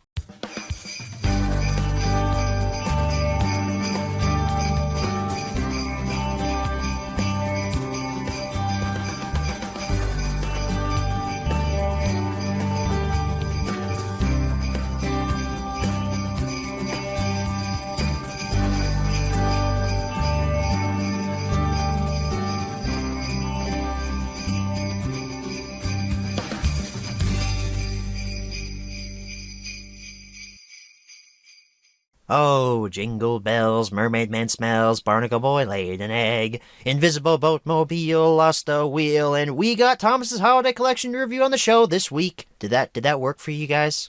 I like Christmas carols. Deck the halls with bells of holly, fa la la la la la la. 'Tis the season to be jolly, fa la la la la la la. Don we now our gay apparel, fa la la la la la. Take it, Russ. Fa la la la la la la. If you guys don't know what that's a reference to, watch National Lampoon's Christmas Vacation. It is a godsend. Anyway, welcome back to Thomas and Friends Home Media Reviews. I'm a little bit hyped up tonight because it's 8:46. I don't know why I'm so hyped right now, because we're reviewing something bad this week. It's Thomas's Holiday Collection. I hinted at this last week about just how terrible this is, and how this is basically not a bang but a whimper that the Thomas and Friends physical media range for the US is going out on. I mean, I'm assuming it's killed off and finished for good, because so far Mattel has given us nothing new for 2018. All they gave us this year was, again, a reprint of Thomas's Halloween Adventures with a glow-in-the-dark slipcover. And I'd just like to say, before we go any further, this is episode 117. 117? My name, Lego Lover 117. Pretty freaking awesome that the series is quote-unquote ending with episode 117. That's actually amazing. So anyway, let's go ahead and jump right into the history section of Thomas's Holiday Collection.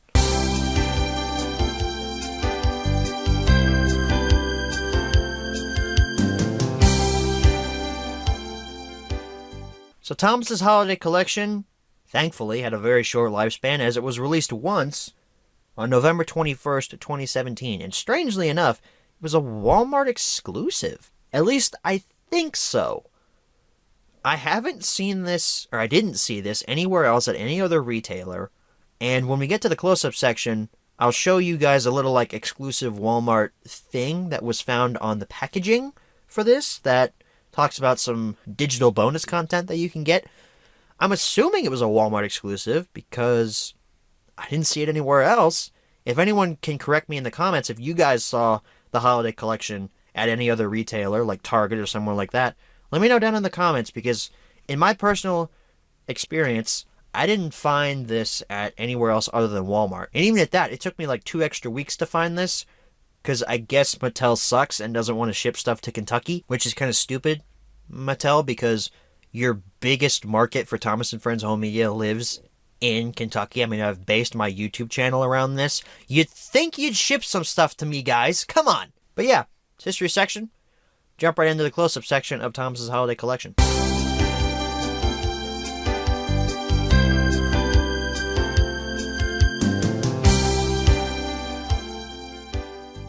Alrighty, everyone. Here's your close-up look at Thomas's Holiday Collection. Wow, this thing is hefty. There are 6 discs in this thing, and it's hefty, man. It's hefty. Thomas Friends logo, Thomas's Holiday Collection. Thomas, Percy, and James up there on the front. 35 classic stories. I love this poster. It's so simple. It's so nice. It's elegant. I love it. It's very nice. Side, Mattel Creations again. Thomas Friends logo, Thomas's Holiday Collection. Portrait of Thomas on the front. The DVD logo and another red Universal logo to match Christmas on Sodor from last week. This is also a Christmas release, if you couldn't tell. blurb about what's on the disc. Thomas and Friends logo with a UPC code underneath it. Well, Santa flying across the moon there. Santa's not real. The government's lying to you. Thomas, Percy, and James. I think that's... Where's that? Oh, those are the sheds. I thought that was like a tunnel or something. No, those are the sheds. I couldn't see that. More Christmas joy than ever before. That is correct. Back of case. Plus bonus features that are on each of the separate discs. Because spoiler alert, this is just a repackage. You've got some screenshots, all from CGI Stories down there at the bottom. Thomas and Friends, link to their website down at the bottom there. 6 separate boxes for tech specs down at the bottom, and also copyright information here and here. Open this up. Here's something that was actually included in the on the shrink wrap. If you bought this new, you would have seen this here, because this was a Walmart exclusive. It says, only at Walmart, includes 3 digital bonus Thomas stories. And then the bonus stories are only redeemable on Vudu, which works because I use Vudu a lot. It's an excellent digital download copy service. And then on the back is where you would get your code to redeem your bonus content. I've already used my code, so don't try to steal it. Plus, it's close to expiring, although Vudu codes don't really expire. You can pretty much use those whenever you feel like. So I keep that in there because of collector's purposes, but we'll go ahead and start off here. Merry Winter Wish is our first release, and if you couldn't tell, the uniform reflective gray look is back.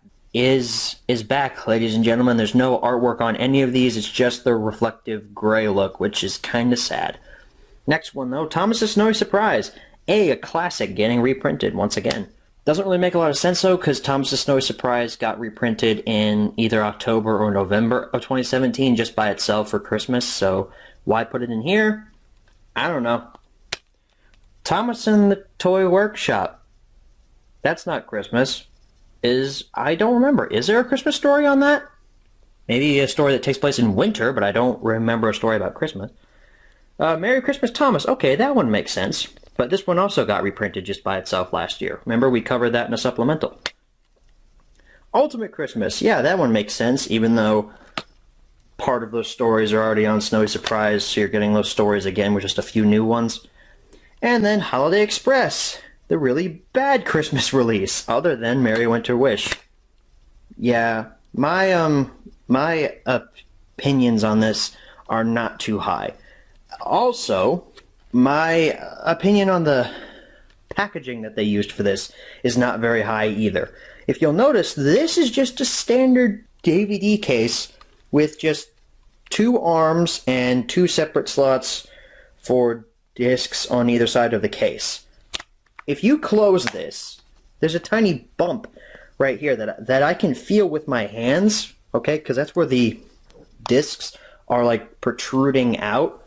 You can't really see it, but I expected at least a larger package than just a standard case for a collection of this size. This is 6 discs, guys, and you just threw them all into one little case. No regard at all for the final Thomas and Friends US DVD release. I really expected more from you, Mattel.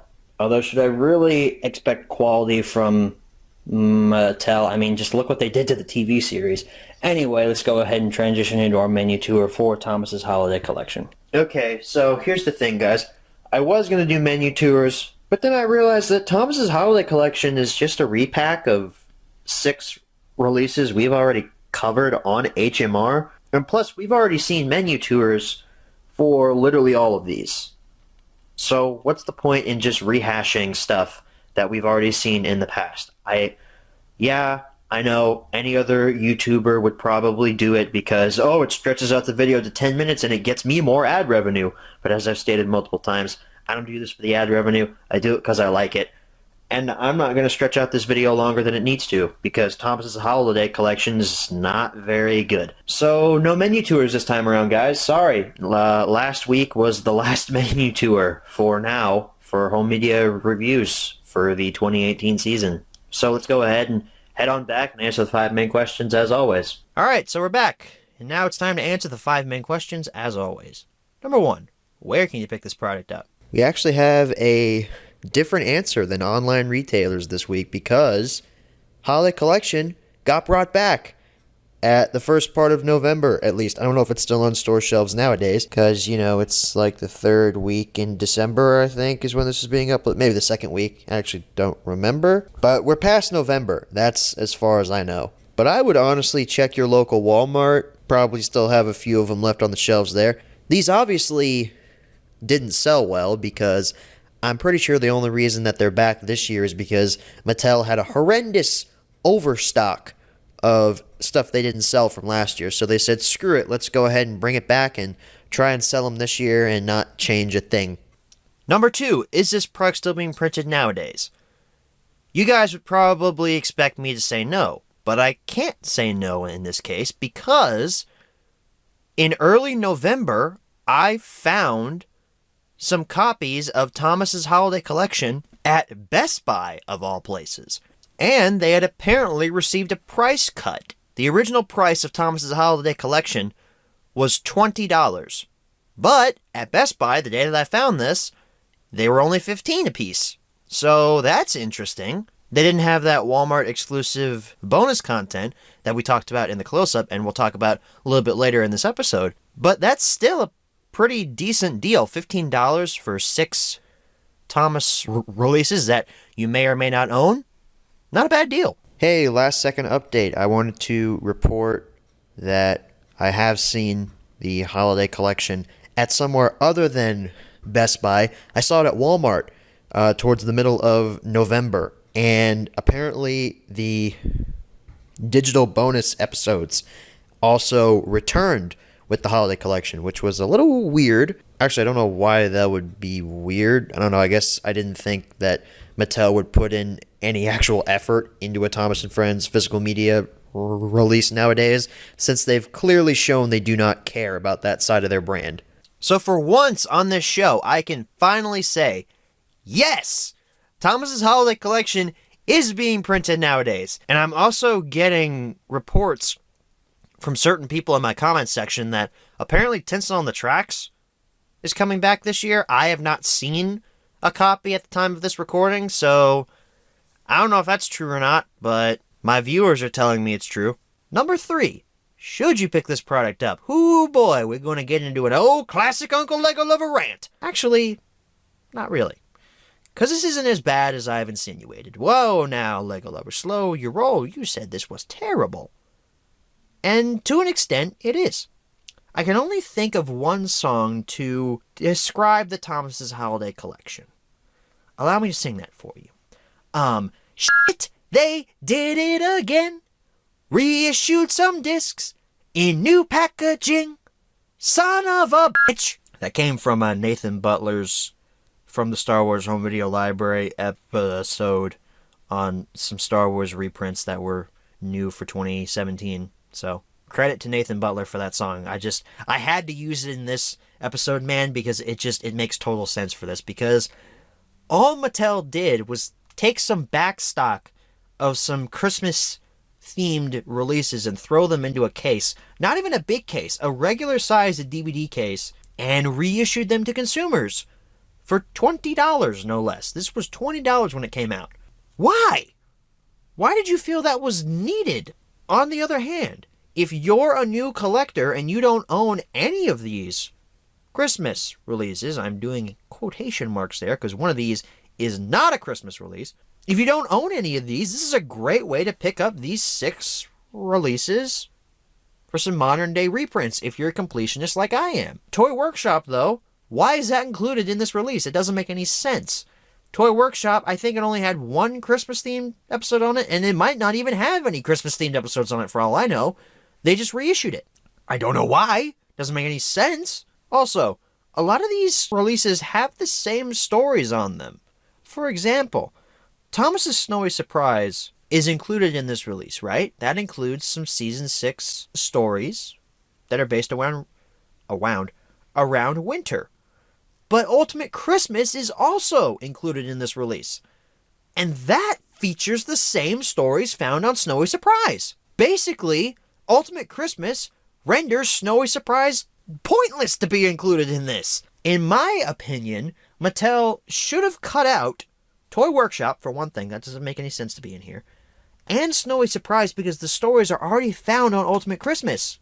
Most of them are anyway. You're losing a couple, maybe one or two, but that's a small price to pay. Just include 4 in this collection. You get some classic series stuff, and then you get some cool CGI stuff. Or, better yet, bring back some of the old season 17 and 18 Christmas-themed episodes for this by including stuff like Santa's Little Engine or the Christmas Engines. Include something like that instead of Holiday Express and Merry Winter Wish and Merry Christmas Thomas.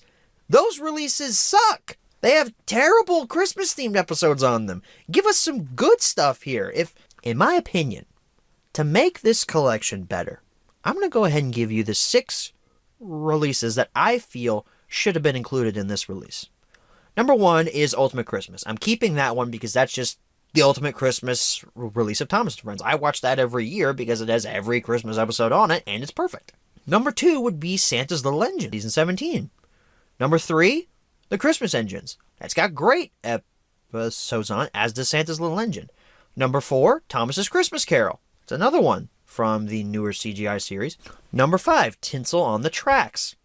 That was just put out the year previous to this, but maybe some people missed it. And then number 6 is a tough one. I can't say Christmas on Sodor because that was just released a few weeks in advance of this back in 2017, so people would already be pissed off if you just packaged in Christmas on Sodor with the holiday collection if they'd already bought Christmas on Sodor by itself. You're stuck with 2 copies then. So since Mattel wants to make things bad, that's all they do is make things bad, I'm going to include a bad release. I'm going to include Holiday Express because that has model series stories on it, and honestly, kids need to get more acquainted with the model series. They need to get more acquainted with the classic series, at least in my opinion. So yeah, I'm going to include Holiday Express, even though I don't like it, but I need to fill out a 6th slot. So you got some pretty good stuff in my version of Holiday Collection, and some pretty mediocre stuff in Mattel's version. Bad stuff in Mattel's version, actually. The packaging's not that bad. I'm trying to find positives here. The poster art's not that bad. 35 classic episodes on the front, even though most of these aren't classic and won't be remembered in years. The back's not that bad either. You got some screenshots from all CGI stuff. You should have included some model series stuff on the back there. It baffles me that Mattel greenlit this. And they wonder why their physical media sales have been tanking. Because you put out stuff like this. They had already brought back Merry Christmas Thomas and Holiday Express and I believe Snowy Surprise that year for Christmas. People could buy them separately for cheaper than buying them in here. Now granted, if you pay a few extra dollars more, you get more stuff included in this. But it's the whole principle of the fact that they had already brought back Merry Christmas Thomas and all that other stuff that year. And yet you greenlit this? That doesn't make any sense. I'm going to take a moment to go ahead and say another positive about Holiday Collection before kicking it a little bit more. The bonus content. The Walmart exclusive digital bonus content is a really cool idea. You get 3 stories that are actually included on Christmas on Sodor, I think, that are redeemable digitally only through Voodoo. And good for me, because I have a Voodoo, and I use it quite often. But this is actually an ingenious idea. Mattel tried to bring Thomas into the modern age of digital downloads, and trying to give you guys, or give the kids and fans a little bit more of a bonus for picking this up. Now granted, the episodes we've already seen, and we already have, thanks to Christmas on Sodor, and illegal uploads on YouTube, but it's still a cool idea for a kid out there who wants to get acquainted with the digital age of media and doesn't care about physical media stuff. They can just watch those episodes on Voodoo. That's cool. That's a good idea. It didn't save this release, though. Also, can I just say how much I don't like the uniform, reflective gray look of all of these discs? They look exactly the same. And the Holiday Express logo, good God, it looks like it's fading away. It looks like it was a victim of Thanos' snap, and it's fading away currently into ash. I just don't like that look at all. I miss the classic days of when discs had artwork on them, when studios actually cared about the artwork that was on the disc. So guys, it pains me to say this, but I gotta give Thomas's Holiday Collection a not recommend after so much crap I just talked about it. I can't bring myself to give this a green arrow because it's just not worth it in my eyes. The bonus content's cool. It's a great way to pick up these 6 releases if you don't care about having them in separate packaging, if you're not a completionist in that way, but I can't recommend anybody pick this up. That sucks a lot, because this is what Thomas on Physical Media in the US goes out on.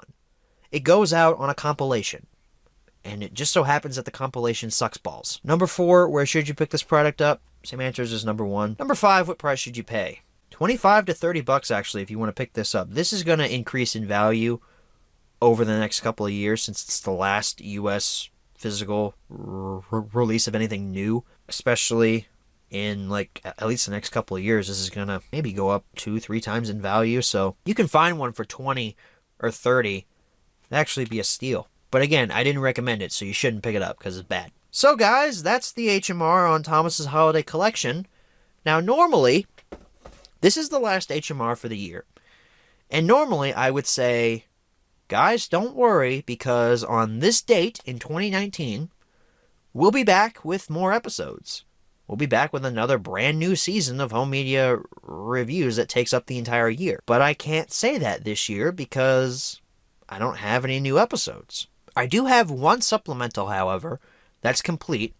That will be going up, I think the second week of January is when that's scheduled to hit. That's on Misty Island Rescue on Blu-ray. But I don't have any new episodes for this. I don't have anything from the UK I can cover. I don't have anything new. And that's Mattel's fault. Because of the fact that they haven't put out anything new, they didn't even put out Big World, Big Adventures in their biggest market on physical media. I don't have anything new to cover for the show. So what does that mean for the show's future? I've hinted at this in the past, and even last week's episode, I said the show was going to go on a hiatus. And that's true. And I always said to myself that one day I would catch up to modern day. And one day the show would be over. I just didn't think it would be this soon. I'm actually kind of getting a little emotional talking about it with you guys right now, because this show is what kickstarted my channel. I know I had a channel for the last 4 years before I started this show, but this is what got the Lego Lover 117 channel on the map. And this is what got me the small following I have today. All you fans out there, all 2,000 of you guys that are subscribed to me right now, it's because of this show and somewhat my other content, but it's mostly been this show. And that's been reflected in the view counts. This show gets way more views than it probably deserves to. It crushes the Thursday videos in terms of views. While I may like making those Thursday videos more, and while I think some of them have been a little bit unjustified in how many views that they've gotten, it's always been HMR that's been the view hog, basically. It's always been HMR that's been the money maker. Yeah, I'm not gonna sugarcoat my words here. HMR makes me a fair amount of money. Doesn't make me a lot, barely gets me over $50, but it is a cash cow, kind of. But it's also this show that gets the most engagement. It's the show that gets my fans talking in the comments. It's the show that's always been a constant in my life. It's a show that got me out of a depression a little bit. I don't think I've ever revealed this on any kind of HMR, but I'm going to tell you guys because this is the series finale, kind of, sort of. Back in 2015, I was in a relationship with somebody, but it was with a woman, and she broke up with me in November of 2015. She was my first, and I was depressed out of my mind. Because if you guys don't know, I've always been kind of awkward. I've always been sort of kind of socially awkward. I don't like talking to people. And when I was younger, I thought, how could anybody want to be in a relationship with me? How can anybody want to love me in that kind of way? So when that girl broke up with me, I got really upset because I thought, dude, I'm never going to find this again. This is my one chance, and somehow I blew it. Now, that's not true. Everybody has multiple chances in their lives with multiple people. And I've learned that now, given that it's been 3 years since that breakup. But in February of 2016 is when I said, enough is enough. I'm not going to be depressed about this anymore. So what I did was I threw myself into my YouTube work. That's pretty much all I did throughout the next couple of months. And I believe, I I believe that HMR started airing on a weekly schedule in like January or February of 2016. I'm not great with dates and chronological order and stuff. I can't remember off the top of my head, but I just remember telling myself, you're not going to be sad about this anymore. You can do better. And the only way you're going to make yourself feel happy is, one, praying about it, and I did that a lot. I still do that a lot. I still ask God to this very day, God, when am I going to meet the woman who I'm going to be with for the rest of my life? I still haven't met her yet by the time of this recording. And the other thing was doing what makes me happy. And making HMR is what made me happy. I just never got a chance to work on it as much as I did when I threw myself into my work. It was this show and working on my YouTube stuff and switching to a weekly schedule and working on just a ton of videos at once. I think I had about like 10 or 12 HMRs done at one point that weren't even uploaded yet. I would just work and work and work and build up this catalog of videos so I was able to release them weekly. Get weekly content out for 2 years straight. From 2016 to 2018, I have had weekly content, a new video every week. Mostly 2 videos a week because I uploaded on Mondays and I uploaded on Thursdays. I don't know about you guys, but that's a pretty big accomplishment in my eyes because not everybody can do 2 videos a week. Now, granted, they weren't Thomas Wooden Railway videos, they weren't high production value videos, but I still got them done. I still got weekly content for 2 years straight. And yeah, I switched to a bi-weekly schedule this year at the end of 2018, but for the most part, I was able to get my weekly content out. I'll always be grateful for the opportunity to make this show. I'll always be grateful for being one of the first content creators on this website to provide a coherent chronological order of every single U.S. Thomas & Friends home media release and review them all in chronological order. Now, granted, I'm missing some samplers in there, but the mainstream timeline, I was able to do it. I did it. I can look at my channel, look at the catalog of HMRs that I've created and say, yeah, I made those, and I'm proud of that. Yeah, it's a series about Thomas. Yeah, I might have been embarrassed about this in like 2013 or 2014 when I was a bit younger, and I was insecure about people knowing that I like Thomas and Friends still. But I'm so proud of this series. I'm so proud that I was able to see this through to the end. But as Black Widow says in Avengers Age of Ultron, nothing lasts forever. Everything has an expiration date. I just never thought that I would see this show end. And again, it's not really an ending, but it feels like an ending because this is I don't know when the next like regular HMR is going to be, and I'm going to miss it. As much stress as this show has caused me over the last 2 years, how much I've thought about, I have to get this video done. I have to get this video done. Oh, I have to get this done by this date. I'm going to miss it. You never truly appreciate something until it's over. Guys, from the bottom of my heart, thank you so much for sitting down every Monday at your computer or on the toilet while you're taking a dump and watching my show. Thank you for eating up your data if you're sitting at a place with no Wi-Fi but you still want to watch HMR. Thank you so much for supporting my show. Thank you for commenting on the show. Thank you for telling me, hey man, you're doing great. Thank you for all the support and love that you guys have sent my way. It's truly humbling to see the small following that I have here on YouTube. I thank God for this because there's no other way I could have done this without him. And I don't plan on being a YouTuber forever, but this is definitely a place where I have felt most comfortable. Just talking into my phone microphone, talking to you guys, uploading the video, and letting you guys react in the comments. It's something that makes me feel warm inside, and it's something that makes me feel comfortable. So again, from the bottom of my heart, thank you guys for being here.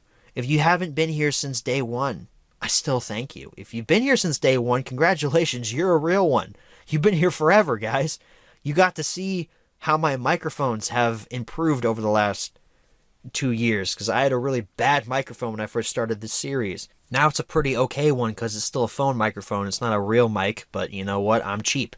Thank you for sitting through some of those longer half-hour HMRs where a lot of them I just droned on. Thank you for agreeing or disagreeing with my opinions on some things. Thank you for calling me out whenever I get something wrong in the HMR. Thank you for fact-checking for me, because I apparently can't do that myself. Thank you for correcting me. Thank you for responding if I've asked you to comment about something in the comments. Just would be here for 12 hours thanking you guys for everything. Because I truly would not have been able to make this series what it is if I didn't have you guys clicking the video every week, sitting down to watch it, and clicking the like button, and clicking the subscribe button, and commenting, and all that stuff. From the bottom of my heart, I'm truly thankful for everything that I built. I know I just droned on for a long time. That was a big speech about how Thomas and Friends Home Media Reviews is over.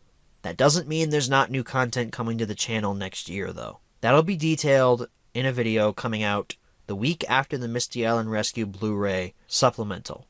I'm not gonna officially announce it here, but let's just say if you liked Thomas and Friends Home Media Reviews, then you're gonna like the new series that's coming to the channel in 2019. It doesn't have anything to do with Thomas. I'll go ahead and preface it with that. So again, from the bottom of my heart, thank you. I'm sorry the show had to go out on a red arrow. But hey, I've ended every other year with a red arrow. Why would I break tradition now? Thank you guys so much for watching this HMR. Thank you guys so much for watching the entire series. Have a very Merry Christmas, guys, and a Happy New Year. I'll see you in 2019. Good night, everybody.